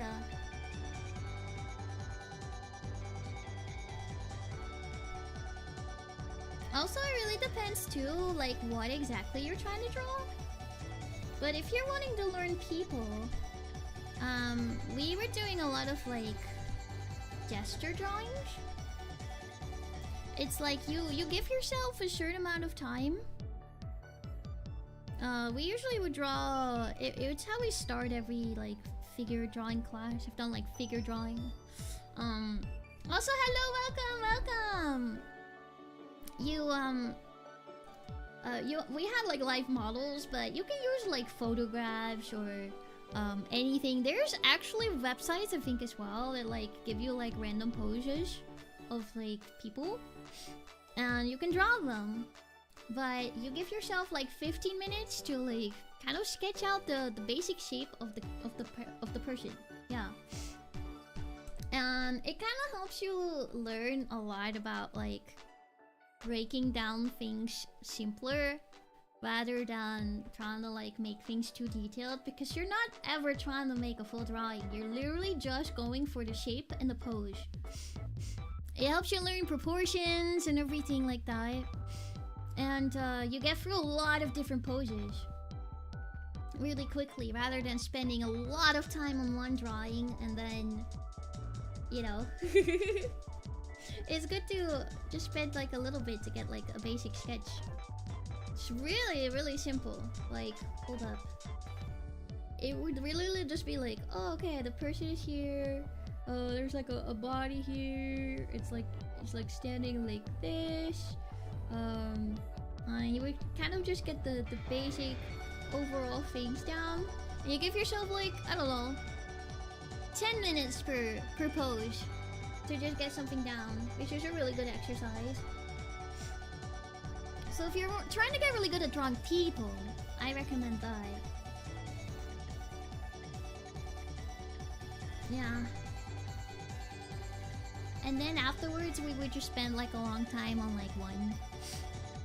And eventually you can pick one of them and kind of work that one out to get more practice with like the rendering and everything.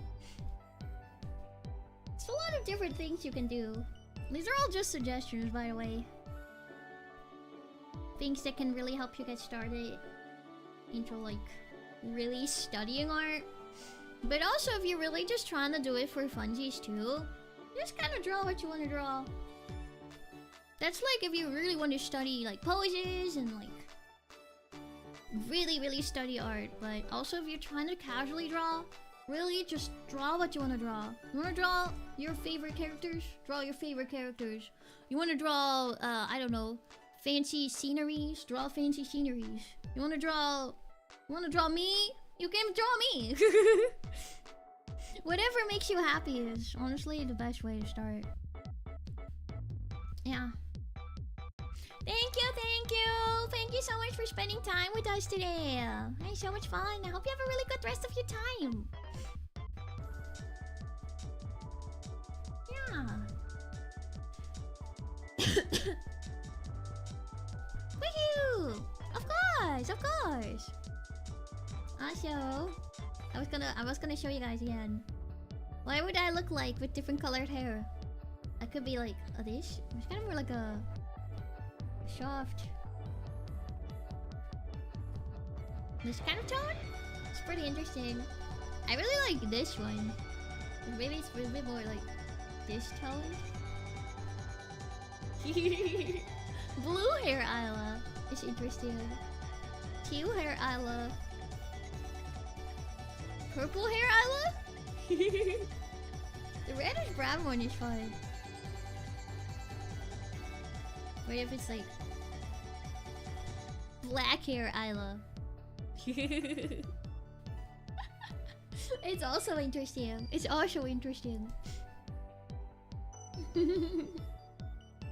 Pastel colors always work. Bring it back. It's RGB Ayla! There we go.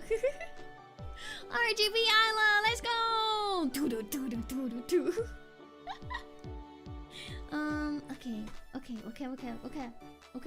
Okay. Don't get too distracted. It's already 12:30. It's 12:30.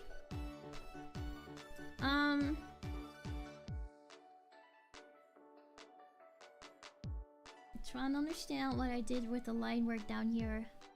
I think it's this way.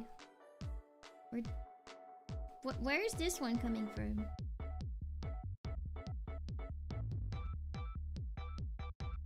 I'll figure it out. So this is white. Okay. And we have my arm.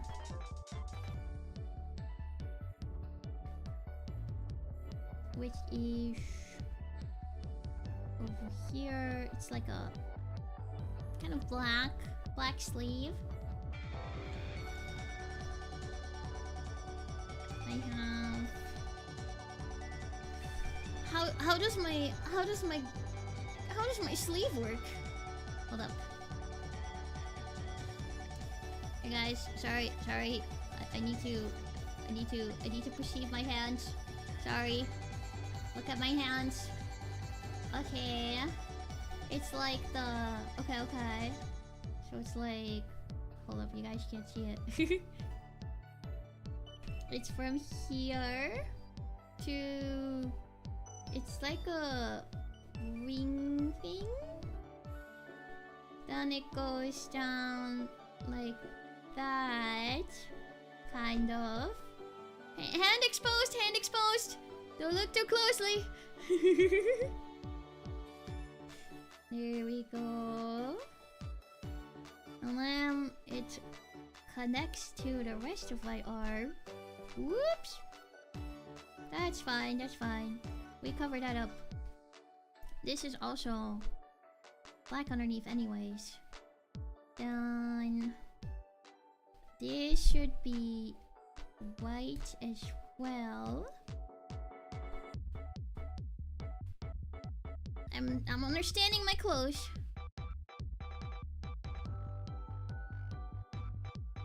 Like this.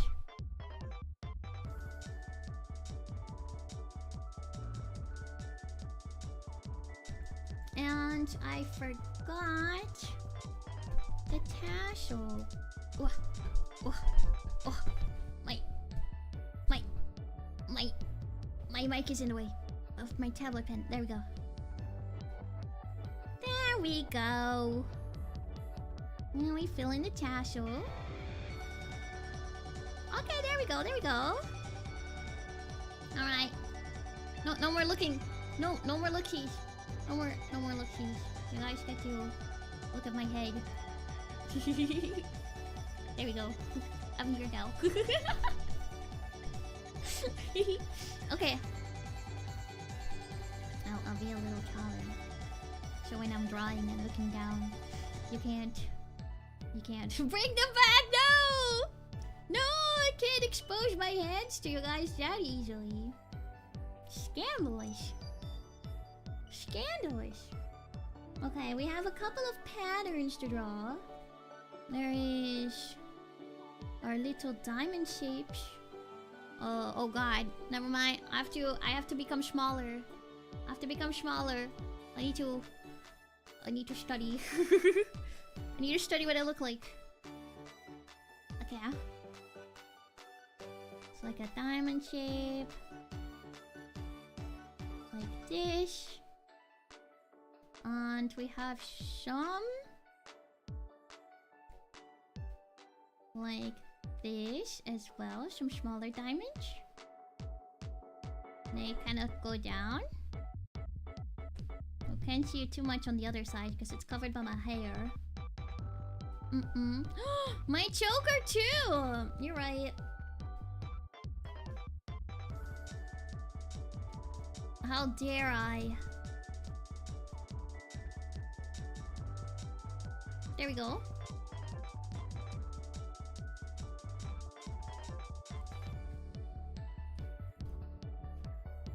This is why we can just draw on top of it. We add the little buckle.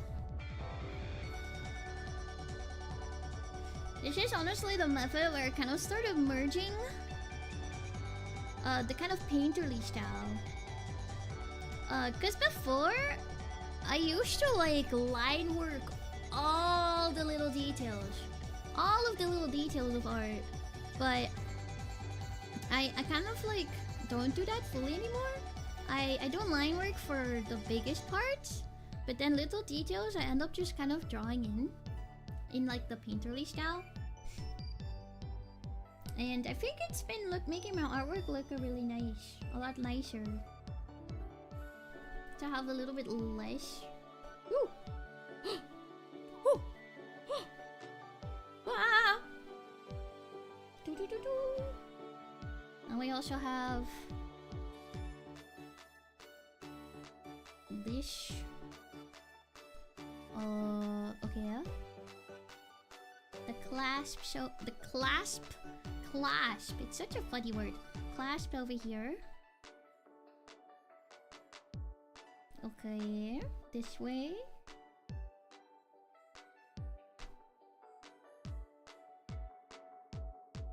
Get rid of the edges to kind of make them sharper. And we have the two little figgies here. Ah! There's this movie where the artist deliberately did not use any line art, so the background and foreground blend is very well. Ooh! That is interesting. That is interesting.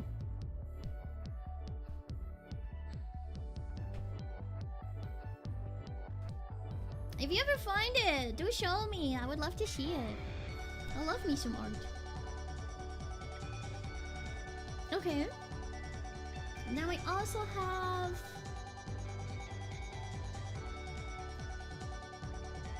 There is the diamond up here.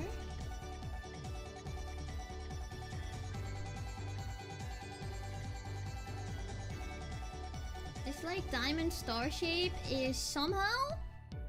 It's so simple, but somehow kind of difficult to draw right. I always struggle with it for some reason. To kind of get each like side looking nice.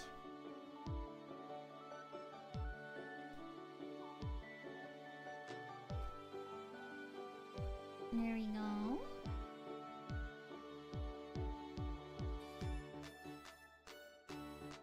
Beautiful. Beautiful enough for now. To kind of shape it. Then we have... Okay. Like this. And... Whoop! This way. Damn! No! It's so evil of them to put the copy and erase button next to each other, the shortcut. Because Control X means you kind of empty the whole layer. It's erasing the whole layer. And copy or Control C is the copy button. Like, that's so evil. You put them next to each other. I always accidentally click Control X and then it's gone and I'm like, oh, panic! Panic! Quick panic. Hi Patrick! Welcome, welcome! Welcome in, welcome in. Okay, so we just have 20 more diamonds to draw. These are like a light purple bluish. But kind of like simpler diamonds. Just like one here. This one here. And there's one. We have one here. And this one here. That should do it. I'm gonna give them a rough shape for now.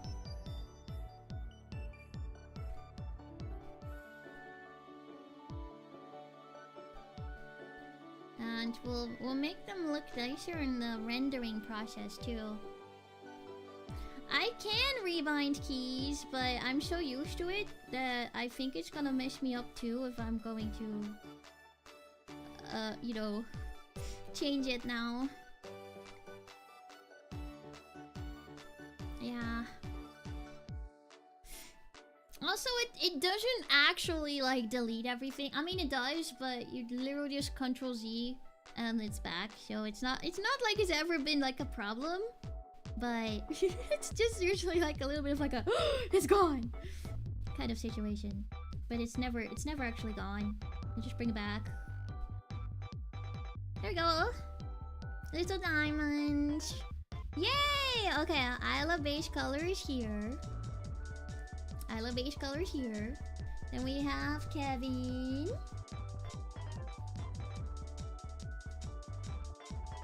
Kevin! Kevin is easy. Oh.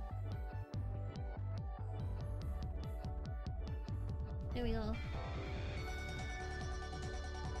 Oh. Hold up. He has to be here.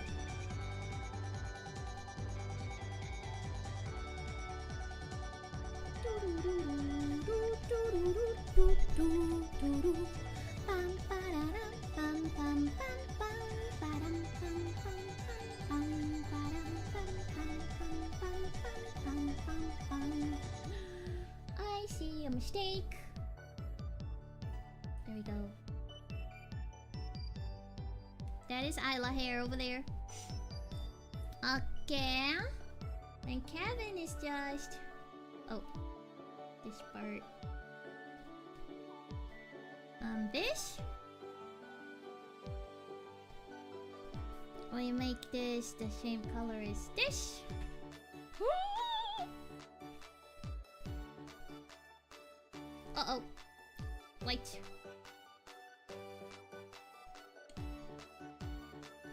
Then we clean this up.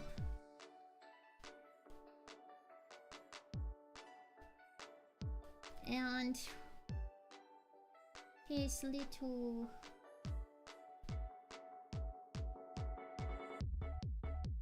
star. That's...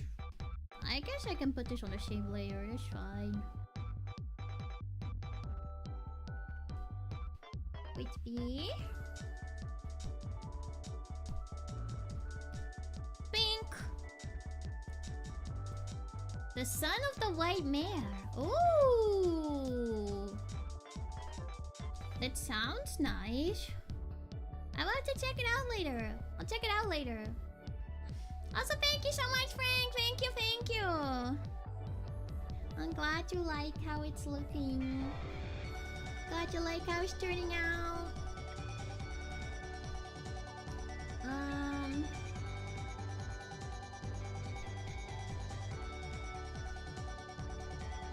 Okay.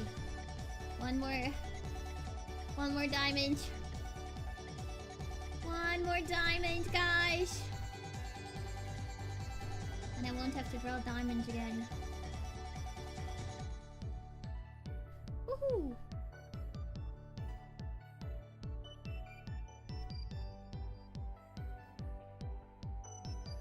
Okay. Is it my best diamond? No. But I will fix it later.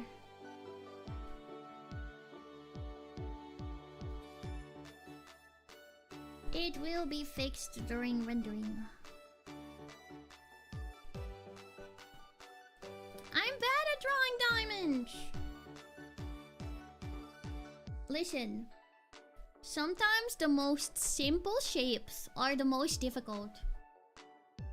The most simple shapes are the most difficult. How? I don't know. I think these specifically because they're such like... perfect. They're kind of like... very geometrical, I would say. Rather than organic, which is a lot easier to draw. Perfection is difficult. This is right. Turning right.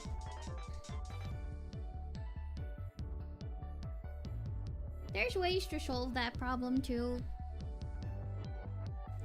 I like it when it has a little bit of a hand-drawn look to it, but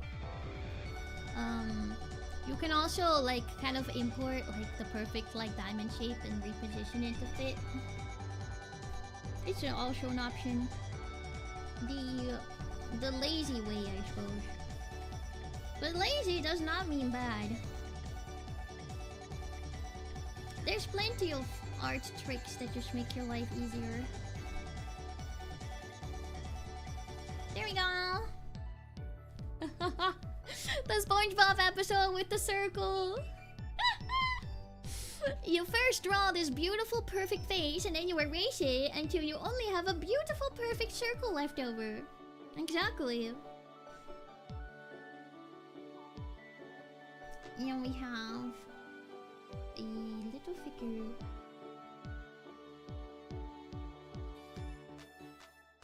There we go. His little cheek squigglies. Kevin! Oh, my hair is a little bit too gray. I made it a little bit too gray. Let's lighten that up just a little bit. I think that's a little better. Yes. And I also have to show my underlayers like a little bit more pink. So I always like to have like a little gradient there as well. But not in the 4-layer parts. Ah. Yippee! Progress! Progress, guys! We're getting there. We're getting there. And I'm saving. I'm saving. Okay. we're gonna finish this off by just shading. We're gonna render the eyes, just to give it some life. And that's probably where we'll end this because we've been drawing for 5 hours straight.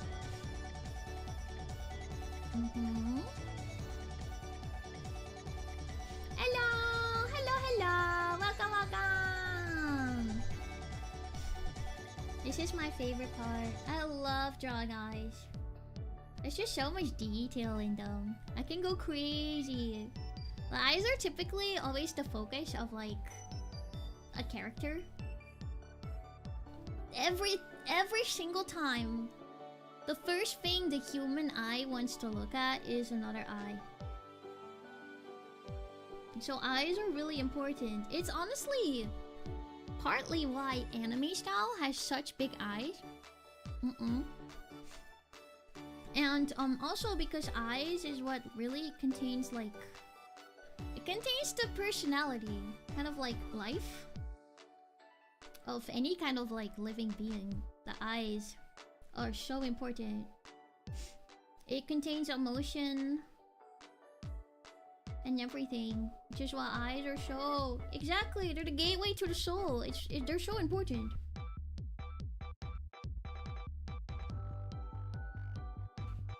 Just like that. I'm looking! I am looking now! Let's go! No yandere, no yandere, don't worry. Don't worry. I won't do it. I won't do it. I always like adding like a thicker border around the edges. It just kind of makes them stand out more.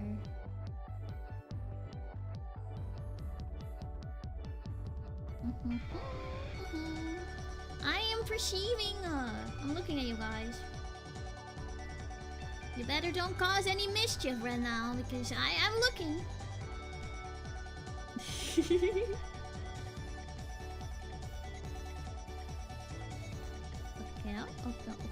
Okay. Yes.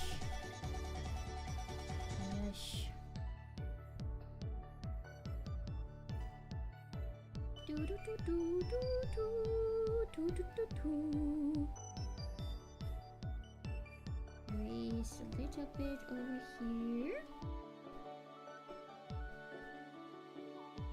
Okay. Then we make the top a little bit darker. Apparently humans can tell where you're looking from some far distance. In reality, it's like millimeter difference in movement. We're just hyper aware. That is so true. That is so true. Eyes are so interesting to me. They're so interesting. They're so pretty too. I love eyes. Okay, this one. We're going a bit darker. More this kind of darker. Goes above here.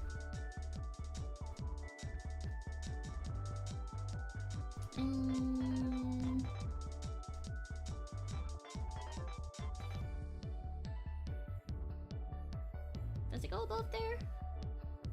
I think so.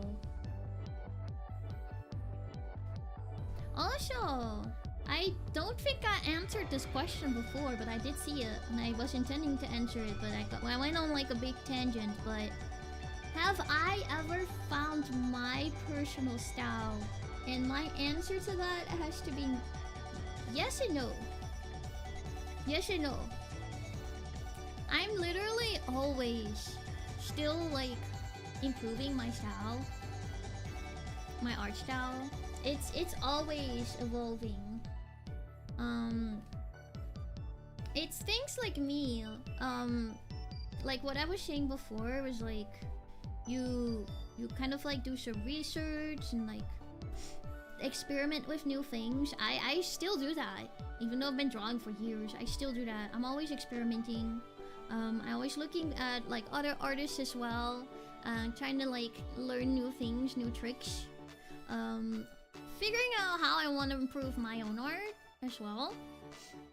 So what that means too is that my style is always still developing. Yeah. I'm still not... it's like I have a style. I feel like I do have a style. But it is changing. It does change. I think I want this to be below here. Yes. If that makes sense. Yeah. Exactly.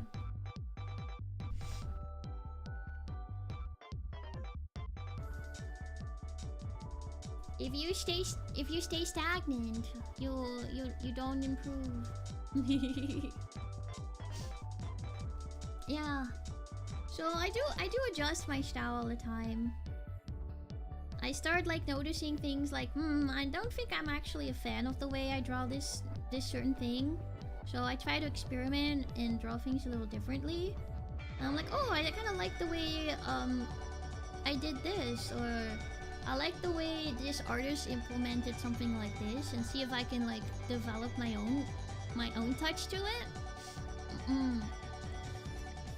So that was my question for that answer. Or wait, what? That was my answer for that question.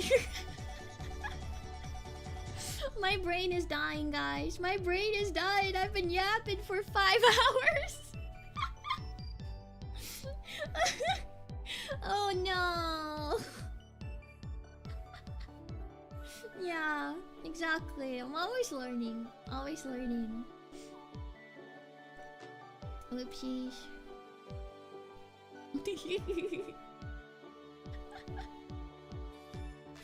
That is my question for that answer. Why? Why? I think I need to stop yapping. I need to stop yapping. I'm losing it. So I want to make the center like a little bit more highlighted. So I'm adding a little bit of that.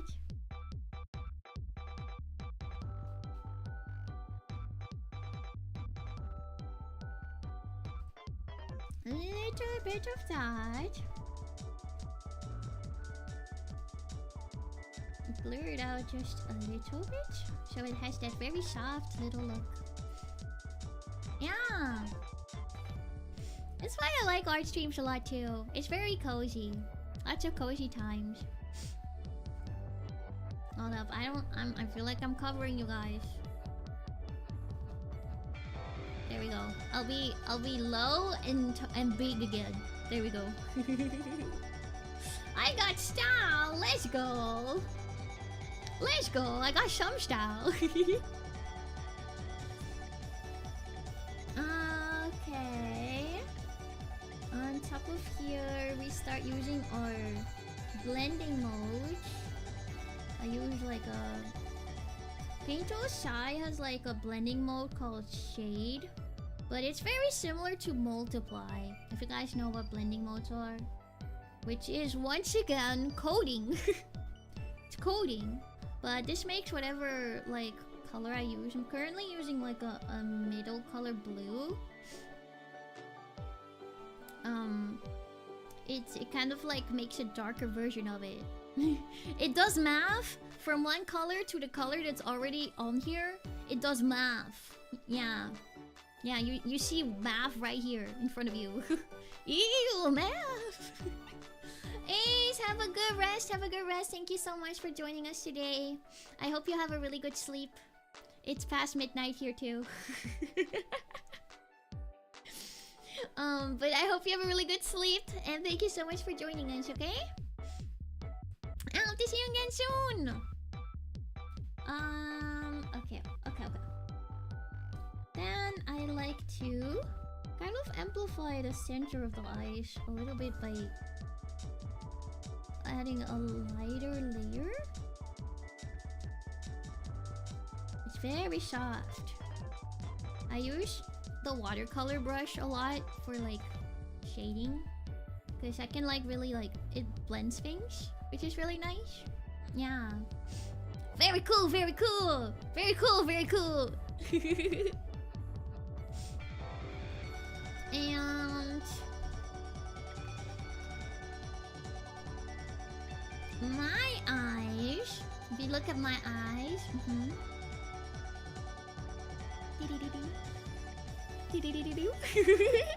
I have like a pink layer on top.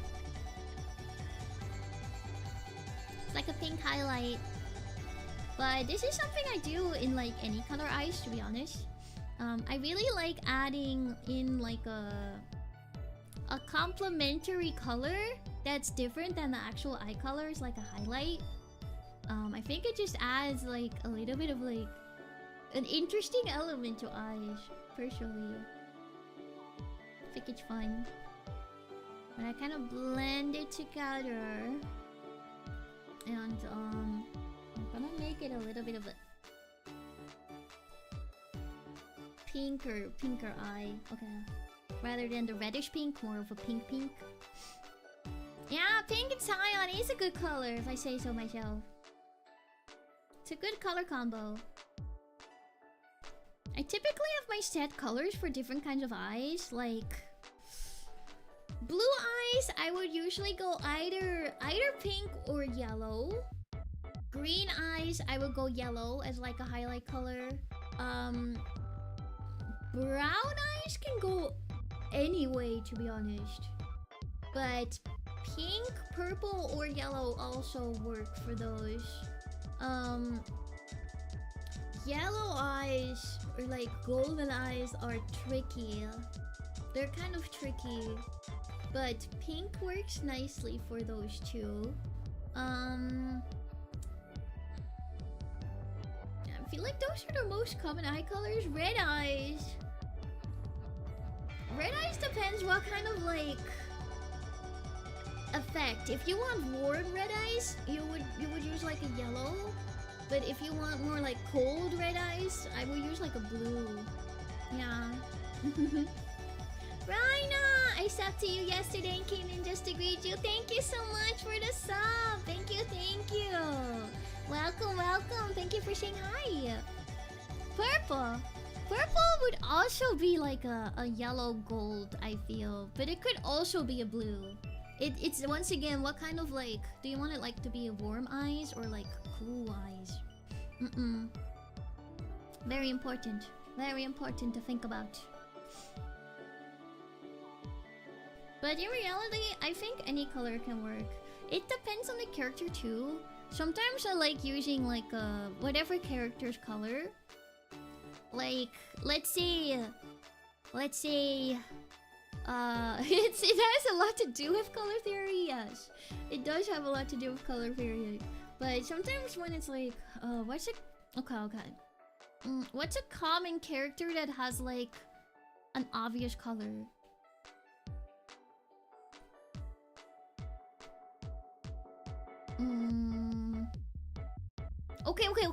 Okay. Let's say Albedo. If we're talking about Albedo has blue eyes. He has like these icy blue eyes.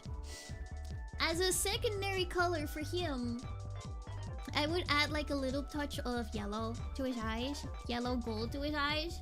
Because Albedo has a lot of like yellow golden accents in his like design and stuff. So I like adding a little bit of like that design touch back into the eyes.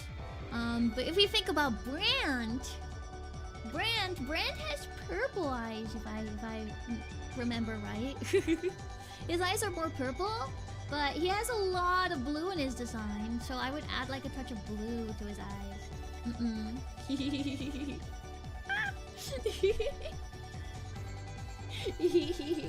Yeah. That's my personal thing that I like to do. It's nice to kind of add a little bit of like the colors from the rest of the palette back into like the eyes. I think that's fun. Yeah. Okay. I gotta keep drawing. Whenever I actually start yapping, I stop drawing. I stopped drawing. I do like those challenges where they take a palette of random colors and totally scramble it, then make everything grayscale and use the color picker. And then they draw with only the hue. In the end, they turn the colors back on and the drawings are always super cool. I have seen those before! That is such an interesting challenge. It does look kind of fun to do. Maybe we should try a challenge like that sometime. I can make like a drawing in advance, and all we can have left is like the coloring of it, and then we can make the random palette, and we swirl everything around and then just start drawing with that. You see what comes out of it. It is actually a good exercise, to be honest. It helps you look at the color hues a lot in contrast. It's a good art lesson. Yeah. I know his eye color. I just wanted to be sure. Brent's eye color is purple. I promise I'm looking at his eyes. I promise I'm looking at his eyes. Oh no, I'm exposed.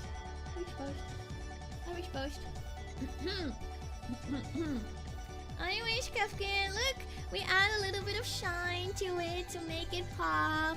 Pretty colors. This is also a layer mode. It's kind of like the add mode. It makes color bright. More math. We love math. Then we have next up, I like picking like a bright blue. We're gonna add some highlights. Maybe one over here. One over here. Some highlights to it. Make it a little smaller so you guys can see a little better. I get really close in my art. Especially when I'm putting in a lot of detail. I get super close. And I start shrimping a little bit too. Like, I don't know, whenever tangent again. But whenever I'm like working tablet, right? Tablet. This is how my tablet's on the desk. And I'm like chilling over here. This is Ayla. Good posture. Good posture. Yes, I totally draw like this. Totally draw like this. Okay, tablet pen. Yes, beautiful, Ayla. Oh, you guys can't even see it. I need to remember that side of the screen is covered. My bad. This is me. Beautiful posture. As I get more focused on the drawing, this is how I always start out. As I get more focused on the drawing, this is, you know, drawing tablet and desk and everything. I have my chair over here. I don't know why, but I always feel like I can't see the details good enough. So I need to look. I'm like, I must perceive. I'm like drawn. I'm focused.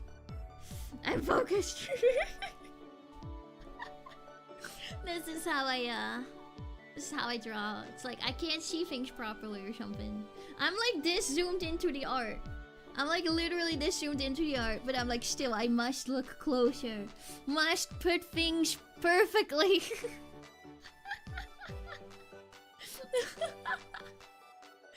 Gamer posture, true. When you're truly locking in, this is just the way you're gonna look. This is the way. Yeah, I can't help it. I cannot help it. I genuinely think programmers and digital artists are just two sides of the same coin. That is very true. Yeah. The digital artists, they do the creative part of it. The visual part. Whereas programmers take all of the technical part of it. It's definitely two sides of the same coin. You're not wrong in that. I also forgot to do something I also forgot to do something else that's very important. Especially kind of around this stage. And that is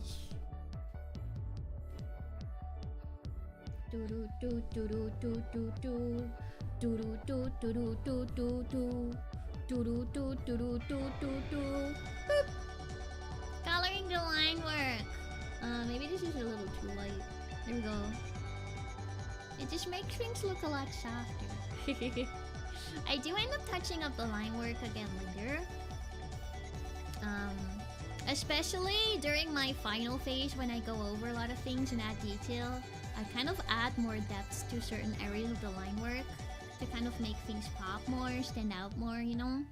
But I like working with a slightly like darker brown kind of color. Except I made a little mistake.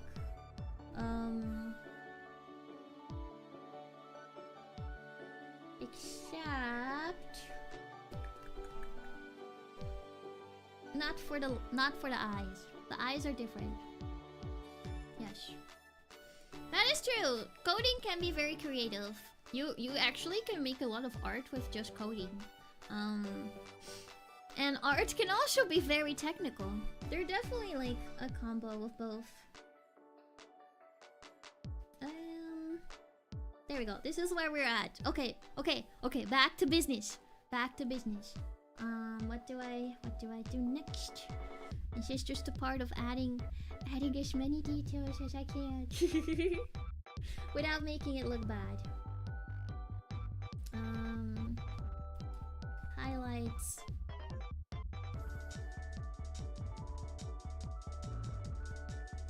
Big shine. Look, I look alive now. The highlights always make you look more alive. Dead. Alive. Dead. Alive. Dead. Alive.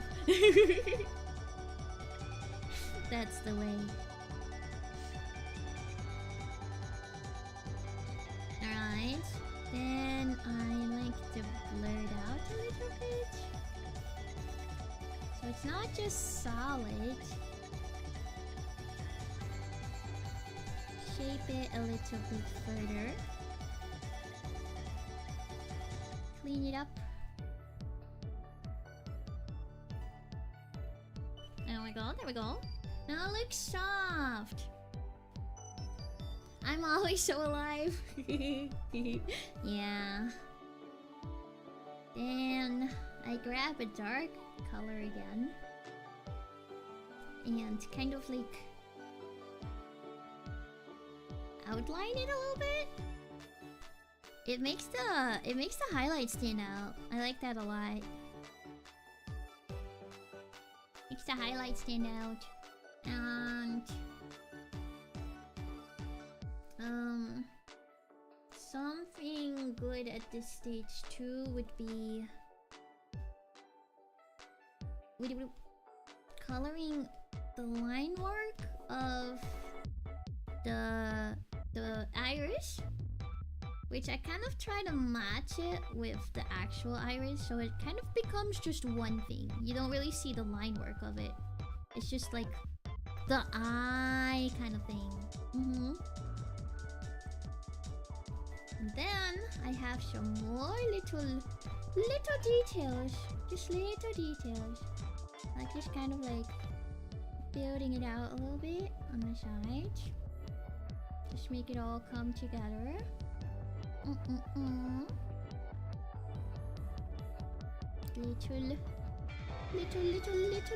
thingy. Blend them in a little bit. Little softer. This one needs to be a slightly different color.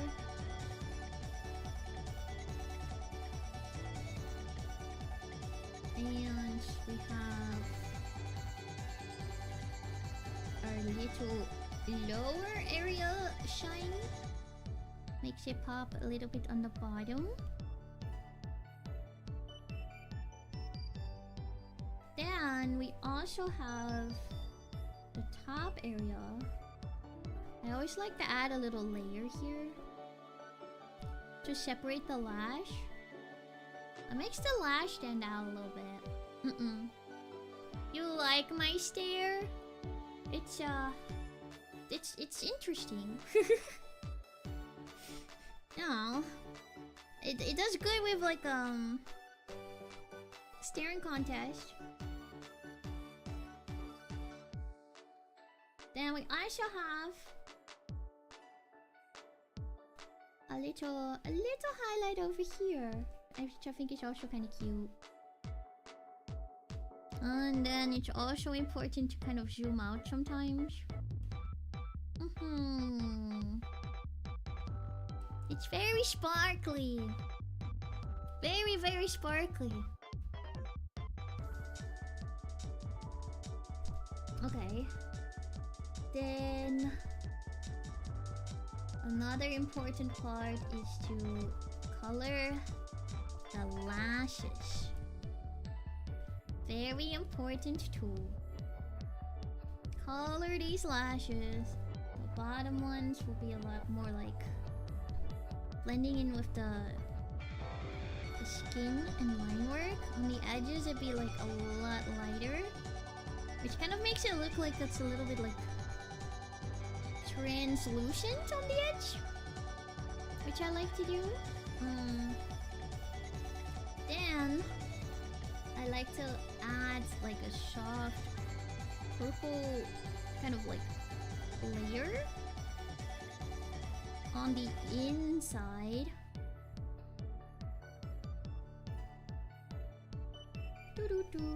Kind of blend it out.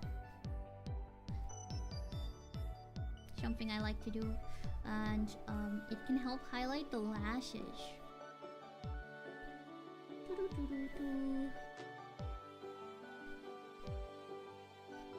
This part can be a little bit messy. You don't really see it that much. I'm kind of like just blending it in. It's not too crazy noticeable. But it adds a little bit of color.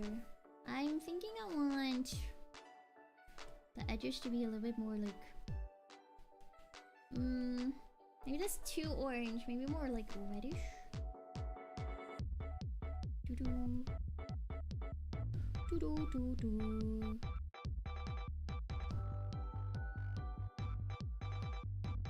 Like that. And the top as well.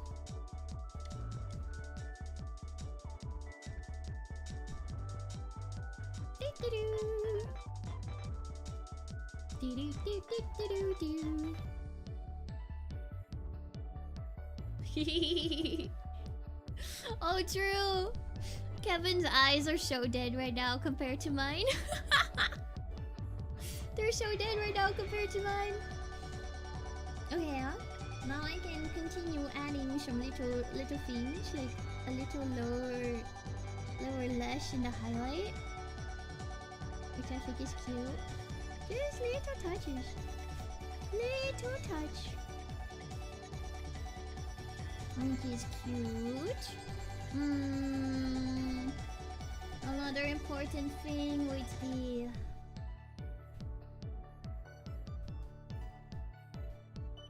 the whites of the eye. That helps a lot as well. You want to color those too. I like to blend the edges of them a little bit so they don't like have that really harsh outline.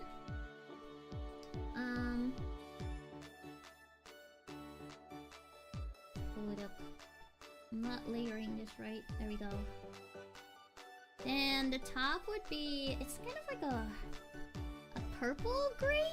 It's like a purple gray. It's not just solid gray. I never like to use solid gray. I like a little bit of hue to it, you know? And also a little bit on the bottom too. So like the lightest part would be in the lower area, but like not fully down, if that makes sense. It makes it look a little bit more like soft and 3D. Then I'd like adding just a little bit of a darker purple on the top to kind of like just make it a little bit darker. More contrast.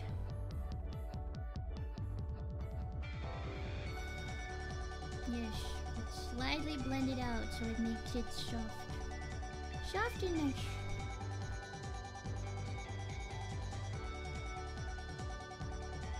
Which adds a lot as well. Like just... It makes a difference, right? It makes a difference. It's little, but...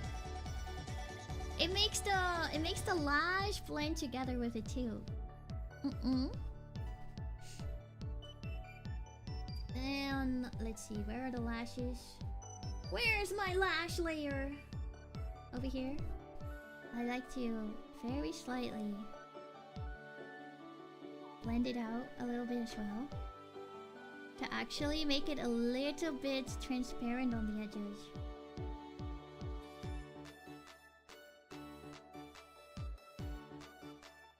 It makes it blend together, but not like too much. Too much. Yeah. Eyes are always very detailed. And the white does help blend it with the skin. You know, eye whites. They're part of the eyeball. We need eyeballs. But I'm not done yet, guys. I'm not done yet. There's more highlights. More highlights. We're so sparkly. But I'm slightly blurring this out around the edges. And actually underneath this one, I use like an add layer or like a shiny layer. And add just a little bit of like a highlight underneath. Make sure to blend that out too, so it makes it glow a little bit. I need to do it on the top as well. It makes the highlights, they like glow. Very soft. Very soft. I'm going to change the color a bit though. To like a blue. A blue.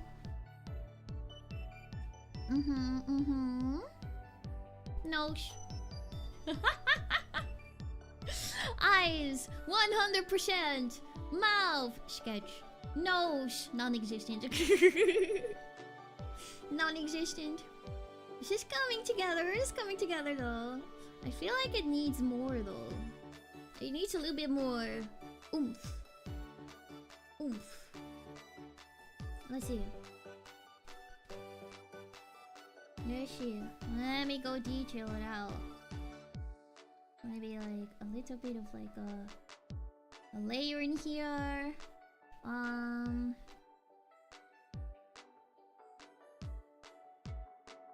Let's highlight the edge. Make sure to like shape the edge properly. Maybe we can like outline this as like a little extra detail.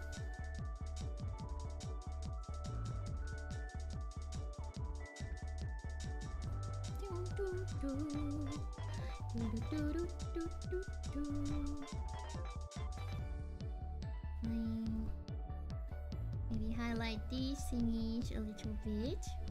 Makes it pop, makes it pop. We have a little bit of like an inner line over here. It's a lot of little tiny details, but they make all the difference. I will show you guys in like a second, like actually how it makes a difference. I wonder, I've never tried doing something like this before.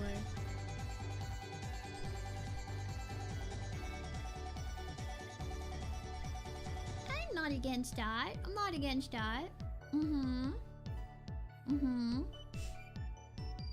Another thing for this helps with colors a lot is you add an overlay layer, which kind of like It's hard to describe what it does, but it does stuff. Like this. I'm using like... This is what I put on it. This is what I put on it. It's just like a blue. But if you put it on overlay, it kind of like makes the colors a lot brighter. So it helps a lot of like bringing the colors of everything that you're doing together for me. And you kind of make it like a little bit lower opacity. So it's not doing too crazy much, but it makes a difference. And I can make it more pink on the top. So it can help bring out certain colors. Magic! Magic! Just a little bit, like... Look at it. It makes a difference. It makes the colors pop a little bit more.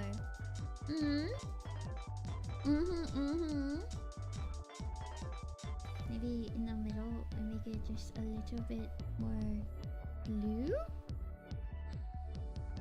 A little bit more blue. Yeah. Also, let's see, what layer was this on? One of the early layers. This one. I think I want to make the bottom a little lighter. Which also means I need to make the line work of it a little lighter. There we go. It's coming. It's getting there, guys. It's getting there. It's getting there. It's so sparkly now. It's so sparkly. Look at that. I want you guys to notice the difference of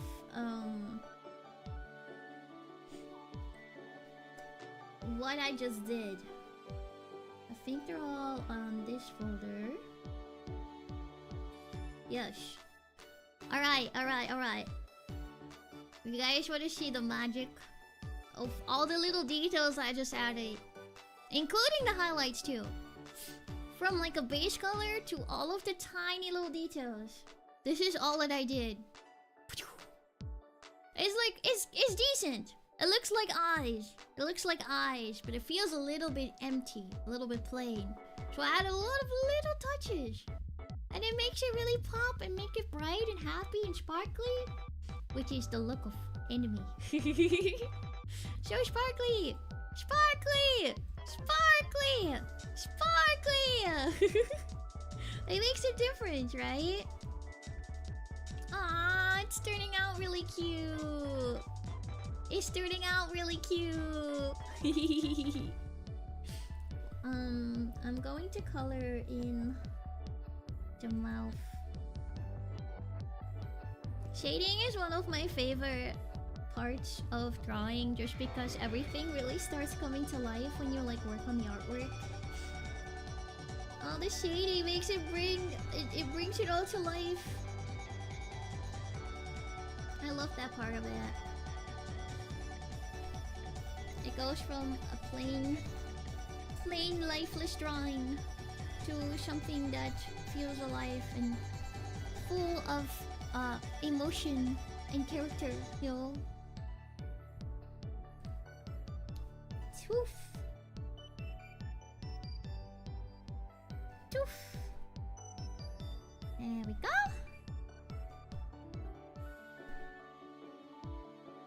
Beautiful. Yes. I can't leave Kevin like this. We have to bring Kevin to life too. Which his eyes are a little bit of a different beast. There we go. I'm gonna have to separate these. Put them above here.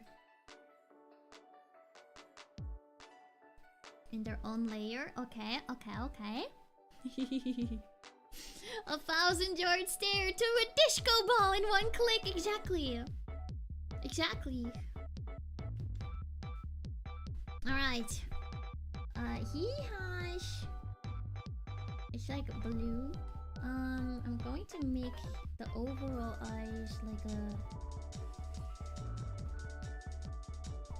the darker brown. So it's not just fully black. I never really like using 100% black in drawing. It makes it look a lot harsher. I like to go dark, but just not that dark, you know? Yeah. Okay. Kevin. Kevin's eyes are like a little bit more teal than mine.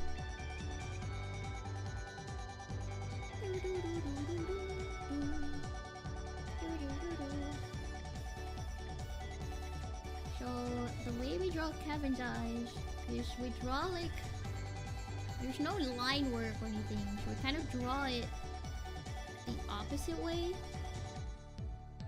We draw on the block, kind of into it, if that makes sense.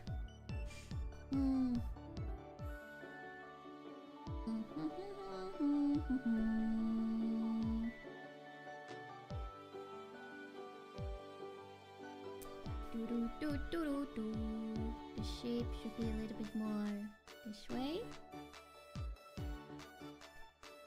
And this shape should be this way.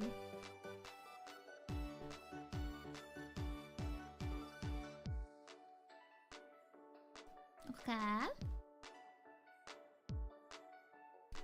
Then I will kind of like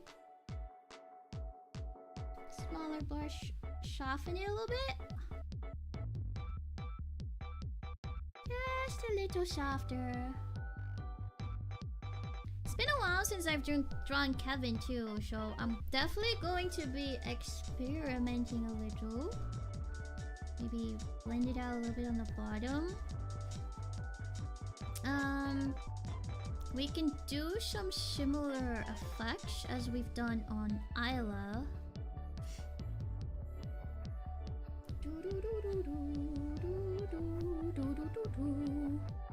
Brightening the center, always important.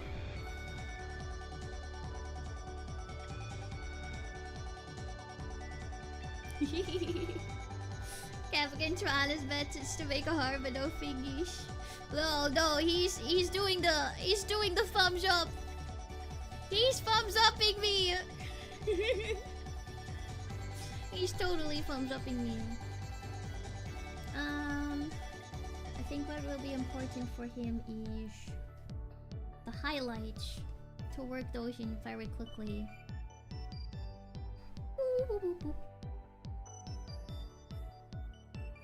I'm way too zoomed in. Listen, sometimes I zoom in too much. And a little one. And these ones. And we're similar to how we did with Ayla. We're gonna kind of blend it in just a little bit, so it's not too overpowering white. And we kind of have to add in a lot of our little details.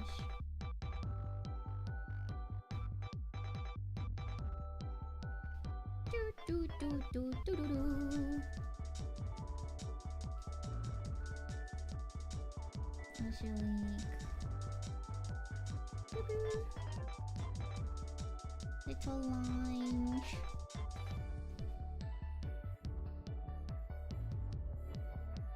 Darker lines as well in here, probably.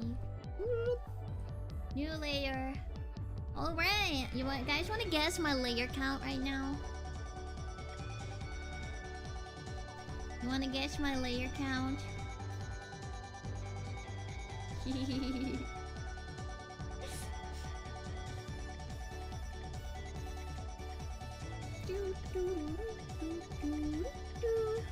$175, $180, $69. Once again, $69.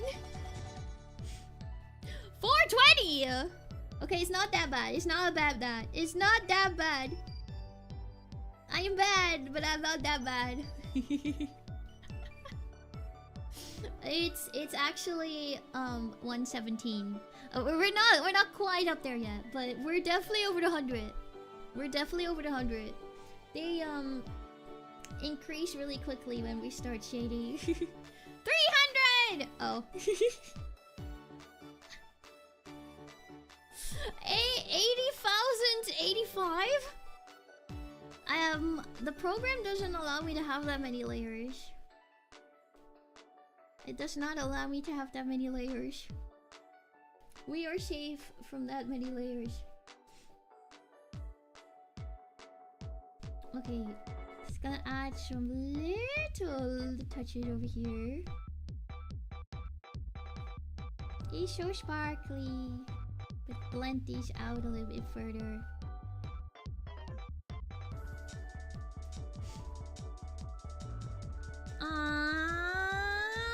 Doesn't Kevin look soft? Kevin looks really soft. I want to brighten it up a little bit though. Okay, overlay.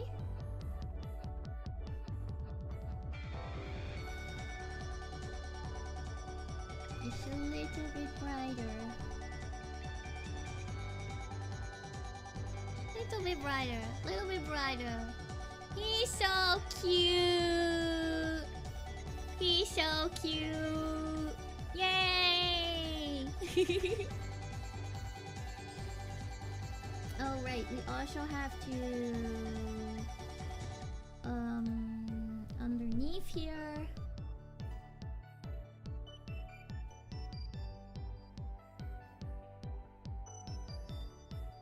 Brighten these a little bit. Add a little bit of like a glow around it. So they're shiny. Shiny. Yes. Kevin's so cute. Kevin's so cute. Ah, little guy. Yeah.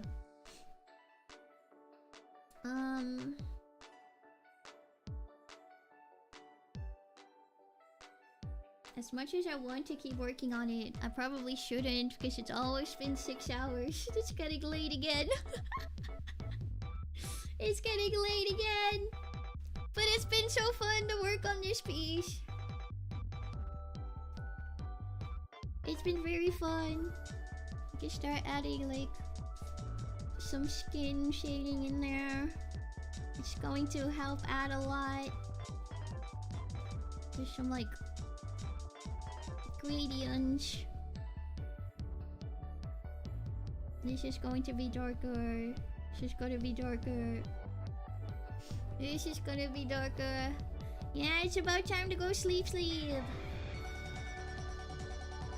It's about time to go sleep. It is 2 AM, almost.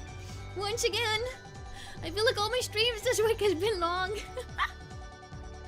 All my streams this week has been long. And I need to rest my voice a bit because I've been yapping so much and we're going to sing tomorrow. So I should let it rest for a little bit tonight so that we can have a solid streaming stream tomorrow. Yeah. But it's turning out really well. I'm very happy about it. We will definitely finish it next week. Little bit of a blush. A little bit of a blush. It adds so much life. It's cute.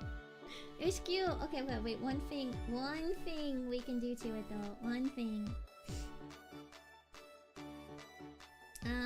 First of all, I have to do the CHEKI thing, right? I have to do the CHEKI thing. Let me go sign it. Oh god, wrong layer. I have to be on top of here. Doo-doo.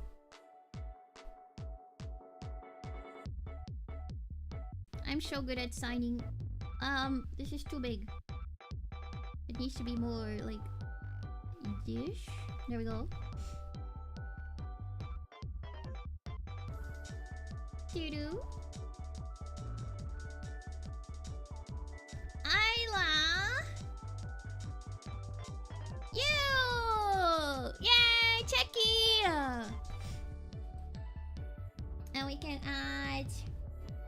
We can add like cute hearts around here. Cute hearts around here. A cute heart in here. You know, it's gonna have like the cute. Cute.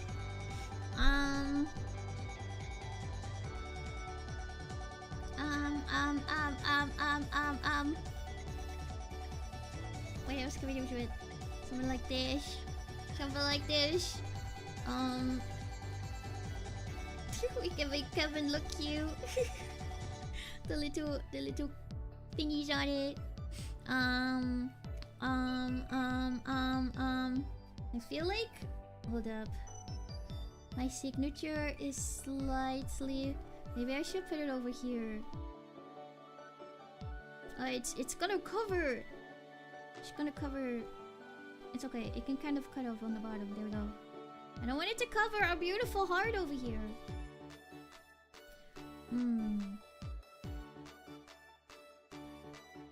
Yes.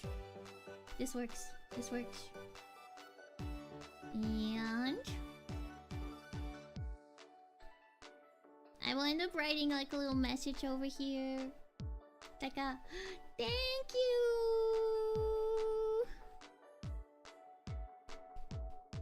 Thank you, chat.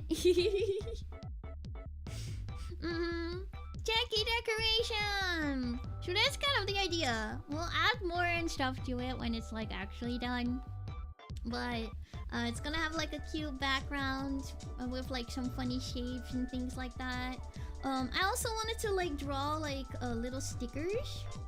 I want to add like little stickers and stuff to it, so it's like a CHEKI decorating. They have like a lot of like cute little stickers. We can add like Kevin heads on it, like as Kevin stickers, and little heart stickers, creatures, lots of creatures, little squiggly stickers, and just put it everywhere. Yeah. Can we have this as merch? Maybe.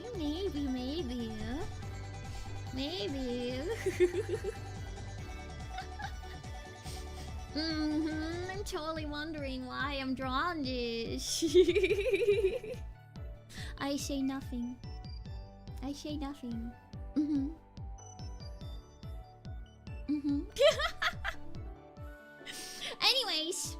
Anyways, it is time for me to hop off for today. We've yapped for 6 hours. I need to go rest. For the rest of this week, tomorrow, we have an early stream tomorrow. It's a day stream tomorrow where we're going to do some vocal practice. You know, it's like we have to rehearse for our concert this weekend. We have a concert this weekend, guys. I feel like I should go over that again really quickly. On Saturday, we have our brand new Mirai concert where I'm performing as part of a lot of other really cool people at San Japan in this weekend. So if you're in the concert, yay! So you know we have to do some practice for that. So voice practice tomorrow. We're gonna go sing some songs, do some vocal warm-ups and stuff like that. I think it'll be fun. So look out for that. And Thursday. Wait, tomorrow is Thursday. What day is it? It's Wednesday. Thursday. That's tomorrow. Okay, Thursday is where we're doing voice practice tomorrow. Thursday. Preparing for the concert. I'm gonna sing a very fun song too. So, for anyone, by the way, that cannot go to the actual concert in San Japan, it's in Texas. They will be streaming it on September 5th, Friday, September 5th, at like 8 p.m. EST, which is 5 p.m. PST, and it's 2 a.m. European time. So, the waiting room, I retweeted it, and I will post it in the Discord as well really soon. And I'll make a post as well on YouTube community post, so you guys don't forget to watch it. So the delayed viewing for it will be a week after the concert. Yeah, late night concert! Well, that's just a delayed viewing. The actual concert is this Saturday. But the stream, they're recording it and streaming it the next week. So for anyone that can't go in person. Yeah. I'm so thankful that they're able to stream it as well. Sometimes there's events where I'm like, I know you guys want to see it too, but you can't go to the actual convention. And so I'm really grateful that they're able to stream it afterwards. So for anyone that can't be there in person, can see it online. Yeah. The concert is at San Japan in Texas. It's in Texas. And the stream will be hold up. I can actually just link it right now. I think I have it up somewhere.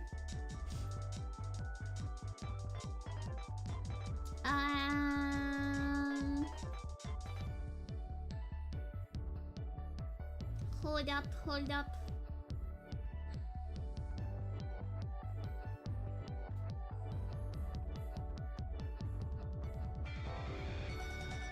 It's right over here.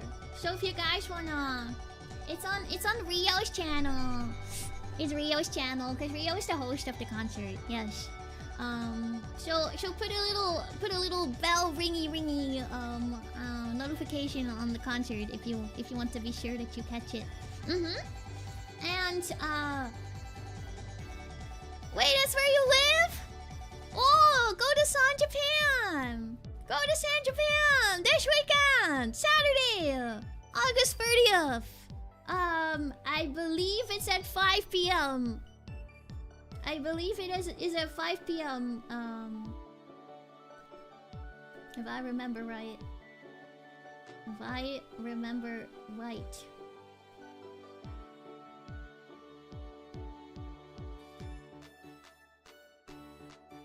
So if you can make it, that'd be awesome.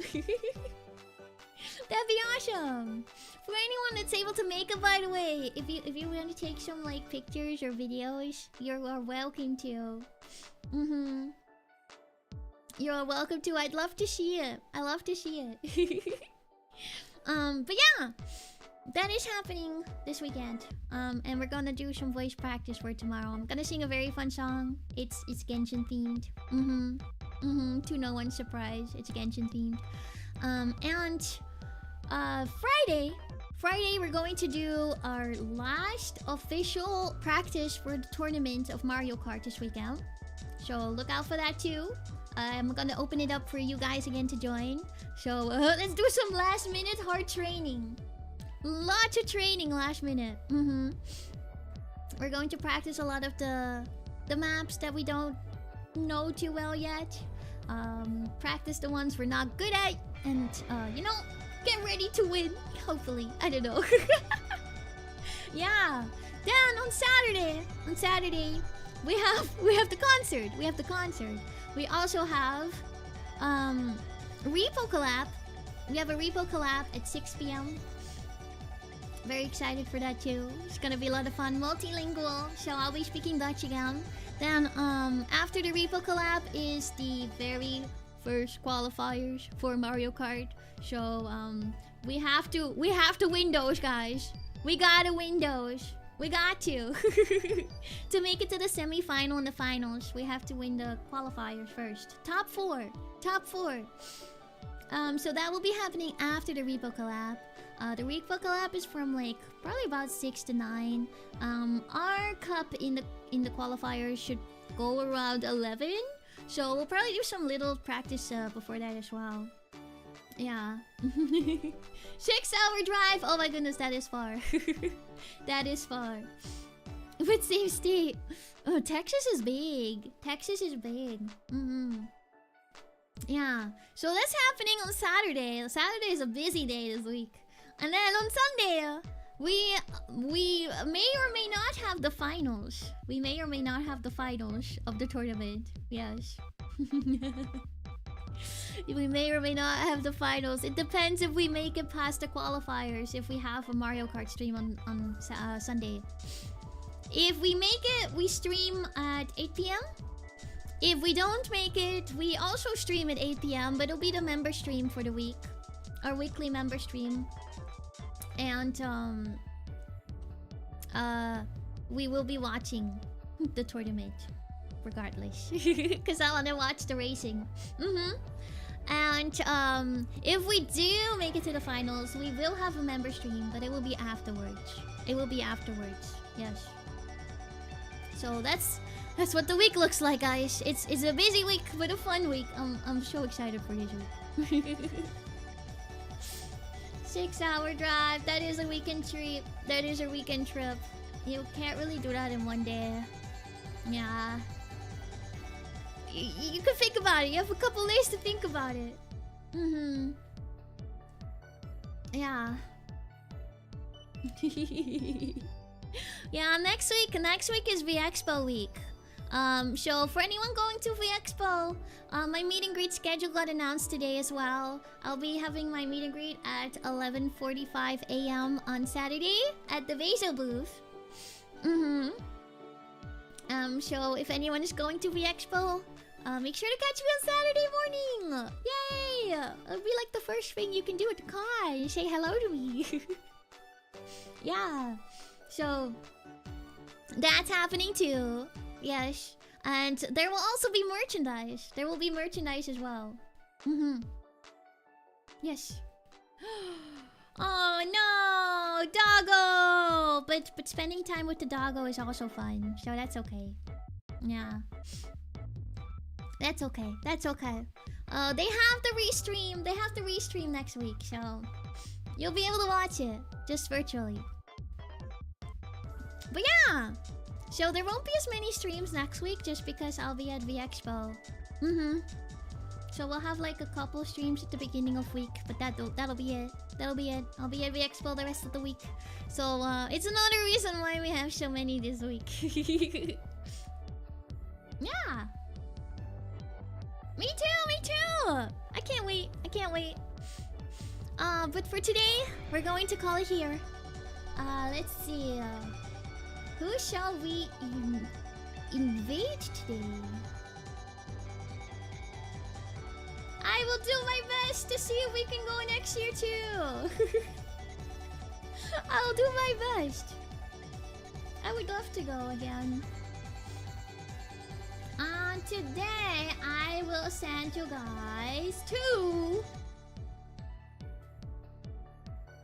I'm gonna send you guys to Dr. Nova today. I don't know exactly what she's playing, but on the thumbnail it says math. And you know, we talked a lot about math today, so I think it's appropriate. I will. I hope I get to do more things in Texas too. Yeah. Okay. For today, I'm gonna let you guys go. I'm gonna go get some rest. I'm gonna get some sleep. I'm gonna rest my voice a little bit. And I hope to see you guys tomorrow for karaoke / voice practice. I mean, it's kind of glorified karaoke. We'll do some voice practice and sing some fun songs together to start a happy first day. Oh, Buffkin check. Buffkin exercises first. Buffkin exercises first. At least Wednesday is like a chiller day. Yeah. What a surprise! You still gotta do my exercises. Yeah.